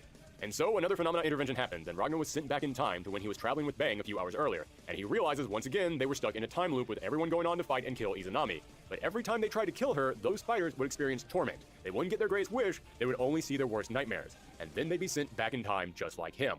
One thing I really enjoy about BlazBlue is that every single character's arcade mode is actually canon. I mentioned in Calamity Trigger, every character's story and arcade modes were part of the time loop, but this continues on in every single game. In Continuum Shift, you see different paths for every single character playing out in the arcade mode, but that's because those are the different possibilities that Noelle was observing into existence. In Chrono Phantasma, every single character has a unique boss fight at the end of that shows their own different path, and now in Central Fiction, whenever each character faces off with Izanami in the arcade mode, that's basically their ticket being called and them going up for their turn to defeat her. Now, you've probably got some questions. Who am I kidding? We all have questions. We have nothing but questions at this point. But there's one question in particular you probably have above all others right now. Who was that girl that looked like Noelle inside the Master Unit? Alright, BlazBlue has a ton of backstory. There's so much that happened before the very first game, and we already went over a good chunk of it. But we're now going further than we ever have before, to the biggest reveal of the game, the thing that makes you look at this entire series completely different. You ready? You ready for the big reveal? The thing that will change the way that you look at this game forever? The thing this entire series was about? Here it comes, get ready! He's been sitting there ever since you left this morning. Oh my god, bro! Is the Dante-looking guy the main character? Interested in learning the lore of BlazBlue, Pretty and much, they're yeah. also familiar with what Saint Elsewhere is. The tiny sliver of people in the overlap of that Venn diagram are currently losing their minds. Yes, folks, the entire world of BlazBlue isn't the real world. Well, it is, but it wasn't the original real world. It was a fake world created by the Master Unit after the original world was destroyed. Yes, when Terumi originally escaped from the Master Unit, he manipulated— Sounds familiar? I don't know about you, but sounds familiar? It's the theory that everyone has about Euphorius, no? Well, losing their minds. Yes, folks, the entire world of BlazBlue isn't the real world. Well, It is, but it wasn't the original real world. It was a fake world created by the Master Unit after the original world was destroyed. Yes, when Termy originally escaped from the Master Unit, he manipulated scientists into discovering the boundary. 2 years ago, by the way. 2 years ago, this video. And BlazBlue goes back even further. And there they found the Looney Tunes-style human-shaped hole in the wall that he left when he broke out. These scientists realized this was a way for them to gain ultimate power and be like gods. So they tried to explore the boundary, but quickly learned that humans couldn't survive in it. So they created the Prime Field Devices, and they sent their first model out, who from this point forward will be referred to as the Original, and the Original made contact with the Master Unit and merged with it. The scientists were excited because they assumed this meant that they would be the ones controlling the Master Unit, but just like how Susanoo started as an empty suit of armor and then slowly grew a soul, the Azure in the boundary caused the Original to also grow a soul, and it didn't want to obey these scientists. And because all the Prime Field Devices are linked, the Original's awakening caused all the other Prime Field Devices to grow their own souls and minds and start thinking for themselves as well. But don't worry, these Prime Field Devices just want to be friends. They want 2008, Calamity Trigger. So that's how many years ago it was. to work with humans and to be treated as equals, like living beings with rights and dignity. To which the humans said, "It's bringing love, don't let it get away! Break its legs!" Yep, humans being humans proceeded to fear people they did not understand and declared war on the Prime Field Devices. And so the Original had to sit there in the boundary and watch as their own kind was slaughtered. But the humans went a bit overboard in this war. Wait, sorry. Looney Tunes-style human-shaped hole in the wall that he left when he broke out. These scientists realized this was a way for them to gain ultimate power and be like gods. So they tried to explore the boundary, but quickly learned that humans couldn't survive in it. So they created the Prime Field Devices, and they sent their first model out, who from this point forward will be referred to as the Original, and the Original made contact with the Master Unit and merged with it. The scientists were excited because they assumed this meant that they would be the ones controlling the Master Unit, but just like how Susanoo started as an empty suit of armor and then slowly grew a soul, the Azure in the boundary caused the Original to also grow a soul, and it didn't want to obey these scientists. And because all the Prime Field Devices are linked, the Original's awakening caused all the other Prime Field Devices to grow their own souls and minds and start thinking for themselves as well. But don't worry, these Prime Field Devices just want to be friends. They want to work with humans and to be treated as equals, like living beings with rights and dignity. To which the humans said, "It's bringing love, don't let it get away! Break its legs!" Yep, humans being humans proceeded to fear people they did not understand and declared war on the Prime Field Devices. And so the Original had to sit there in the boundary and watch as their own kind was slaughtered. But the humans went a bit overboard in this war. Not only did they build their own fake robot god, the Takamaka Heart, to try and rival the Master Unit, but they also wanted to build a greater weapon than the Prime Field Devices to wipe them all out. That greater weapon? The Black Beast. Yes, the very first Black Beast was created to try and take out the Prime Field Devices, and surprise, surprise, the humans couldn't control it. It ended up rampaging across the entire world, destroying every single human until the Earth was nothing more than a flaming, scorched wasteland. Experiencing a great sadness over all this, the Original used the power of the Azure to create a brand new world as if none of this had ever happened, and nobody would ever know about the past. Except for Yuki Terumi, who remember is immune to phenomena interventions, meaning even though the rest of the world was rewritten around him, he stuck around, ready to try and destroy the world all over again, and this time take the Master Unit with it. But wait! All this Universal Crane dream logic goes even deeper. I mentioned Izanami was a part of the Original. Well, so were all of the other Morokumo units. Izanami was the Original's response to the death and destruction she had witnessed. Lambda was the embodiment of the sadness she had experienced. Nu was... Okay, I've been told two different things about this one. I've seen people say that Nu was the Original wanting someone to come and rescue her, which is why she's so bloodstruck over Ragna. But then that raises some questions about why she also wants to kill Ragna. But then I've seen other people saying that Nu was the Original's longing for a family, which makes her obsession with Ragna even creepier. Ew! So, yeah, I'm going to stick with that first theory that she's her longing for someone to come and rescue her, because then it at least makes that moment where Ragna offers to save Nu kind of sweet. And Noel was the Original's longing to be treated as a normal human being, but here's the big reveal. Ragna? Yeah, he is 100% a creation of the Original. And I don't mean like how everything in this world was created by the Original. No, I mean Ragna was specifically handmade, custom ordered by the Original to be the person to come and rescue her. Yeah, he is the valiant knight in that story that Rachel was talking about in the last game. In other words, he's the character that the Original created to be the center of this entire story. He is the central fiction. That's why every time that the Takamaka Haran needed to reset the time loop, they would destroy Kagetsuchi. Because even if this was a time loop where Ragna didn't become the Black Beast, that attack would still end up killing him, and that would force the Original to reset the loop to try and save Ragna. It's also probably another reason why Terumi made sure to torture Ragna as a kid, but not kill him. If he killed him, it would reset the loop. But by torturing him and filling him with rage, it made sure that it turned him into a dark, angry edgelord who wanted to kill people, rather than a heroic knight in shining armor that wanted to save people. It'd be like if Lex Luthor wanted to mess with Superman, but he knew he couldn't kill him, so he just goes back in time and tells him, "Hey, listen man, ignore all that stuff that your parents are telling you about caring about other people. It's all about looking out for number one, kid. Trust me, I know what I'm talking about." This would also explain why when Ragna confronts Izanami and said he wanted to save her, Izanami threw herself on his sword, because actually saving Izanami and the Original is what the Original wanted all along. So if that happened, then the world might actually be saved, and Izanami can't have that. And these aren't even the only little tidbits that we can look at and go, oh, I think they were hinting at this being true all along. If you go back to some of the early games, they flat out spell this out for you. You just don't understand what they're talking about just yet. This world is nothing but lies, lies, lies, lies, lies, lies! You know, if I didn't know any better, I'd say Terumi was trying to tell us something. So, whew, okay, I promise you that is the last big massive reveal. Time to race towards the finish line of this story. So Ragna gets sucked into a small pocket dimension created by Hazma. Not Termi though, because remember after the event of the last game, Hazma and Termi are now two separate people. Hazma is basically the same as Termi though, but he's less pissed off and he's more mischievous. Yeah, something to point out, Termi isn't quite the same person depending on what body he's in. His personality is always merged with whoever he's combined with, so even though Hazma was a puppet created to be Termi's body, now that they're separated, they are acting slightly different from each other. And they're not the only ones divided up, because Hazma has kidnapped Mu 12. You mean Noelle? No, I don't. Mu 12 and Noelle became separated in the embryo. So Ragna takes Mu with him to be reconnected with Noelle, who is about to have a very bad day, because all these people trying to challenge Izanami are now being given a brand new mission. If you really want your dreams to come true, you have to kill Noelle. And many of them actually tried to do it. Yeah, some of the heroes who we've been following throughout these games finds out they have to kill Noelle to get what they want, and many of them agree to it. Yeah, it's kind of messed up, but I will say when Ragna confronts Bang, he's like the one character who says he won't do it. Yeah, he could have his home back, his nation could be rebuilt, his master and his clan could be revived, but he would never ever consider harming an innocent woman to make that happen. Bang Shishigami, treated like a joke, but he's the realest dude in this entire series. So Ragna has to protect Noelle now, but he has an idea. Remember, the Azure Grimoire has the power to absorb souls, but with some concentration, Ragna can absorb just a part of the soul, specifically a person's dreams. And I don't mean the dreams that you have when you're asleep. No, I mean your goals, the things that you want most in this world. In other words, the things that all these characters are fighting for. So Ragna goes from one character to another, fighting them and then stealing away their memories of the things that they want the most, making them no longer interested in fighting Izanami or Noelle and trying to get the Azure. However, he is also stealing everyone's dreams for another reason that I'll get to later.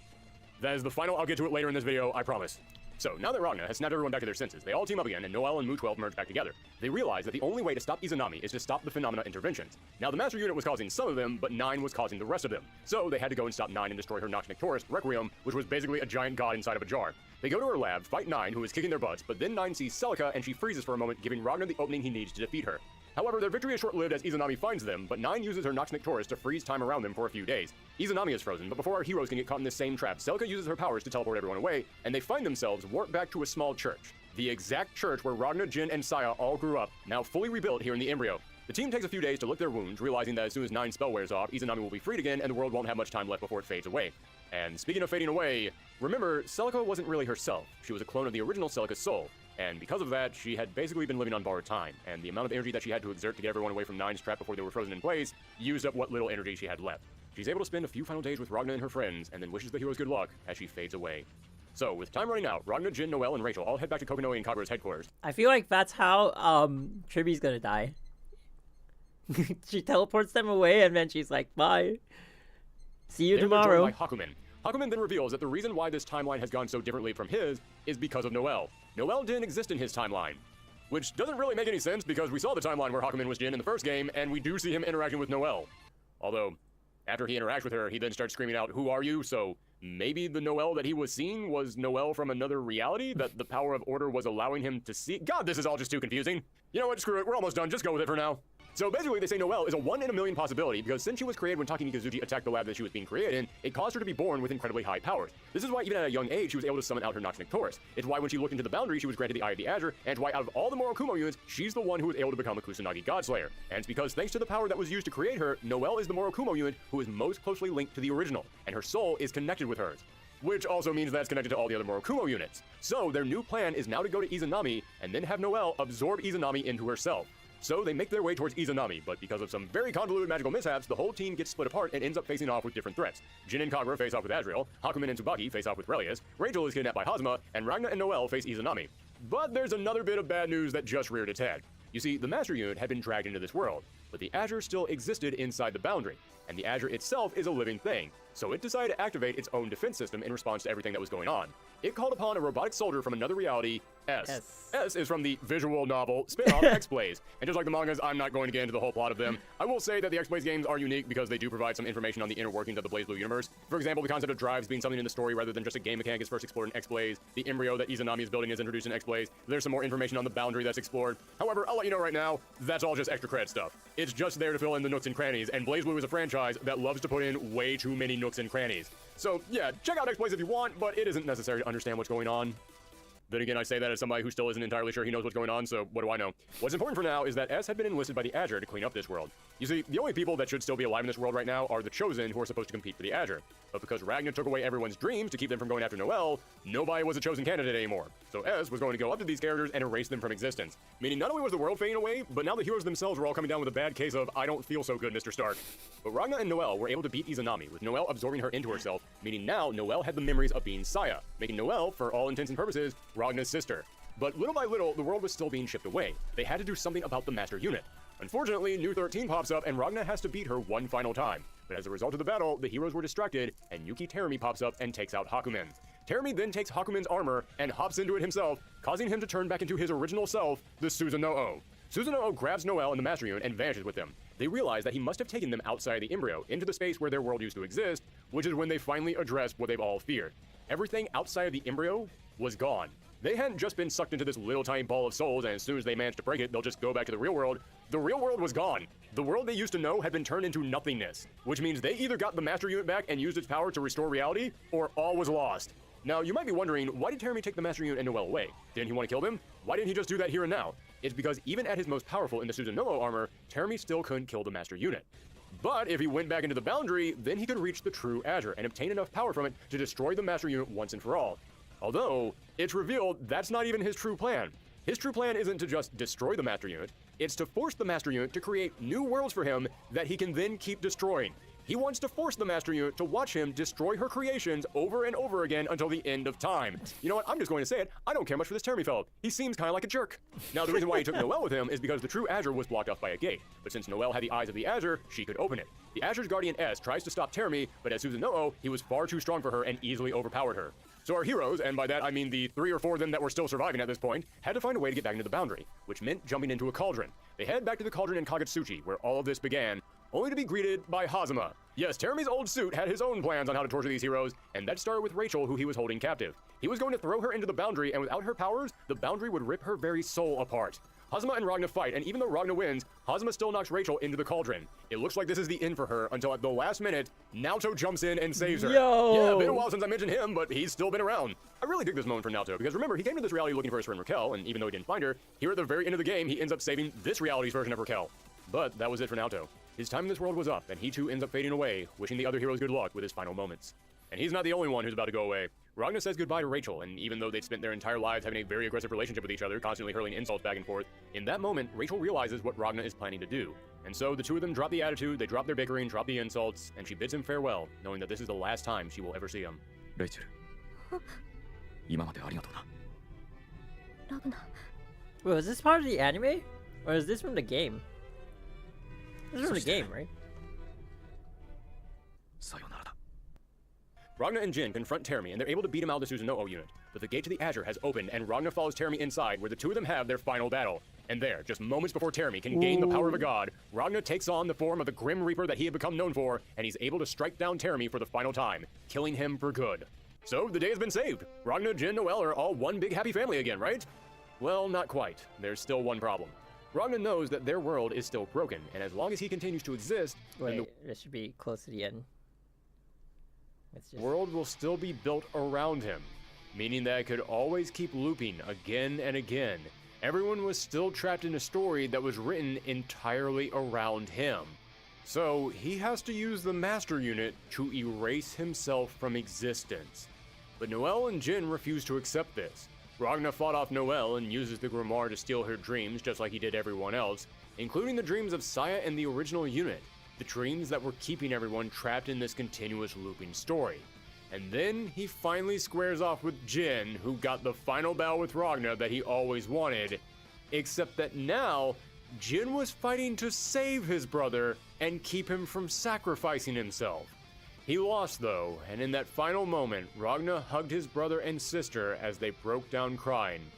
It might seem out of character for Jin to suddenly care about Ragnar, but you have to remember, his whole life, he has been wanting to kill Ragnar because of his sword and because of the power of order. But they commanded Jin to kill Ragnar because he was the Black Beast, because he was a threat that had to be stopped. But now Ragnar was going to sacrifice himself.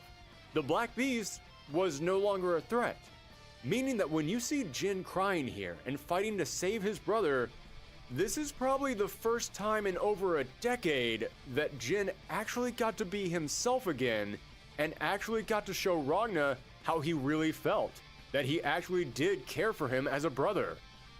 Or maybe he's just sad that he didn't get to be the one to kill Ragna, who knows. So Ragna left Jin and Noelle with Trinity, who took them back to their world, and she even disposed of the Susanoo unit back into the boundary, returning the thing that exposed the boundary to mankind and kicked all this suffering off back to the darkness from whence it came. Ragna then went to the Master Unit and spoke with Saya's dream that he had absorbed into his arm, and told Saya that he was sorry for making her wait so long. But now, it was time to finally wake up.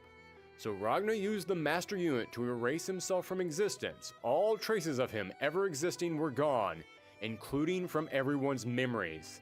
But before he vanished, he had to create a brand new world. And that's when he revealed the other reason why he had been absorbing everyone's dreams. He channeled all the dreams he'd been absorbing into the Master Unit, and these dreams created the new world. BlazBlue was set in a world where everything was controlled. The Master Unit controlled everyone by trapping them in a time loop, and then the events of each loop were manipulated by the Takemagahara system. Everyone was a prisoner to their fate and to the gods who were sculpting reality for them. But here at the end, Ragna creates a brand new world with no gods to govern them, just the hopes and dreams of the people.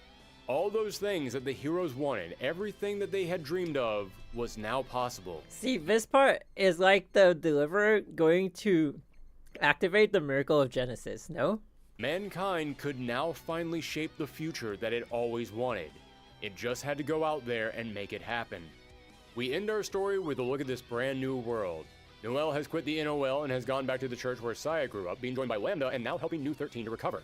Jin and Kagura had returned the NOL, but now they were working underneath the brand new Emperor, Hamura. Bang is joined by his clan as they all work together to rebuild Ikarga. It truly is a bright new world where everyone has a chance for a better tomorrow. Except for Carl. Yeah. Carl kinda got a rough deal, and it looks like they're setting him up to be the next big villain. Damn, poor Carl. But hey, everyone else turned out alright. And the story ends with Rachel looking over the sword of someone she doesn't remember, but she says that it gives her hope, and she promises that one day she'll find who this sword belongs to. And that, ladies and gentlemen, is the story of BlazBlue. Not including most of the mangas and spin-off games.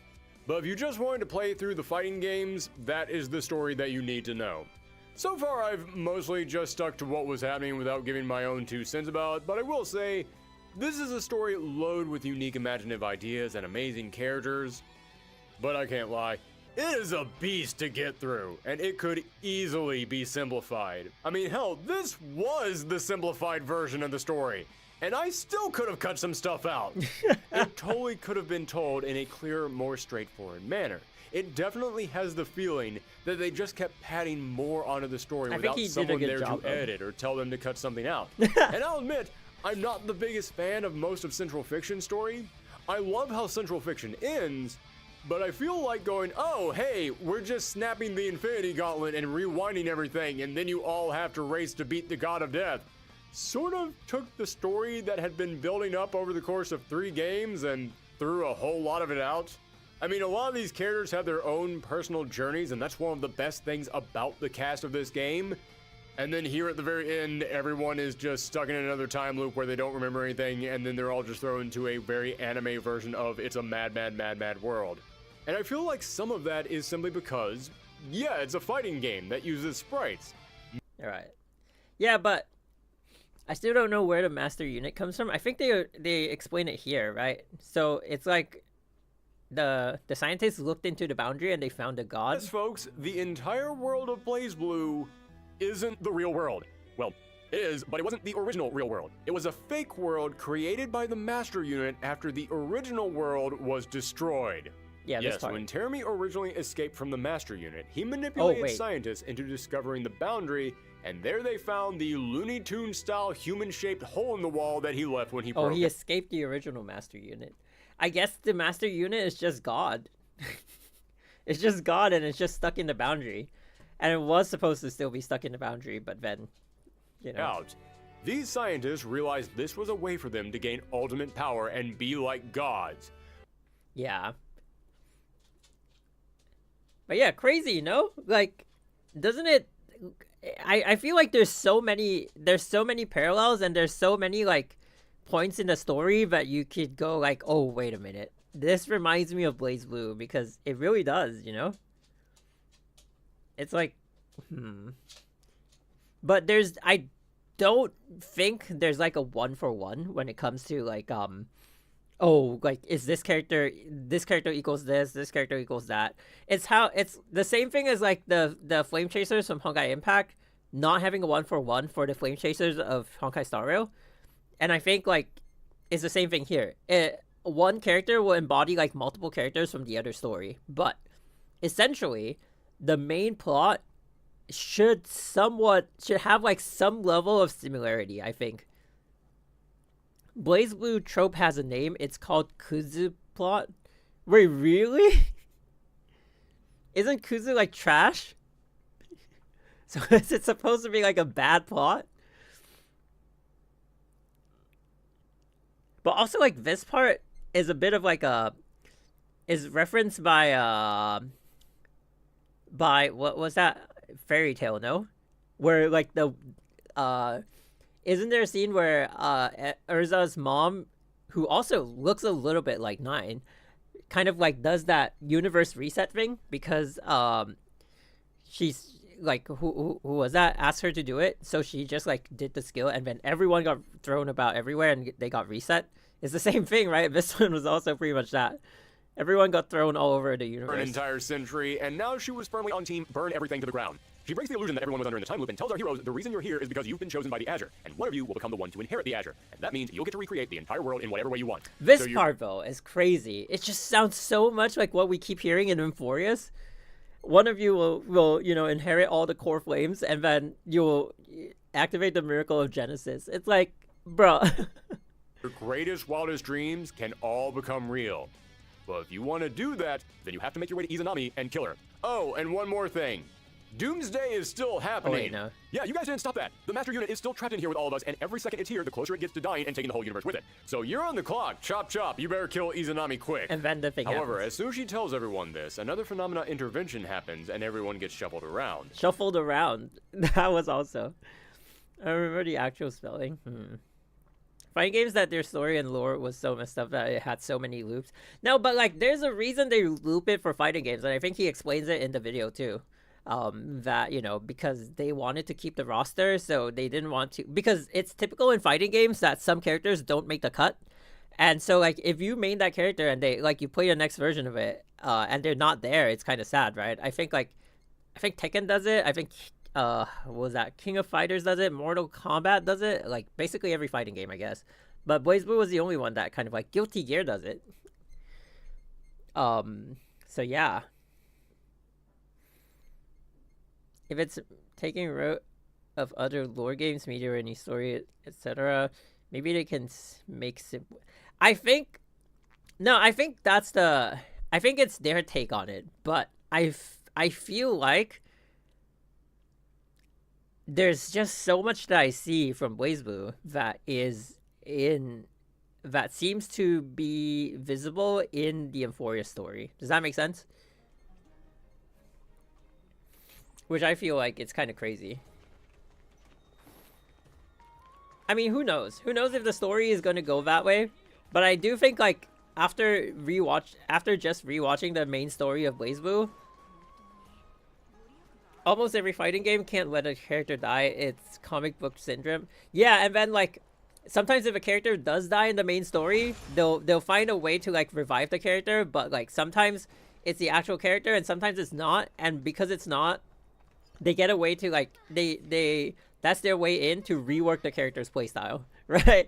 It's like, oh, here's this character, but like the playstyle has totally changed because lore-wise they died and now we revive them in a different way. So, but yeah, there's definitely no one-to-one. Like I don't know if there's gonna be like a Yuki Terumi in Euphorius, but I feel like there are parts of certain characters that we see in BlazBlue that actually can translate to characters in Euphorius, if that makes sense. So it's going to be really interesting to see how it all plays out.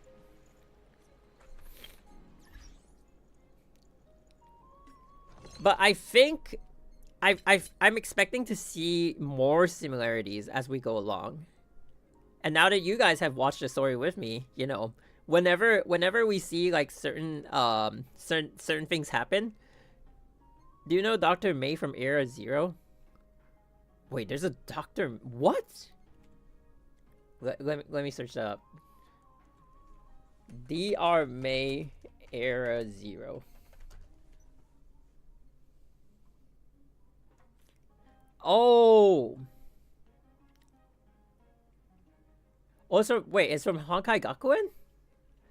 I thought by saying Era Zero you meant like a different anime or something. Yeah, I do. Didn't she have what was that?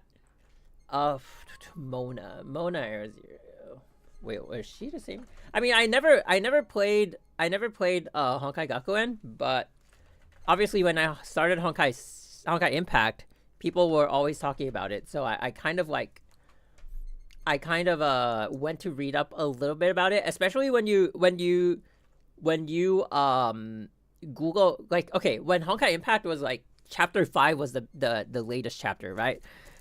And then you would Google like, oh, who's the most powerful living being in like Honkai Impact? They would always give you Honkai Gakuen characters because they're like beyond. Even now, the Honkai Gakuen characters are basically like, in terms of power scaling, I think they're still the most powerful in like the Honkai universe, which is just crazy.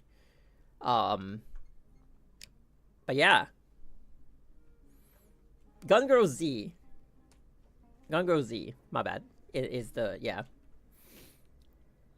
From what I know, Honkai Gakuen is in BlazBlue style time loop. World ended a few times. Do you think we found their holy grail? Do you think like this is actually the inspiration for most of? They keep saying it's Evangelion, but maybe in the back end it's like actually, what if they have like a BlazBlue collab? Oh, I'd be psyched. I would be so psyched actually. Imagine like playable Noelle Vermilion in Honkai Impact. Ooh, dual handguns, yo. Kiana using dual handguns, Noelle Vermilion, I don't know, sounds like a bit of a coincidence. The Noelle having blonde hair and then the new units having white hair, and Durandal having blonde hair and Kiana having white hair. Oh, did we unlock something? I don't know. But I'm surprised how Hoyo truly taking inspiration. Wait. No, but like I feel like the more convoluted it is, the better, right? Then when you break it down and simplify it, it's easier to riff off. You know, I don't want to say it in a negative way because like I don't disagree with like taking inspiration like heavily from like other content. I think it's good because it's also like it's your twist on it, but you're also being creative about it. You know, it's not like they're copying a one for one. They're giving like a good story out of it, but there is a basis to it, right? So actually, there's also Trail in the Sky. Stario producer openly said to be a fan of the game. What? What? Let me. Damn, Trails in the Sky. Ooh, wait. Looks like a game that I would play. Damn. Is it on Steam? I think it's on Steam. Maybe I'll go buy it.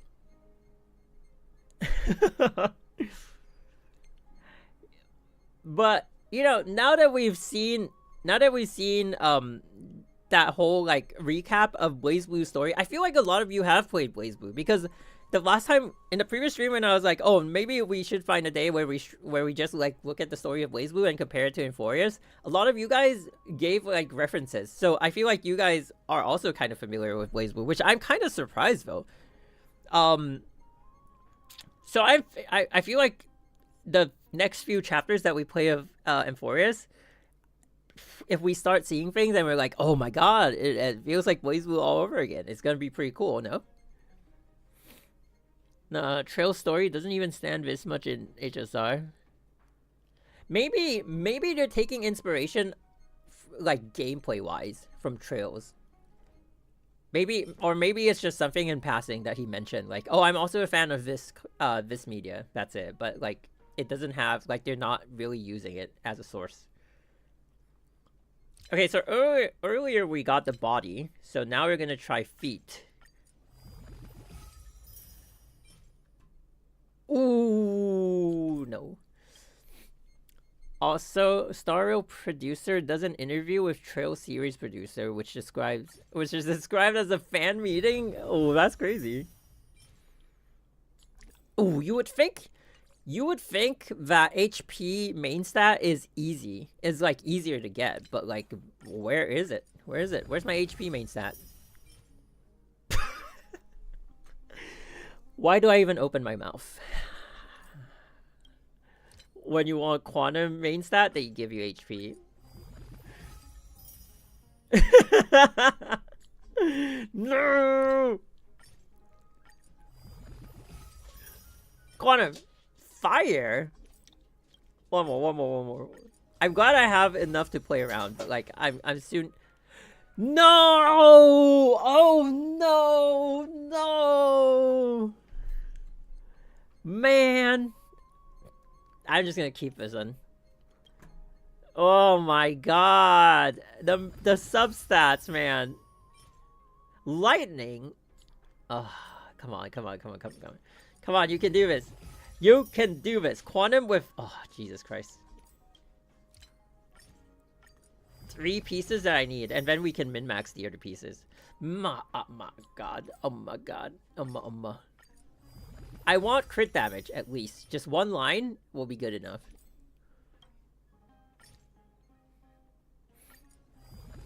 They're taking how the world building and NPC live story making is richer.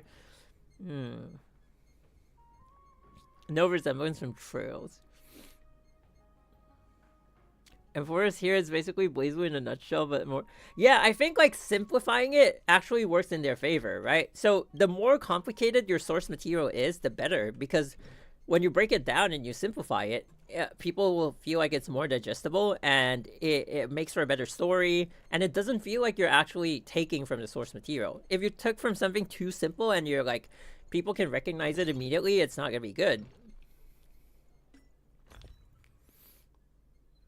I did fit. See, now I have to pre-farm for Ron-Mei because, you know, now we just found out that there's a possibility of getting her. I mean, yeah, it's basically confirmed, right? So now I have to go get her materials, and I have no idea what her materials are. Do they tell us in the data bank? Yo, I'm excited though. I'm excited getting these characters. Yo, that's crazy. No, they don't tell us. I think I have a bunch of F4? Wait, F4? Legit? Oh. Oh! Wait.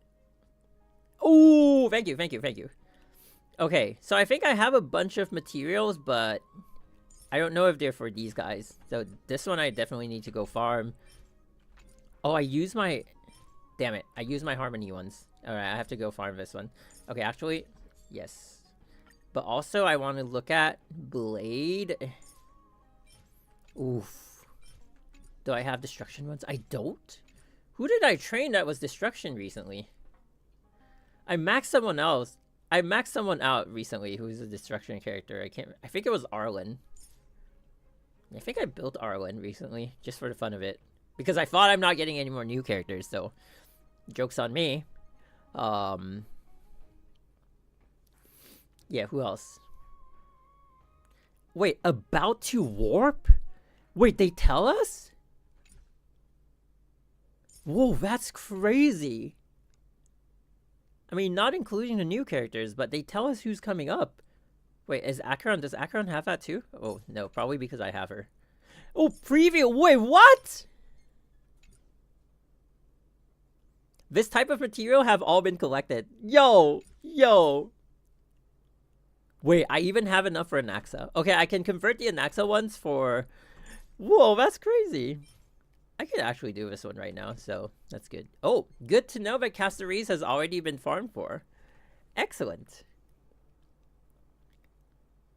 You gonna think Screw and Planet gonna be like Guilty Gear? Oh my god. So E6 Fugue if you have spare. Nah, absolutely not.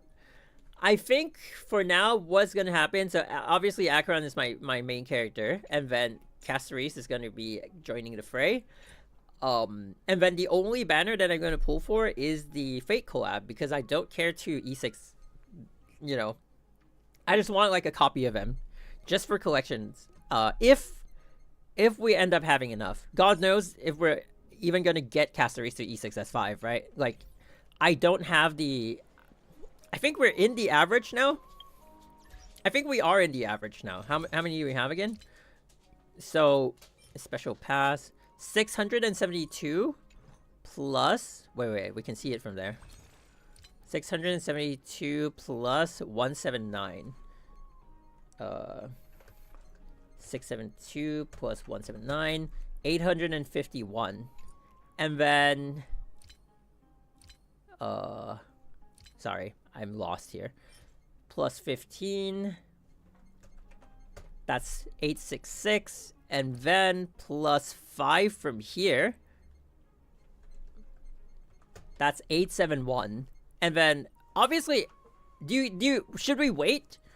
Should we wait and do the story before we pull to gather more pulls, or do you think we're good with 871? Because I look back at the Acheron pulls. I think we did 791 pulls to E6S5 Acheron, which is below the average, by the way. So it's the luck was way better. And we had about like 66, 69 rebate pools. So if we factor in having more here, I'd say we're safely in the range of 950, 960. But worst case for an E6S5 is 1200 pools. Best case is usually 800. Around the range of 800. So 791 for Acheron was insanely good luck. So we are somewhat in the middle, but there is a chance we don't walk away with an E6S5. So if we do and we have enough Jades remaining, then I will pull for the Fate collab just for collection. But if we're empty and we don't have enough to even guarantee a single copy, then I'm just gonna skip it. It is basically that. Around 10. Yeah, more or less. But, you know, like, I believe that light cones have a lower soft pity, if that makes sense. I think it's very Hoyo, except for Genshin Impact, but it's quite Hoyo to have, like, the weapons be a little bit of an easier guarantee. They also have a lower hard pity, you know? Yeah, 80 instead of 90. Whereas, like, character is 90. Records, no pulls. Oh my god, we have no pulls. That's crazy. And then also, like, we're gonna have like 20-ish of these, so we're gonna pull for them and cash out on their rebates. So I'd say we are safely in the 950 to 1,000 pulls range. I did see a warpless player. So basically, warpless players are the ones like who were playing the way I did before Acheron, who never pulled. They just save completely. I think warpless players now, they have like 215, 220k Steroid Jades. I don't know how many tickets they have. I have more tickets because I broke warpless, so I get the rebates, right? So whoever breaks warpless gets the rebates, right? So tickets wise, I have more. I saw a warpless break warpless for the Herda, and I think they did 1097, something like that. Wait, 1097 is one of my pools for Xenozone 0, but I think their number was close. They did like 1100 pools to E6S5 Herda, so that's like low end worst case. High end worst case, I think Brax did 1200 for Acheron E6S5, so that's like worst case. We don't have enough to encounter like a high end worst case scenario for E6S5. We're somewhere in the middle. So yeah, just wanted to put that out there. I think I'm gonna rehash that before we pull for Castorice in 2 weeks anyway. Your pull for M600 Ben? Yo, if they gave some kind of rebate for extra mindscapes in Xenozone 0, I would be swimming in it. I would be swimming in that currency, man. Although I don't think Ben is my highest repeat character. I think my highest is actually Corin. I think so. It's either Corin or Anton. The two of them are up there. I always see them come out. Ben is actually surprisingly pretty rare. Ben, Corin, and yeah, maybe Billy. Which is crazy though. I thought Billy would be more rare, but like he's not that rare. Mine is Nicole. Whoa, that's not bad. Nicole is actually pretty lucky. Considering Guilty Gear, basically humans versus skiers. But Skrullum's a nice guy though. You think he has like a dark secret in his home planet? I don't know. Skrullum seems to be a nice guy on the surface at least. So basically HSR taking your inspiration, much more like how they can separate it. And, yeah. I think they're doing a good job, but I think so much is leaking out. You know what I'm saying?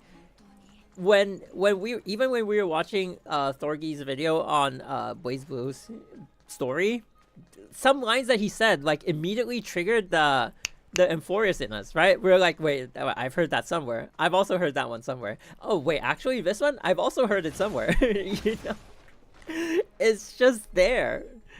It's crazy.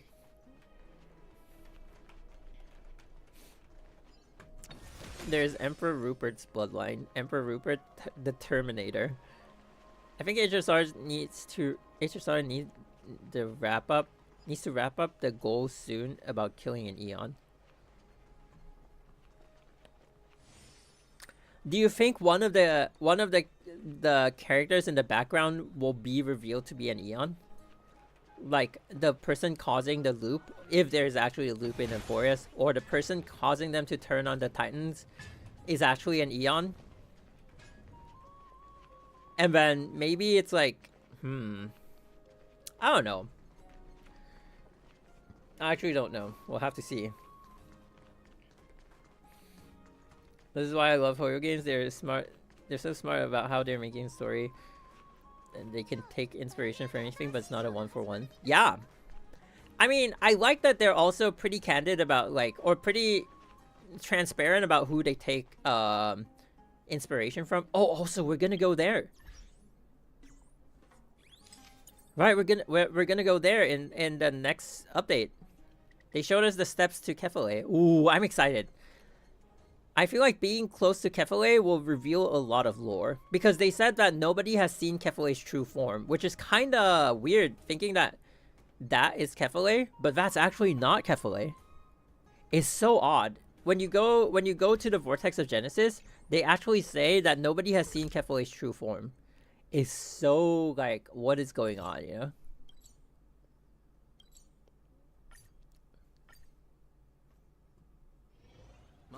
Wait, why? Wait, when you go closer, they stop the navigation, right? Yeah.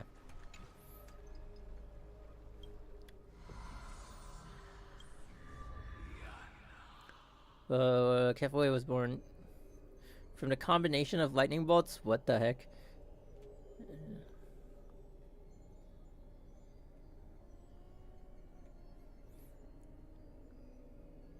Wait, is it here? Maybe it's not here.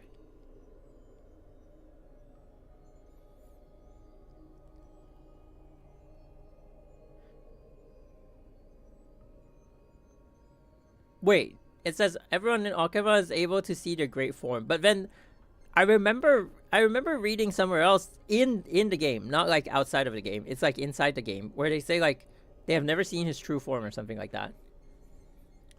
Eon should be Arc end goal. End goal. If they're that easy to kill, then they aren't that big of a deal.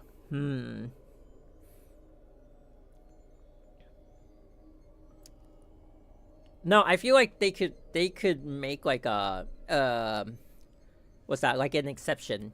You know, it's like they made an exception that this is a killable Eon, but it's not gonna be like a thing for like, it's not gonna be applicable for every Eon, if that makes sense. Or like there's a condition to meet before you can like dethrone an Eon.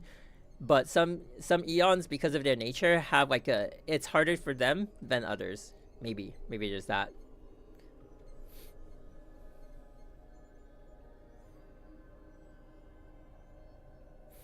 They are the father of all heroes and the form that all deliverers will eventually take.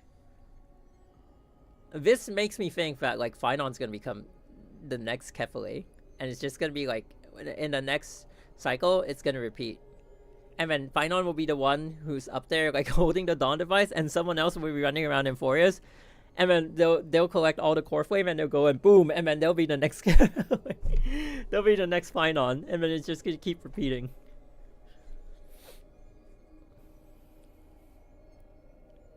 Some Shinto god was born from Izanagi washing his face. By the way, I was just waiting for HoYoverse taking inspiration from Bleach. Oh, that would be cool, but it's like I feel like it's kind of hard though. No, Hollow and Quincy thing, even Hell itself. I feel like when it comes to Hell, we're the closest we can be. In the next update where we go to Styx, and then we look for Thanatos, that's the closest to Hell we'll ever be.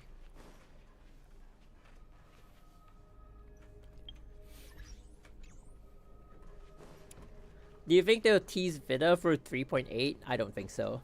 But I did say this though. So about like the Astral Express, right? The first world that we go to, Danhong, and then we kind of like cover his backstory, right? And then now we're in Emphorius. It's kind of like related to March. And then in the next one, so then we have 4 members left. Trailblazer, Himeko, Welt, and Pom Pom. So then it's probably going to be like the next one. We're either going to start getting deeper into Trailblazer lore, which is going to do with the Stellar Hunters, or we could actually meet like Himeko. I don't know about Himeko's backstory actually.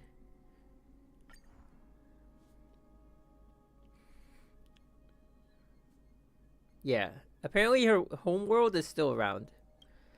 So we could get into like, and it seems to be every other world.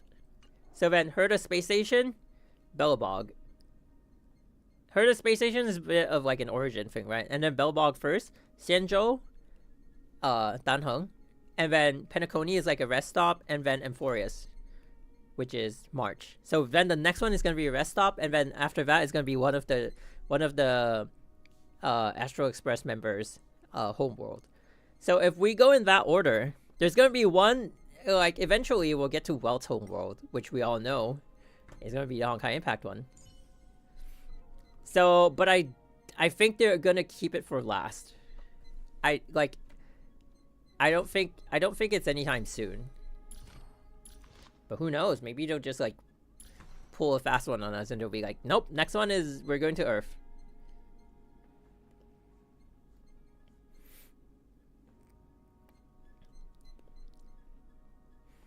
But yeah, obviously also there's a bit of a difference when it comes to like comparing the BlazBlue story to Emphorius, because there is the outside of Emphorius in HSR, right?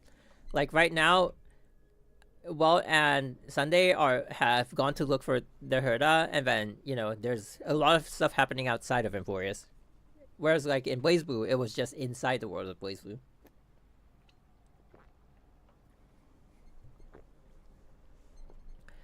But yeah, that was a cool... Penacony was no one. So that's what I'm saying, right? Like Xianzhou. So we did Bellabog, which is no one's homeworld, and then Xianzhou, which is Danheng's homeworld. And then we go to Penacony, which is no one's homeworld again, and then we go to Emphorius, which is March's. So then the next one probably is nobody's homeworld, and then the one after that, it's probably going to be one of the Trailblazers again. Maybe Himeko, maybe, you know, Pom Pom, I don't know. Or maybe it's going to be Welt first and then Pom Pom. What was the question Thurda asking Nose about? What is divinity? I think is what she asked. She wanted to ask. Flat Earther and Naxo likely to disagree with you? Well, technically the world is not flat or round. It's infinity.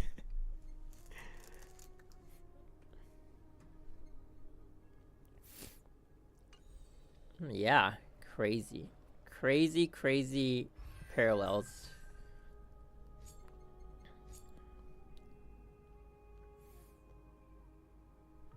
You know one thing I would actually like to see eventually, or like soon in Star Rail, is the ascension of an Eon.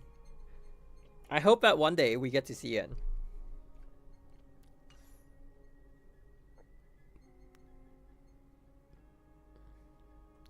Also maybe like actually Emanator, we kind of seen it already, right? It's just basically the glancing of the Eon. Ooh, I have quite a bit of light cones.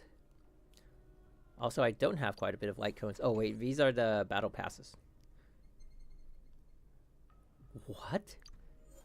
Oh, because it's remembrance. Okay. Yeah, I haven't pulled, so obviously I don't have the new remembrance ones.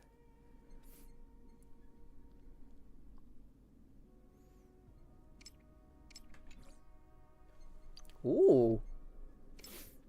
Well, I'm not gonna have Luocha, so that's whatever.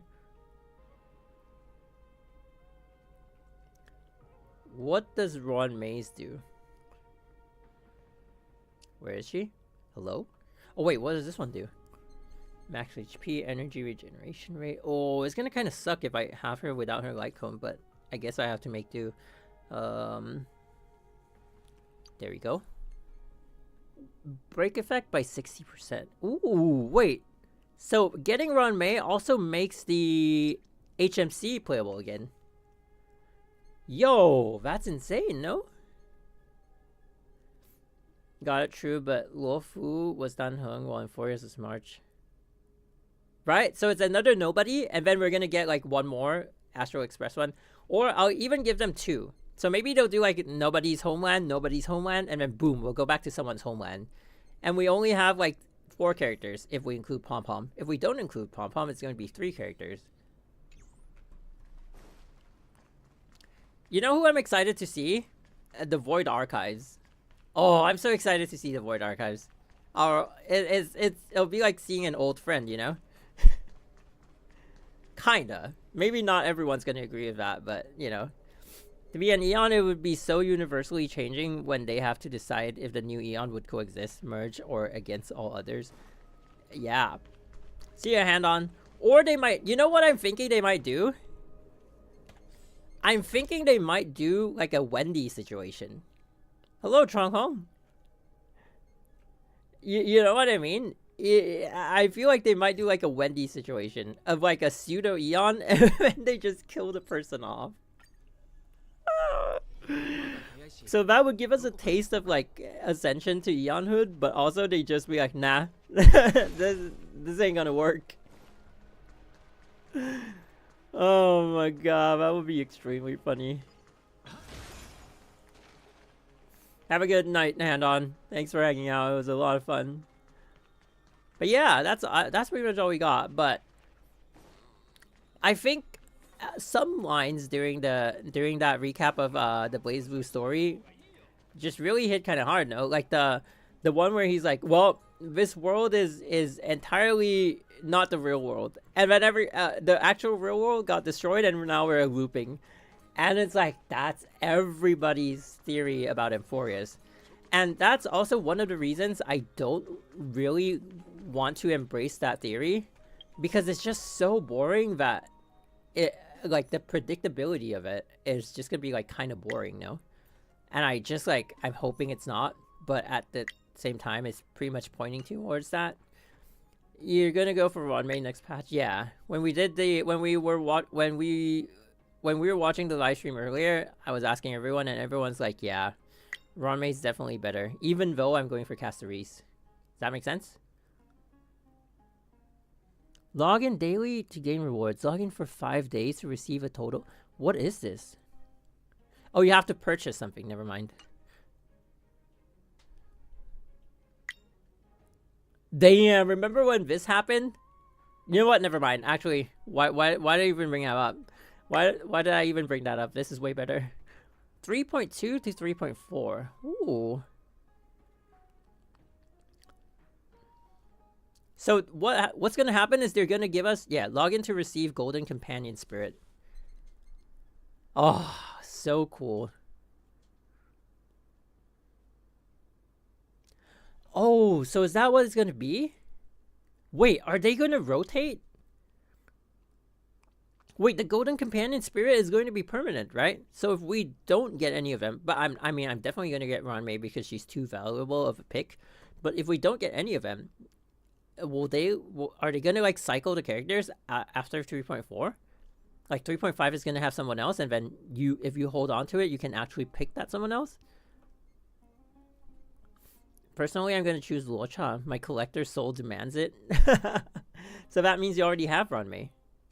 You're gonna add more in. Ooh. I bring the Blaze story to Nova Impact. Since he's been cooking so much in Voice story. Oh, that's cool. Yeah, I've been wanting to make a video on like the Blaze Blue and Forest comparisons, but as you guys just saw, the whole story that someone who's an expert on it condensed it into took 2.5 hours. So I'm like, how do I make it impactful? I feel like I don't have the skills to translate it, so I hope someone does. But it'll be nice to have this stream, the VOD of this stream up, so eventually, if like more and more points keep getting revealed to be just like the Blaze Blue story, it'll be a nice throwback to like come back to this stream VOD and be like, yo, remember what we said about this part of the story? Here it is. Remember what we said about that part of the story? Here it is. I mean, it's not about a collab thing. I'm not gonna play a part in any of it, right? It's just like whoever wants to do it, I hope they actually do it, and it's not like it's a task that they can do, and then it'll be cool. It'll be cool to see. Let's see. This part was my favorite, though. Wait, where is it?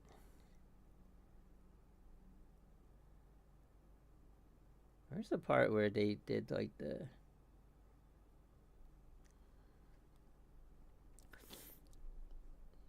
Yeah, this part. Oh, wait.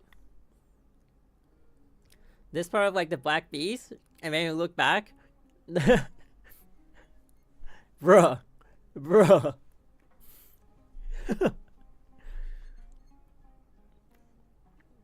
Even the drawings, like what?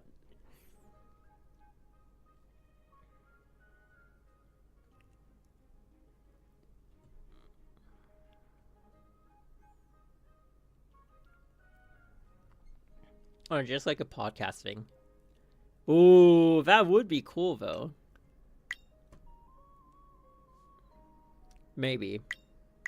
But nah, I mean, I sort of like, I've only recently gone back into like being more active on the channel, so we'll see about that, you know. I just want to like, if I want to do more stuff, I want to like have something, like have the channel going again, just like have it regain some sort of focus and identity, and then from there, you know, like I don't like trying to like work with people when I have nothing going on, if that makes sense. Right now it's more of like a let's play, let's like hang out kind of thing, which is great. But like there could be another layer to it, which is like will be fun too, you know. That previously it was like guides for Honkai Impact, but guides are so tiring. Guides are so, I feel like everyone who does guides say the same thing. It's like guides are so tiring, man. Oh, I'm so excited. I'm so excited for Ranmei. You think a week is enough to farm? Yeah, I think a week is enough. This doesn't look too bad. The podcast is all about hanging out and yapping about stuff. Interesting. Probably. Guides for Honkai Impact 3 is just Unga Bunga, kill enemies, that's it. Not really, though. Honkai Impact has a lot of nuances that people like don't actually get, but it's also like only on the highest level of play. If you play below like Nirvana or even Red Lotus, it you pretty much play it like Zenless Zone Zero, and then people feel like it's just a slower version of Zenless Zone Zero. But when you play it at like Nirvana level, it's like, oh, there's so many nuances that you have to be aware of. Otherwise, it's like you're gonna be like a second slower than the other player. But like, who actually even understands what you're talking about, you know?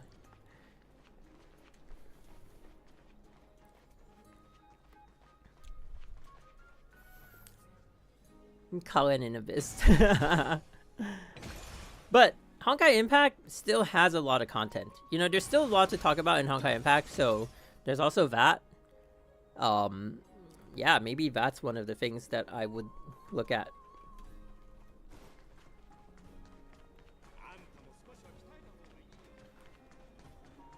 Like I always say, it's hard to theory craft about Honkai Impact's lore because CN is one version ahead of us. But then there's stuff that have gone unexplained or unexplored. Like the world that Otto went to save Cullen. That's something that could, you know, where a video about that could be made. So there's still a lot of these lying around. And it's going to be fun to just like explore them. For HI 3rd, I wish they made a new continuous side story like Captain First. Ooh. Not everyone would like that, I think. I think some people were unhappy with the Captain Verse being the way it was, but I see what you mean. Like, I think there'll be I think it'll be like 50-50. I don't know. Maybe my gauge is bad, but like some people would love it and enjoy it, and then some people will hate it and be like, no, not this again. You know? But I would be one of those people who would love it too. Or have like a what if story. Interesting.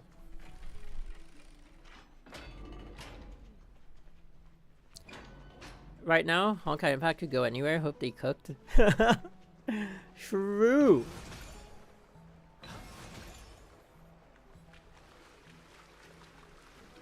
Whew. Okay. Yeah. That's all we got for now. So now I know my focus. I need to farm for Ramei because she's the only one that we're guaranteed to get. And then after I farm for her, I need to farm for Fu Xuan and I need to farm for Blade. Yeah.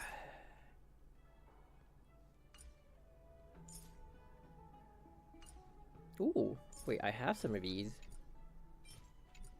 Interesting.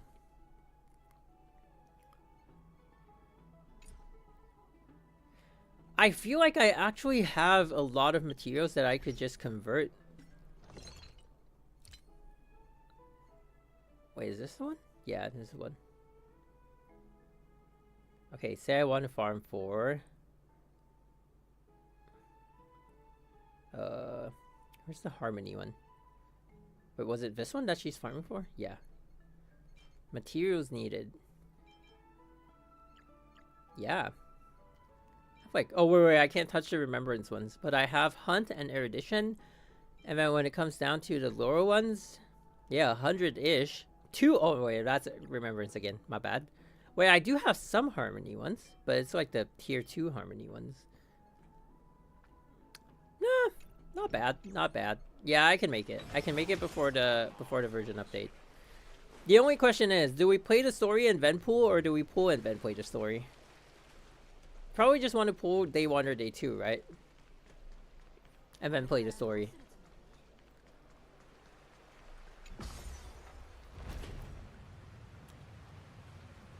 Yeah, the alternate universe where auto-save Cullen would be a good story to write.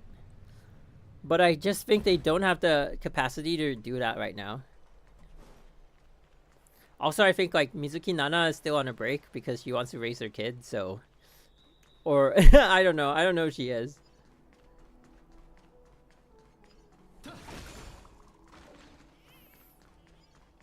The story's gonna be long, so probably pull first. I agree. Ooh, I can't wait to go to the Kefale place. Oh, it's somewhere here, right? Yeah. Kefale is in this direction. See, he's up there.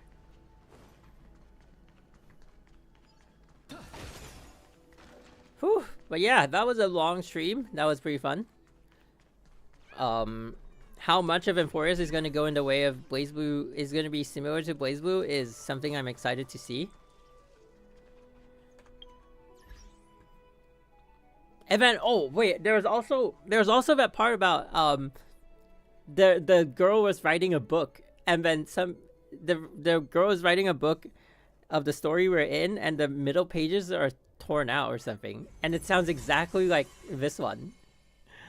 It's so insane. It's just like, wow, you know. For now, what we had at the moment was seeing the trio having fun, but it's kind of awkward knowing they're in the same timeline as what happened on Mars. Oh, yeah. Yeah, it is, right? Since he wrote a lot of AE and Chixel stuff. Wait, is the current Kiana timeline actually...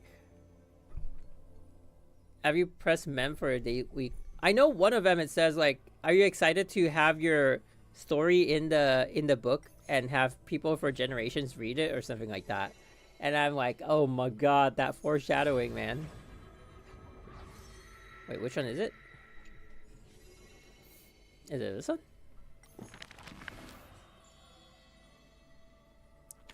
Where does she talk to us? Huh?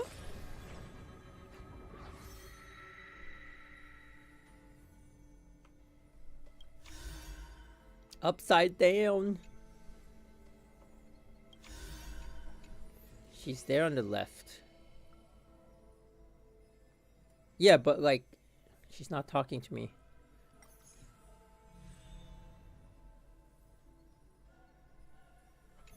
Ma'am!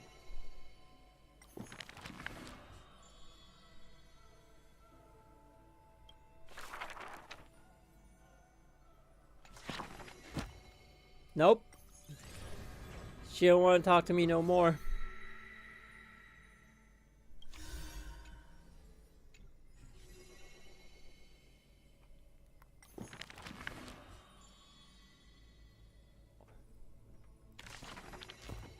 Oh, well, it is what it is. Mem is just ignoring us now.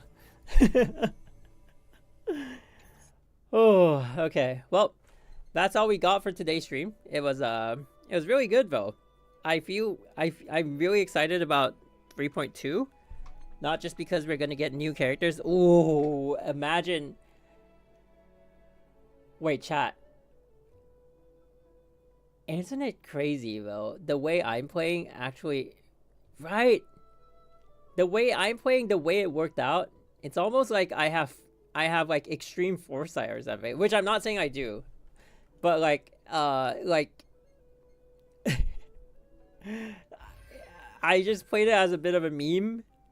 Imagine if like I broke this like E6 S5 cycle because I thought like Ranmei was a good character. And then now you're like, oh no, by the way, we're just gonna give her to you for free. I'd be kinda like, man, you know? That set me behind, and now I can't get like Castorice to E6 S5 or something like that. Funny how it worked out. Imagine you lose 50-50 to Zelia or Fuxian. Right? And then I'm like, I went out of my way to try to get them as an F2P. Ooh. But now it's like, okay, I can just lose a 50-50 and get one of them, possibly, and I'd be happy about it. That's just crazy, no? Thankfully, I'm not going for a Naxa, because if I were going for a Naxa, I would be hoping for Xingyuan to be in the pool of like free characters, because then I feel like they would work well together. But it all worked out. Went for Castorice. Make a poll video. I don't know if I'm gonna say. I feel like I'm just gonna like we're just gonna do the same thing we did with Acheron. You know, we streamed the Acheron one, and then after that, I just condensed the stream into a video, and I think the title was like how an F2P character got an E6 S5 Acheron or something like that. I think we're just gonna do the same thing, right? Unless you guys have like some mad ideas on what I can title it. But I'm just gonna do the same thing of like how an F2P player got an E6 S5 Castorice. What else can I don't know what else to like title it. I feel like that title itself is already like, whoa, really? I feel like people have this impression of F2P players never being able to touch Eidolons, which is crazy, no? When you say you have a character that has an Eidolon, they immediately go like, there's no way you're F2P. You know, and it's like, I feel like it's a different way of playing the game because you have to look at the game different to understand that this could work. You know what I mean? Get lucky is one thing, but also like it's the pooling habit, right?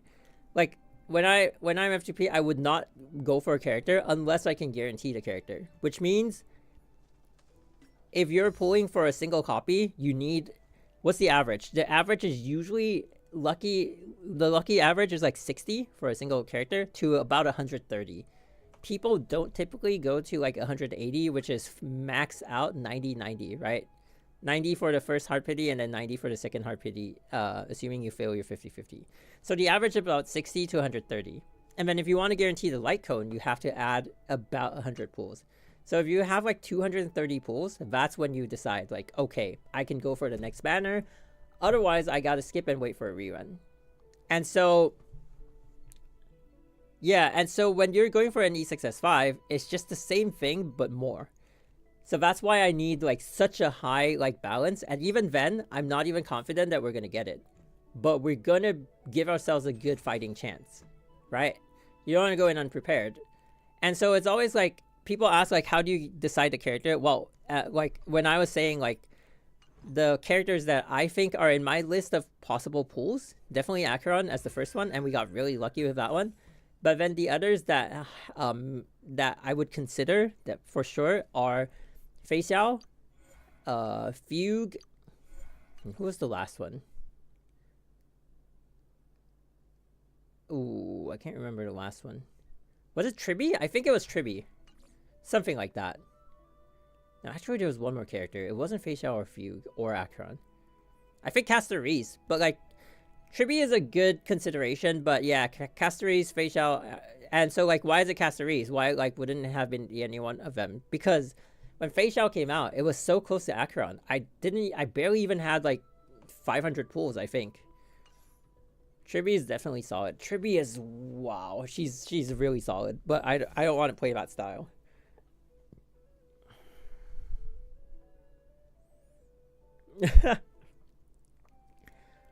But yeah, so it's not just the character stats that dictate your like what you want to pull for. When you're F2P, your Stellar Jades dictate what you pull for, right? If I saw Castorice and I'm like, whoa, this is a character that I would greatly consider, but then I didn't have enough resources, I would just skip, you know? And then they're like, why don't you go for a rerun of Fei Xiao? And that's the whole reason is right here, right? Because had I gone for a rerun of Fei Xiao, then Castorice comes out, I'd be like, God damn it. Well, I'm going for an older character, and this is a much updated character, which is better in many ways. So yeah. But Fei Xiao is like soft consideration. Honestly, like if I had like 900 pulls when Fei Xiao came out, I probably would not have pulled for her anyway, because I said I want a character that has the all break, but I also want a character that has at least one skill that can hit all enemies, and Fei Xiao does not have that. Fugue, on the other hand, does.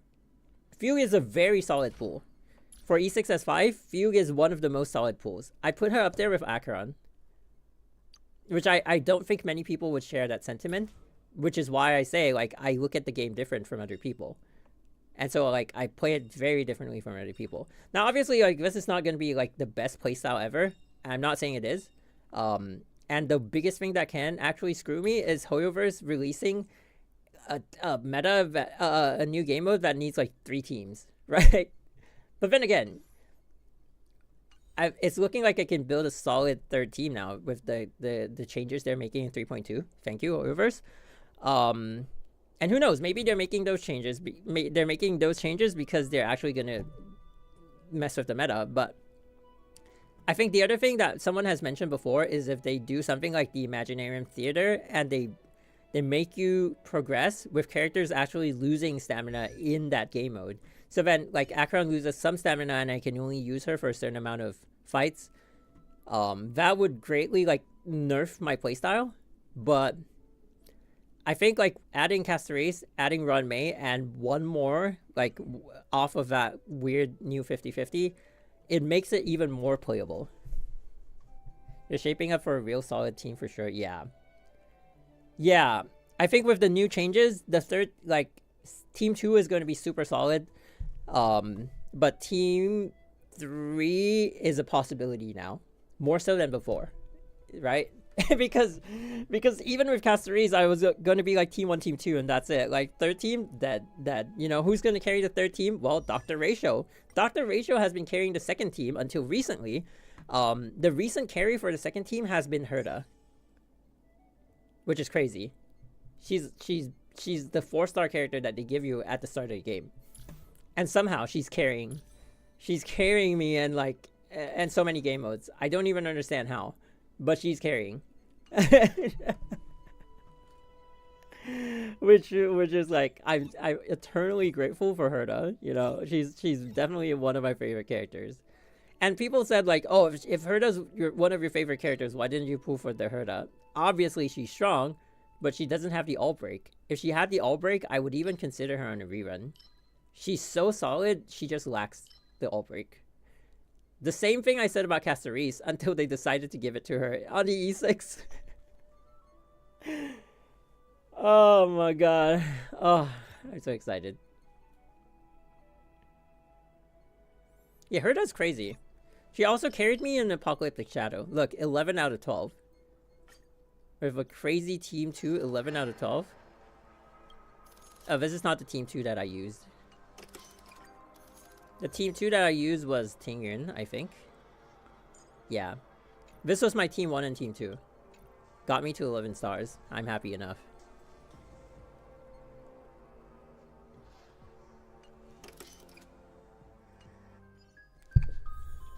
$11 stars with only one premium character.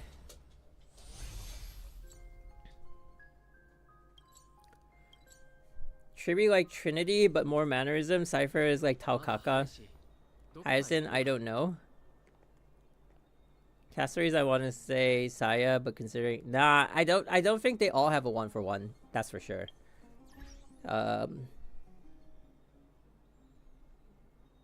My Day, maybe like Azra. No, I feel like My Day is a little bit jumbled up between like Jin and Ragna.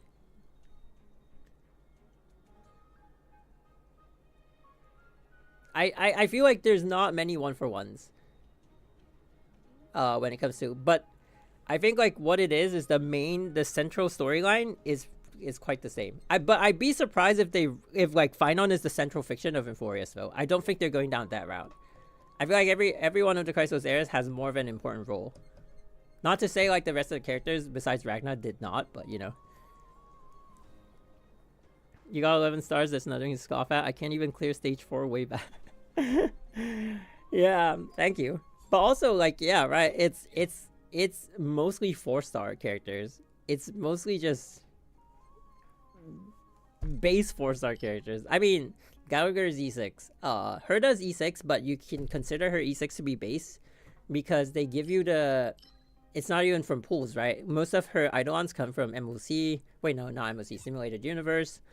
It pushes you to E5, and then you gotta get 1 copy, I think. Which I think you can. I think one of the recent 4-stars they gave Herta... No, maybe not. Maybe I'm remembering wrong. But yeah, this one, I could push for the 33rd star, but... It's a lot of work. It's a lot of work. I was about like 1 turn away from getting 33 stars, and I was like, you know what? Never mind. Never mind. I give up. Pure Fiction, I can also push for 11. I might before reset. Wait, I don't have to. There's 30 days. There's 30 days. Ooh, Castorice is gonna come in and save me. Ooh, I'm so happy. I'm so happy. Castorice can't save me for MOC though, but she's gonna save me for the other game modes. Ooh.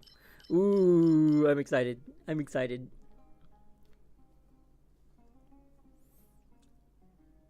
Trailblazer acts like Noel who shatters the fate of time loops.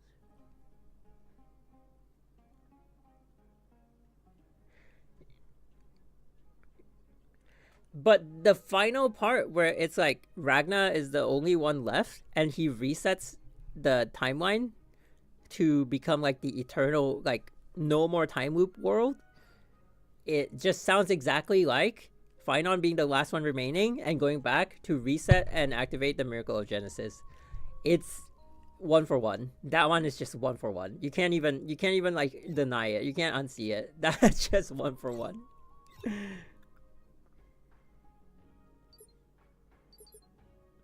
Oh, so that's where we got all those pulls from. Ooh, I'm excited. Ranmei. I would never in my wildest dreams have thought that I would have Ranmei for free. Question, should I pull for Su Shang or just wait for another character? I think Su Shang is going to be powerful. The reason I think that is because the bleed meta in Honkai Impact is a little bit overtuned. That's the reason why Susanna was so powerful. Because the multipliers that they did for that meta was so overpowered that Susanna was beating all the other S ranks. And she wasn't just beating the other S ranks, she was beating some of the S ranks when they were at least double S, which is crazy. A base A rank can beat like a double S rank character. So the fact that Su Shang is going to join the bleed meta is going to be a little bit out of this world. Isn't that how Kevin's doing HI3? Yes and no, right? Because Fuhua, Su, and like Griseo had their own stories going on, so they weren't exactly eliminated, but kinda. Also, like, it's not even a 1 for 1 from like HSR to Honkai Impact anymore. Because Cyrene is somewhat in between Alicia and Dr. May, right? We don't know her relation to Finon yet, but she's somewhat in between. And we also don't even know Finon's real name. I'm thinking it's Kepin.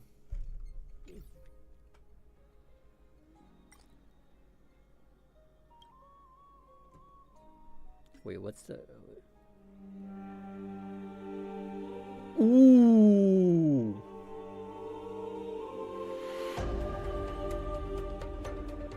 Oh, exciting. Exciting.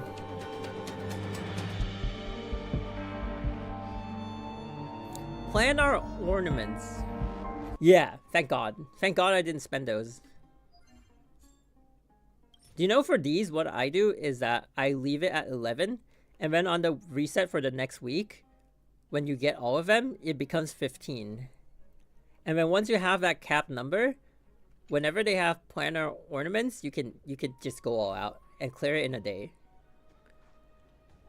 Kevin, Finon, Caslana. I still think...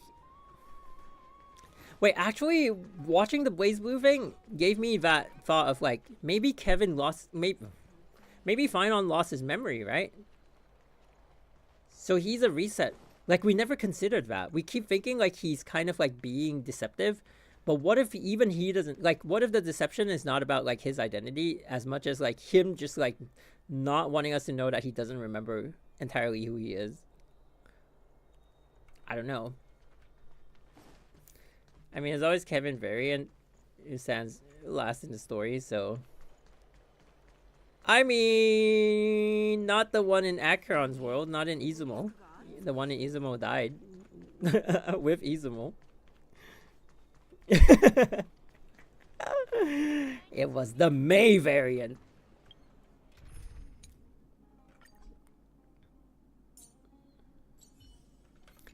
Whew, yeah. Finally gonna have a strong team 2, strong team 1, and all it took was pulling on 2 different banners. 2 banners in the entire game.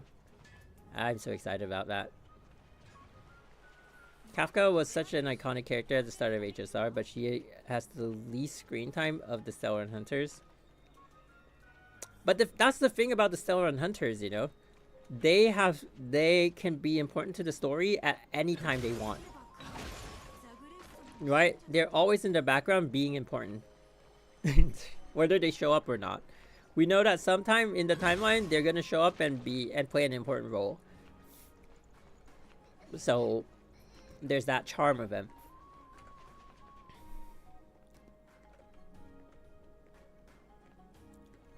Phew.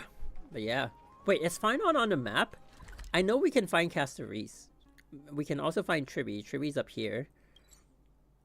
Castorice is somewhere at the bass or something, I think. But like, Finon's not on the map, right?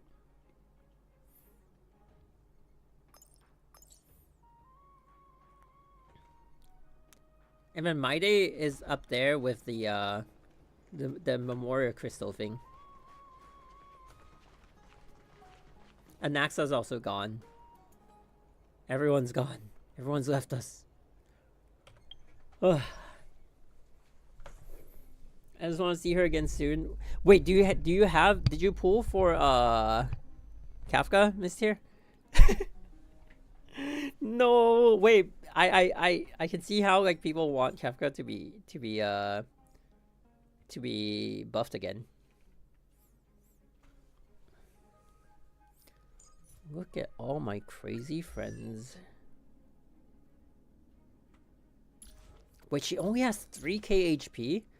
Oof. I mean, Acheron doesn't have a lot of HP either. Yeah, 3.2. Oh. Damn, my team 2 is going to be so buffed with HP. I'm gonna... Oh, there's gonna be... Oh my god, they're gonna be so buffed with HP. Just out of this world.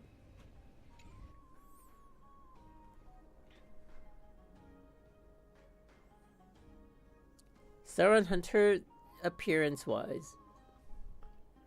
Firefly taking 4 whole patches. Blade, Kafka, and then Silverwolf being the least. Silverwolf has a lot of like small appearances here and there. You know, she's pretty much involved in everything, but she's not really like central to the Sauron Hunter's involvement. E0 S1. Ooh.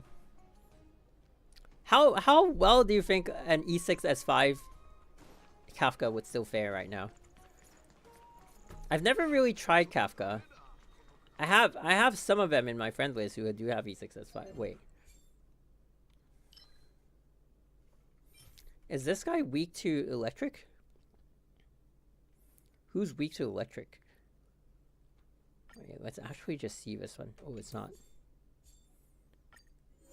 Nope. Quantum. Ooh, Castorice is gonna murder Fei Xiao. Yes, maybe? Cocolia. But Cocolia is just like... Okay, how do we play her? I have no idea. Also, don't mind my meme teams. This is the Castorice stand-in. For, is it HMC?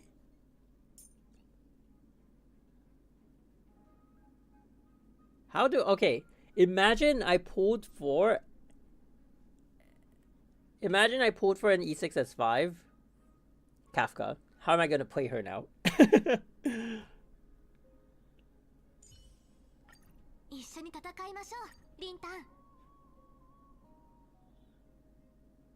Let's just like have a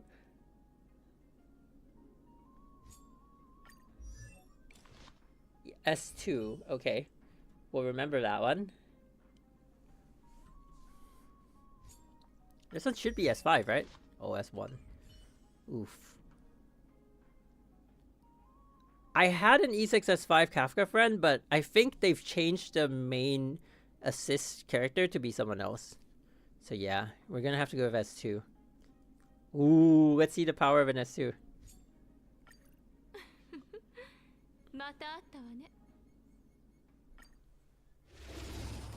She scales with any DOT character. Ooh, none of them are DOT. Wait, actually this is bad, no? I should have played like HMC instead. I don't know, I have no idea how to play her. Let's see how she fares. Yeah, I feel like it would have been such a disaster had I pulled for Kafka.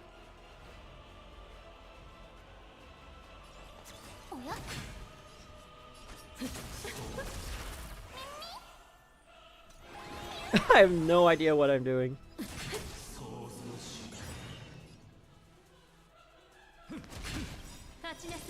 Ooh, wait, she has follow-up? I totally forgot. She's an enabler, so she just needs some new DOT characters. Oh, she kind of like reactivates the DOT on them, right? Boom! Okay, so then we... I have no idea how to play her. What are you doing? Okay. Ulti. No ulti. Oh, you know what? I feel like I played the wrong character on her. I feel like Pella should be replaced with Tingyun. Because we don't really need the defense down, no?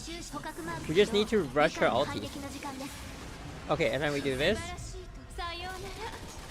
What is this team? Nobody knows. 300k.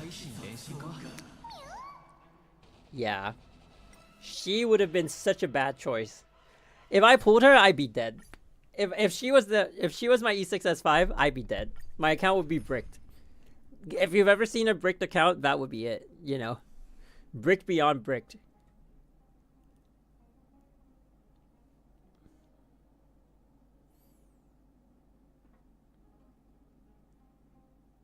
Rat Blazer. Jesus Christ. This guy. Look at all the E6s. S5? No, S1. Okay. Not that egregious. Hey, wait.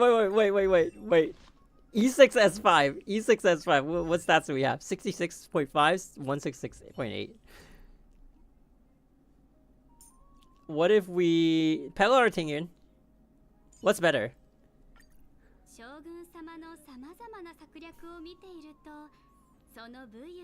Okay, wait. Is this gonna work?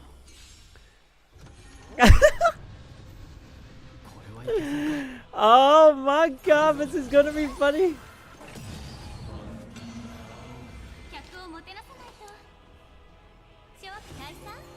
Tingyun is bricked without Sunday? Really?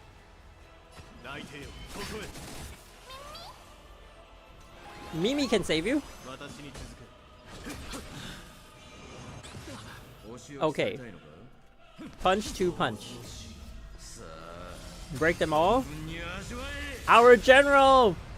Indeed, our general. Boom. Okay. Wait, who's dealing all that damage? Is it the train?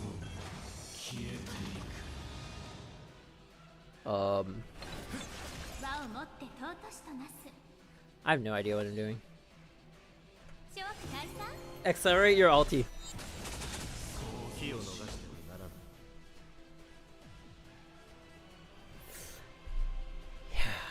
Wow, that damage. Impressive.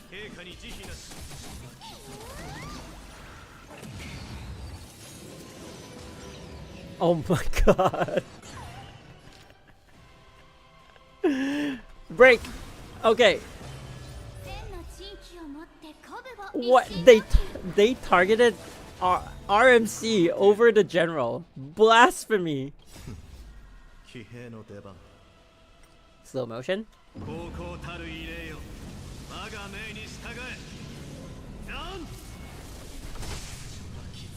204. Wait, he did less than Kafka. Bro.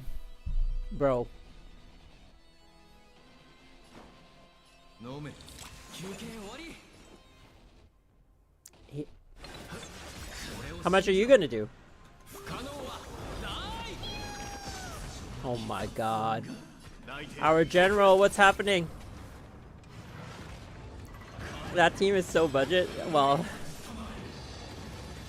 Oh, we're taking damage. Whoa! That's not too bad.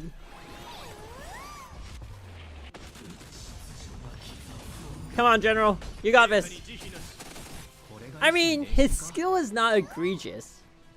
His skill is not bad, you know? Like, it's still doing kind of decent damage. I can't really defend that, actually.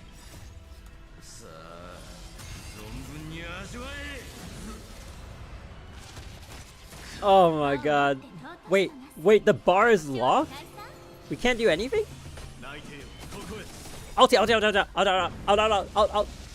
Do it. Oh my god.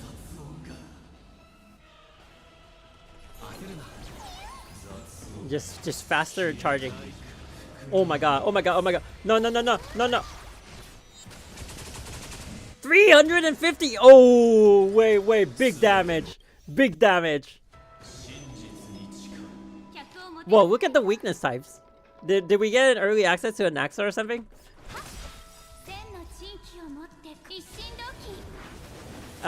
Lightning Lord acting once a 1,000 years.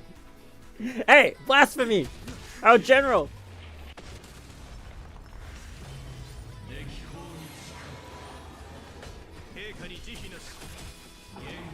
Help us, general.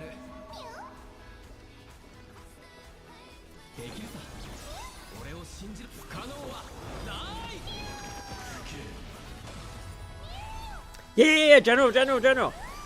Yeah. Out. Whoa! 62.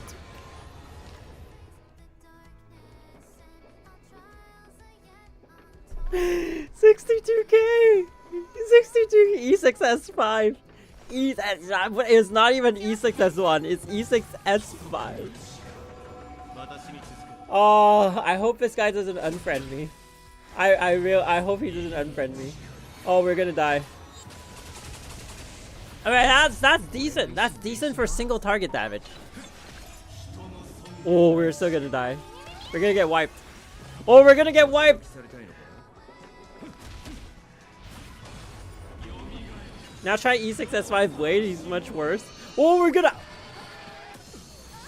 Oh, wait. We survived. Yo. Hey, playable.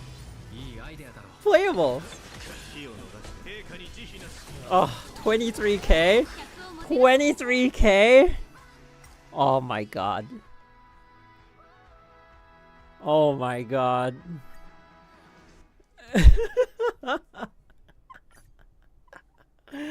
Wait. Let's look at the other general. Okay? Let's just like...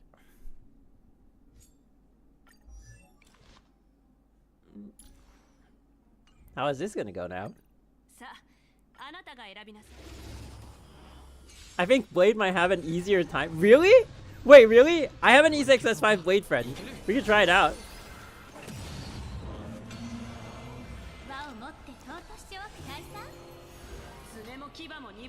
Wait, I did the... Okay, and then we skill.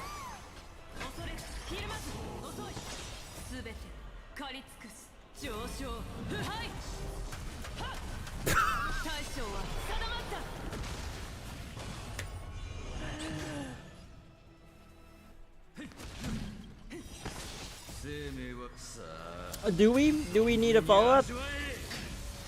Do we actually?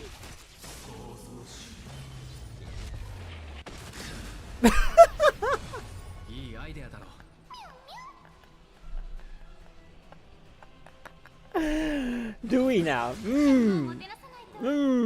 I wonder.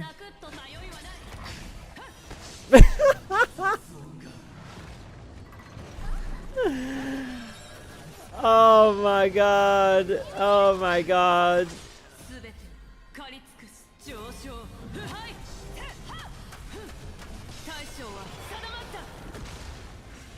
Oh my god. She's just obliterating it.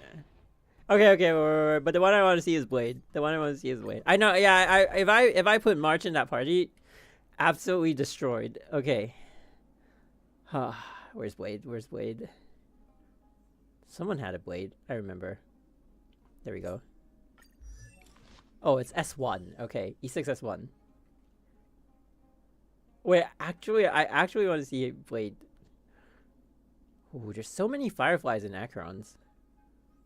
Oh, the E6S5 Imbiber de Lune has taken it out. I don't know how to play this one.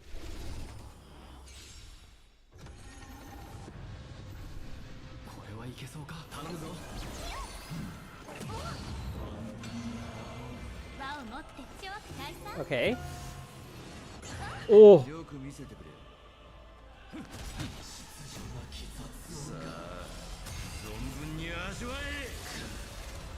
Pulling Castorice? Yep. We're pulling Castorice. It's my next character. Wait, how do you play him again? Oh. And then you need to lose HP, like, wait, he's not gonna do well here because we have the shield, no? He needs to lose HP. Oh, we didn't get stacks because we didn't lose HP. Oh. You need links here for Blade. Oh. Oops. Oh, because of the... Oh, okay, I see it.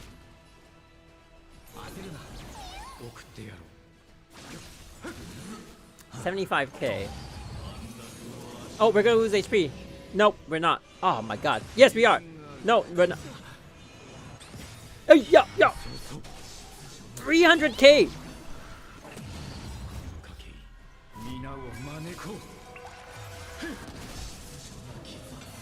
Yeah, you guys are right. He's stronger than the general. That's insane. That's insane. Oh my god. What have they done to you, my general?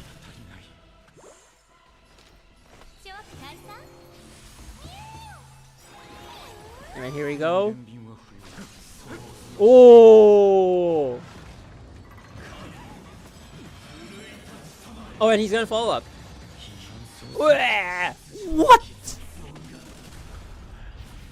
300K on a follow-up. And that's not even like considering his normal attacks and his basic attacks and his skill. I mean, and his ulti, what am I saying? And boom. And then boom. That's insane. Doesn't work unless you run it with Bronya. Oh, actually I should have run it with Bronya. I do have Bronya. That's insane though. Yeah, see, this is the reason I take so long to consider a character even. Look at that, E6 is... E6. E6. Oh my god, these people. I love them. Yeah, but it's crazy how, like, imagine the people who went all out. I mean, you don't even have to imagine, we have one right here, right? The people who... But this guy has, like, so many E6 S5s. It's not even funny. No, this one's not E6. E2 though. E6 S5 Adventure. Oh no, he's not the S5. I have an S5 on my party. My friend list. Ooh.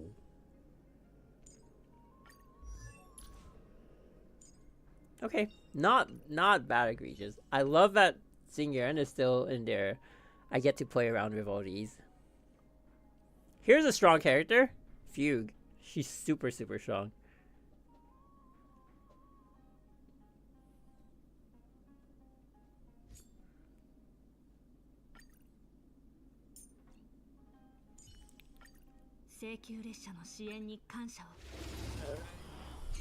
Show me the Sunday? Oh. Oh, never mind. Not the other Sunday. There's an E6 S5 Sunday.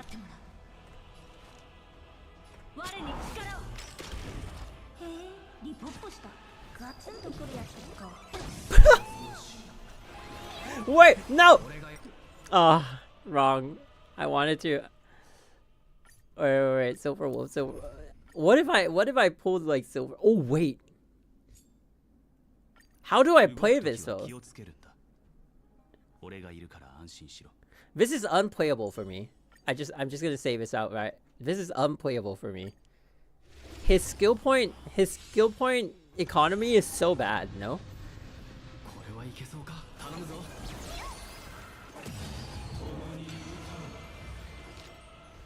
I do this, and then we're out. So then we just basic. And then we get Mimi. So what we're gonna have to do is... No. Yes? No. Yes.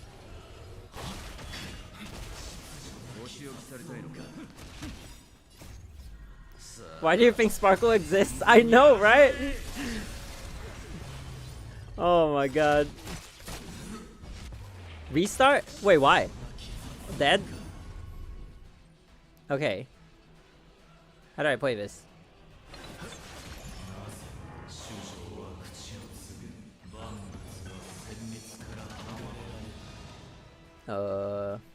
I think we basic.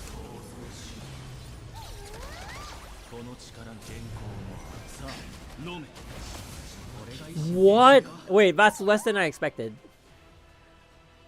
Oh. And his speed is not even up there. Wait, actually, never mind.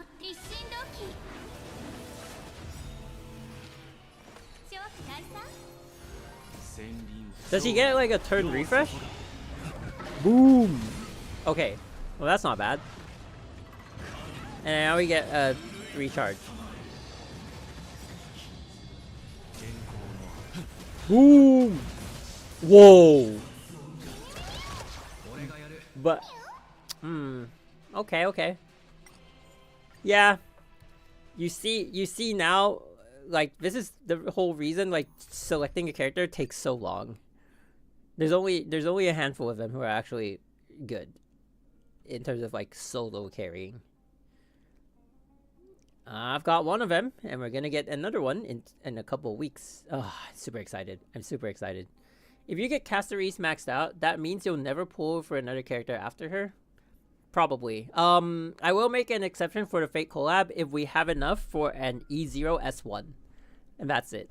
That's just it. That's the last one. And then probably just not. What if Durandal XP? If she's good, she still has to be good. And then if we don't have enough, we just keep waiting for a rerun. If she, I'm gonna say it. If she's like facial but AOE, probably. But otherwise, it's like, if I don't have a need for a third team, if Castorice and Acheron just hard carry everything, then I don't know. This isn't Honkai Impact, so so there's that. Ooh, E6 Aventurine. Everyone E6ing Aventurine. Yo. Crazy, no? Damn, Aventurine is a hot character, huh?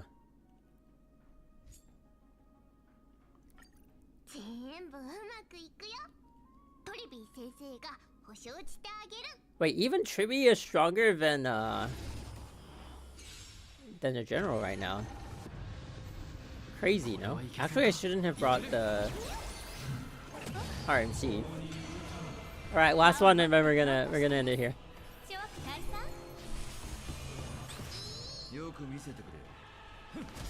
Follow up. Boom. How much? Okay, that's not too bad. What does her support do? I have no idea what it does.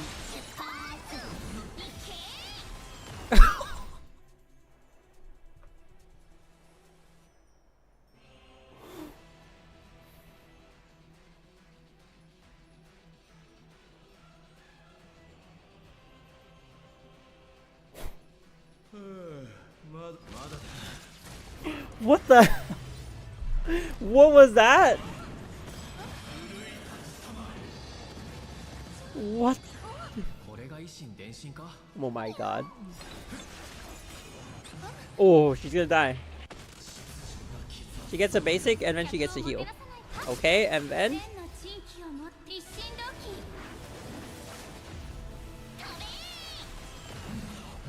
Bro!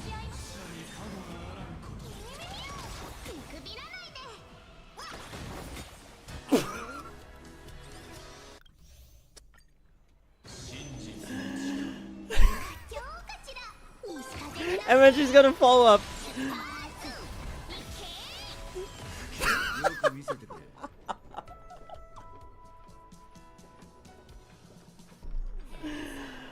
Oh my god. Our general. Alright, smack me one time and I get to do the ulti. Nope, nope. Okay, never mind. Wait, I should have. Oh my god, I should have healed on her.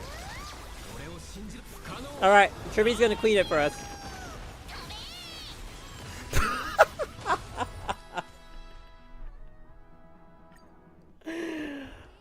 Oh my god. Oh my god.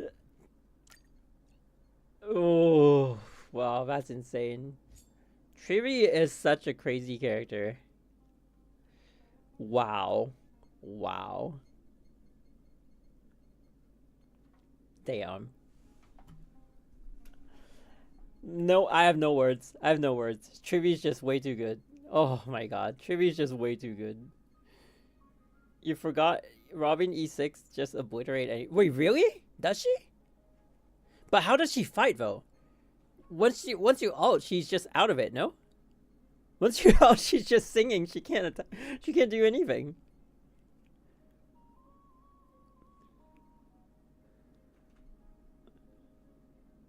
Unless you're saying like E6 S5, E6 Robin together with Trivi. Then I can see it. Her ult is her damage source. Wait, what? So then you just like when you're singing, someone else has to attack for her that like additional damage physical thing to like hit the enemy? Is that what it is? I feel like I had E6 S5 Robin friends, but I don't remember who it is. If I remember the name, I could probably like prioritize them and then just pull them up and then we can actually use it. But yeah. Oh my god, but damn. The general, man. Really sad. Really sad for the general. Losing to Trivi. Like, I'm not saying like Trivi's a bad character, but to a support.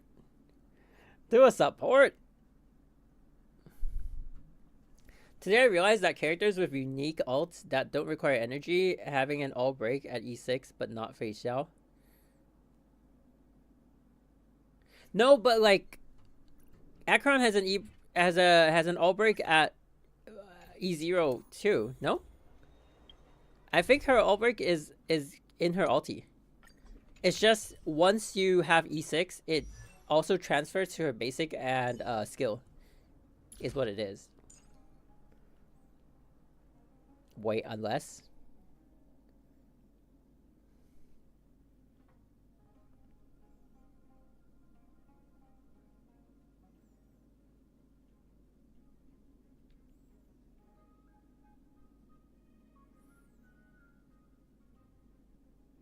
Wait, what? Where?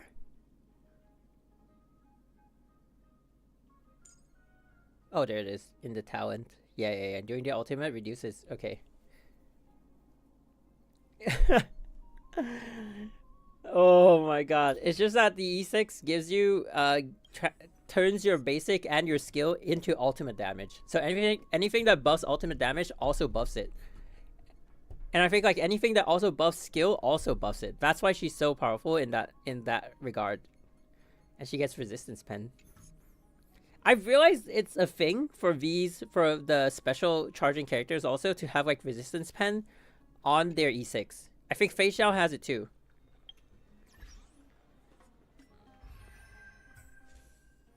Go search E6 Robin. Make a party Gallagher. Zaylee build speed. I don't have Zaylee though. Wait, what does the E6 do? When Concerto state is active, the crit damage for the physical additional damage caused by the ultimate increases by 450%. Oh my god. Can be triggered up to 8 times. And the trigger count is reset each time the ultimate is used.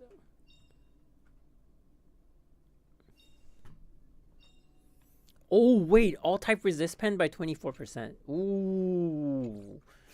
Wow. Yeah, here it is.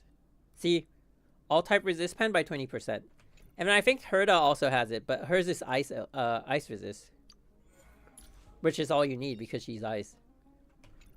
But it's not like a standard for every E6. I think not everyone gets a. See, this one like Boothill doesn't, but probably because he's break.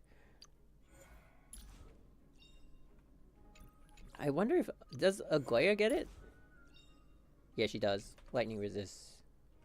But it's not like a standard though. It's not like everyone has it on E6. Oh wait, it is. It almost is. Oh, is that like a standard like E6 DPS trait? No, the old ones don't get it. Oh, interesting. Ignores defense by 30%. It sounds strong, but I guess because it's stackable, it is strong. Wait, does Imbiber de Lune get it? No. Wait, it does. Imaginary resist pen.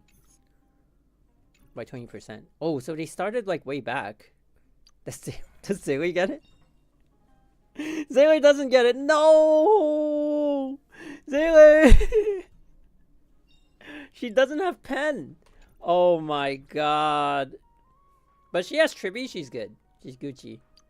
I know the general doesn't get it, right? Yeah. But he has vulnerable state, which sounds strong, but isn't. Oh. Does My Day get it? He doesn't. Wait, My Day doesn't have pen. Ooh, interesting. Interesting.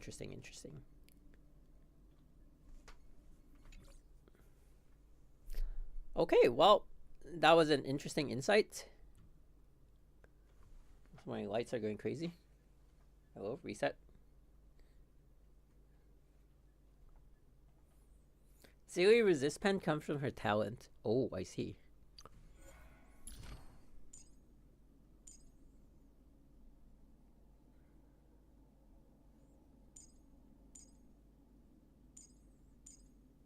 It does? Is it the amplification state? Oh, here it is. Ooh, wait. She should be a really strong character, no? People need E6 to get that. She just gets that like right off the bat. Ooh, that's insane. Imagine Durandal XP Remembrance, the summon being wait. Oh. Physical Remembrance, and then she summons King and Queen. And then she's the only Remembrance that has 2 summons. Oh, that would be broken. No, or rather, like, King and Queen would be 1 summon. They look like 2 on the screen, but it's just 1 summon. That would be pretty crazy.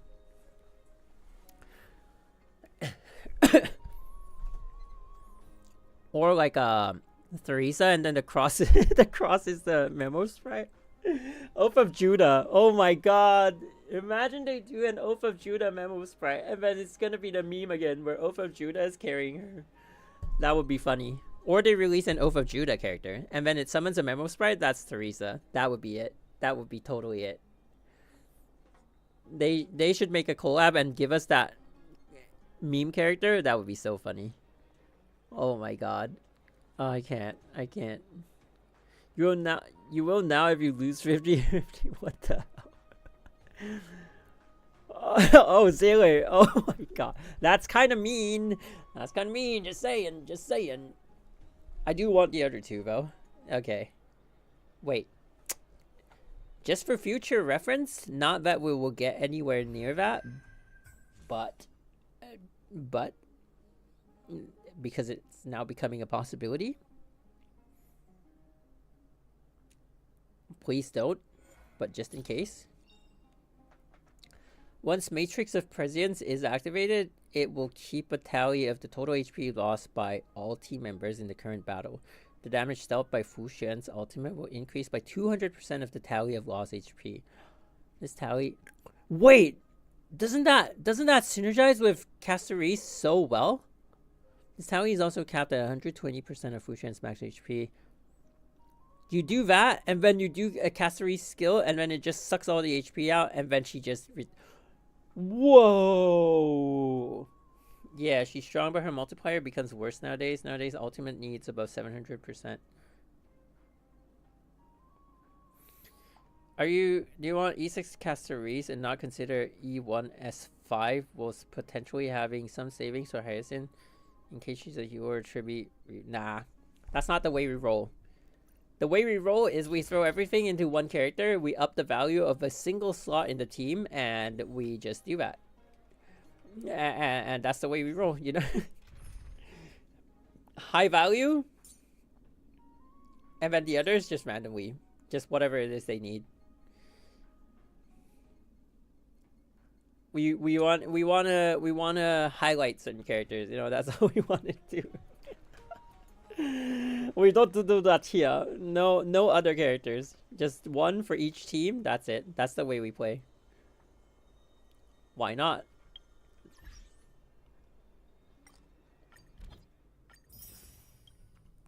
Ooh, I'm so excited.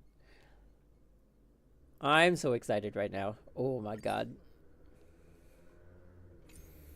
Well, that will be in 2 weeks. Time to wait for the Silver Wolf rerun plus her addition in character shop to upgrade Acheron's team. Nah, Acheron's team is already built. So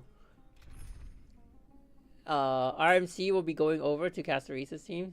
He'll be like, bye guys, and then he'll go to Castorice's team, and then Ron May will come here, and then Castorice's team will be Gallagher, Lynx, yeah, pretty much this, and then we replace her with Castorice. That's it. That's gonna be the team. But then if we do get Fu Xuan, then she will replace Lynx, and then if we do get Blade, and like it's either Blade or Fu Xuan is gonna take this this position, because they're basically HP tanks. And then maybe if we do get both of them, RMC can go over to Team 1. In YOLO situations, maybe RMC can take over Japard. Actually, no. My skill point economy will be so bad. Plus, Japard actually charges super fast because of this. So whenever, like, that's the way Acheron is useful in Pure Fiction. Because everyone just attacks Japard, and then she gets like 4 to 5 stacks, and then she just kills them all. So you kind of like skip a turn, you know what I'm saying? Having E6 Silverwolf will be more dope than sticking E6 Pella in 2025. Wait, what does her E6 do? What does her E6 do?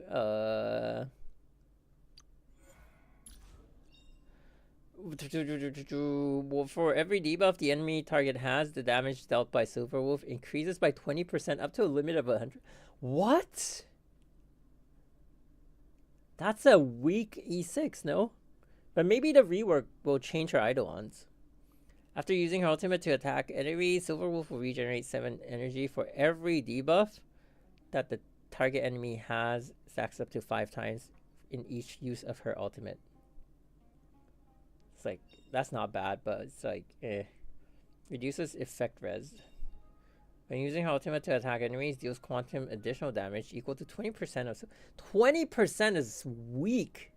She's not even a DPS. 20% is just so weak. For each debuff currently on the enemy target, this effect can be triggered. I think this is like early day meta, when they wanted to show us what Nihility was. So they're like, play around debuffs, guys, play around debuffs, get more debuffs on your team. And then now she's just like, what even is her kit? I guess that's why she was announced to get the rework in 3.4. So yeah, well, looking forward to that. Was Blade in the rework? Did they mention Blade? They did, right?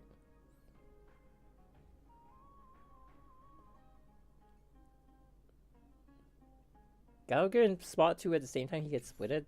What? He wasn't in spot 2 for the other team.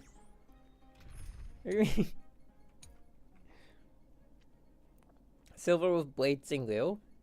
Ooh, wait. Ooh, actually, failing the 50-50 and getting Blade is not going to be a bad idea. It's not going to be a bad outcome, I mean. What do you mean idea? I can't even control the 50-50. Alright. Yeah, that was great. Thank you guys for hanging out with the dev livestream and then for the entire story of BlazBlue. So I'm looking forward to see more signs of BlazBlue in the future and for your stories. Thank you for the follows, and also thank you for the advice, I guess, and opinions about how to build the team. So thankfully, within that one stream, we decided that it's Ranmei over Luocha.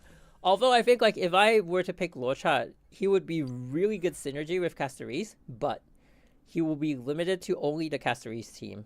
And I'd be giving up way too much for not getting Ranmei. So it's never even a choice. It's always Ranmei. So there's that.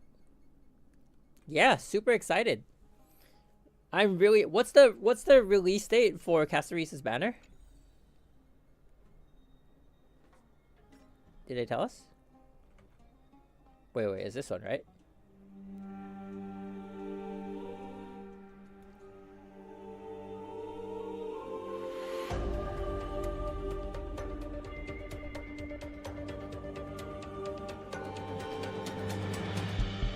April what?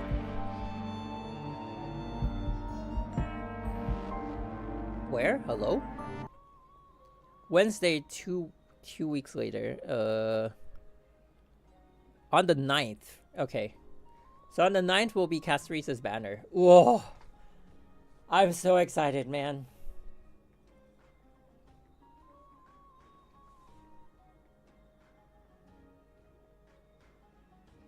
You already reached out to Nova Impact and he's right now taking education. Blaze Blue story lore.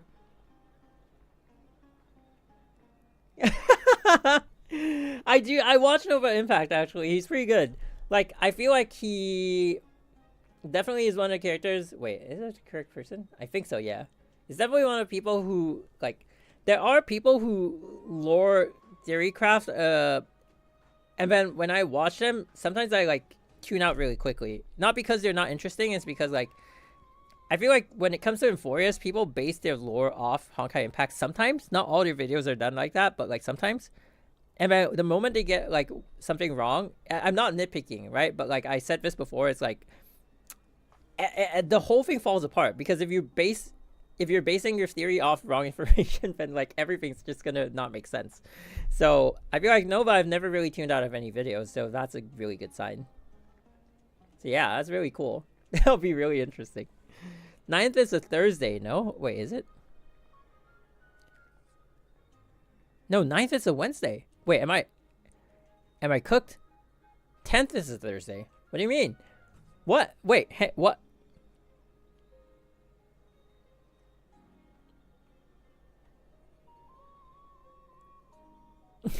It's on the 9th. Ooh, on the 9th. So we have like about 11 days from now. 12 days from now? Something like that. Okay, so before Castorice's release, we're also going to do that stream where we just watch all the videos. And then we're also going to consolidate that stream into a video, and it's going to be like Honkai Impact 3rd player reacts to all HSR videos or something like that. It's the trend nowadays, right? Everyone's doing that. I've always wanted to do that, but I've never actually taken the time to start watching the videos. And now that they've mentioned or they've announced that future videos are going to be important to the main story, we gotta start watching them. I thought 8 was Wednesday, not gonna lie. Are you living in the Twilight Zone?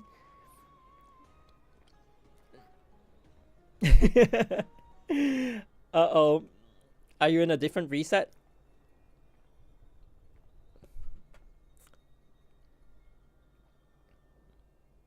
Yeah, 9th is Wednesday. So I'm excited for that one. I'll start... I don't think I can start making a thumbnail because I usually wait for the banner. But maybe, I don't know. We'll see. Maybe I'll put placeholders and then when the banner comes out, I can just shove it in there. But yeah, so tentatively on the 9th, we will pull for Castorice. And then God knows what's going to happen. How many 50-50s will fail or will we win all of them like Acheron did? Acheron basically only lost one. Didn't lose any for the light cone, which was insane. So we'll see if Castorice follows in her footsteps. We'll see if we end up with an E6S5. If this is even enough or if it's not. I think for now we're guaranteed to be at least at 108.5k. I think we can say 109k because I can push some more on the Diversion universe. I can push the weekly resets will come in twice before the banner drops. So that will give me an additional 5. Yeah, 110k is what we're looking at. In terms of tickets, I think we'll be looking at something around close to 190, but maybe slightly short of it. So let's calculate the overall again. 11000 divided by 160. That's 687 pulls plus about 190 plus 15. Yeah, we're looking at 890 to 900 pulls when Castorice comes out. And then if we factor in rebates, we should be somewhere at about 970 to 1,000, which is a healthy amount for an E6S5. Now, will we get the E6S5? Tune in to find out. Tune in to find out. I'm also glad that this time I'm actually like streaming, so you guys can see I've never bought any, and then you can also look at the changes in the Stellar to know that like it's F2P. Because I think some people got mad that when we pulled for Acheron, the video got attention, which I'm guessing that person just used sub accounts and is actually a content creator of Stario. But yeah, someone actually came into rage about it when we were doing the story, which was kind of hilarious. Saying like, oh, you bought the account. I'm like, who sells an account that has like 100k saved up Stellar J's? Like, no one's gonna invest like every day of their lives and be like, hey, I'm gonna sell this sell this account right now. But it's good. But I realized also that besides the first day of Honkai Star Rail, Acheron was the only other time I actually streamed Honkai Star Rail at the time. So now it's like there's a lot more activity on the channel with Honkai Star Rail that it's harder for people to say like, oh, this isn't an F2P account, you know what I'm saying? But also like it's always been that you can back calculate. You can actually, like, some people do that. Really? I should have done that. I should have just made 2 accounts and done that. Like, that would be insane, no? Not saying that you should do it. By the way, yeah, it's not advice to I'm just kidding. I'm just kidding, okay? I would never sell an account, legally speaking. But oh wait, there's also this. This will definitely push me to 110k. This is yeah. Yeah, 110k guaranteed for sure. Okay. Where is I? Yeah, but I'm just happy that, it's all out there. The notifications bother me a lot. Yo, in the past, I never even touched like these. Like the Virgin Info one and all that, I never touched them. I just left them there every day. People who added me on friend list, I also never even looked at the requests. So everything was red. Okay. Even the mail used to be red all the time. So I'd say it's a vast improvement. And this one, we're going to claim it on the stream before we pull for Castorice. It's just going to be a fun addition, I guess. Remember, someone says you pull one character you love, not pulling anything before.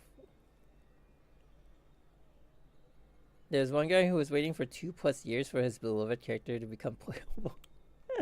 I think someone's doing that in Genshin right now, but they don't even have a character that they want. They just want to see that amount grow. But yeah, there are people who still play Warpless, so I use them as a gauge, actually. I look at how many Stellar J's they have in total. Yeah, they're good. They still haven't pulled to this day, so they're a really good indicator on how many Stellar J's an F2P can actually have. And if you take my amount, and then you add that to when we pulled for Acheron, and you back trace like how much is obtainable by an account, that's how you know it's an actual F2P account. Oh, it was Arc Knights. Interesting. Yeah. Well, Chonghong, I know you'll be there. I hope you'll be there, but I feel like you will. So see you on the Castorice stream, where we will finally get rid of all the notifications and you will put your mind at ease. But until then, go to bed with nightmares. This red exclamation mark is gonna haunt you. Let it haunt you for the next 2 weeks. You wake up and you see it. It's like it's just a red exclamation mark like in your face, and you're like, damn it, damn it. Oh my god. Well, that's all it is. Well, at least it shows up here, but it doesn't show up like anywhere here. Oh, also like this one, this travel log, I also used to just leave it red. But now I'm like, okay, fine. I'll go clear it, you know, I'll go clear it.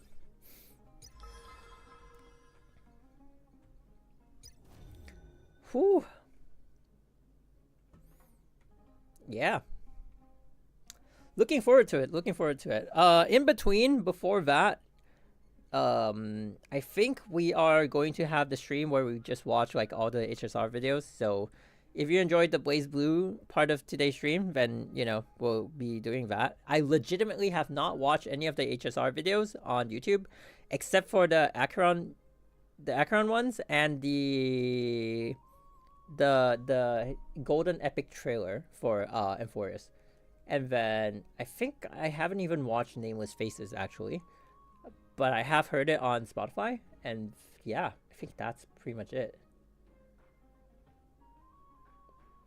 I haven't watched anybody's PV or Myriad Celestia. Oh, and I think I watched the one that had all the Eons. White Knight is so good. I haven't watched it either. But I think I watched the one that had all the Eons. You know the Black Swan one? The one that she was like flipping cards? I think I saw that one, but I can't it's so long ago. So I'll probably watch that one too and everything else.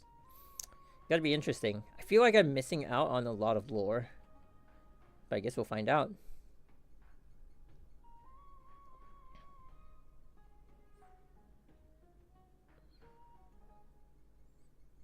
Yeah. Whew.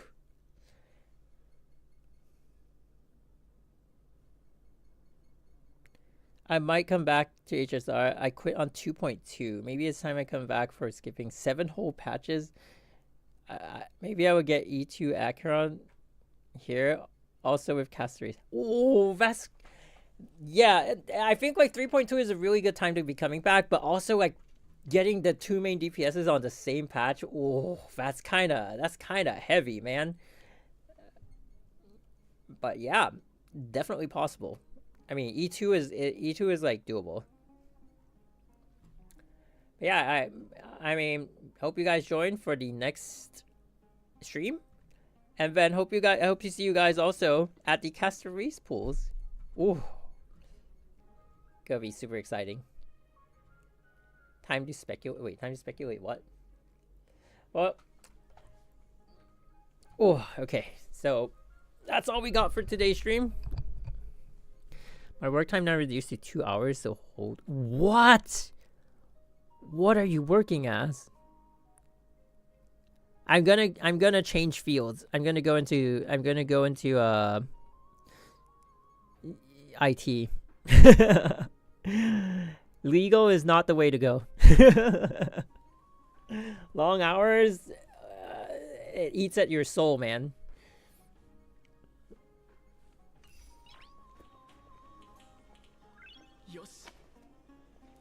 Oh, you want to show us what he was playing?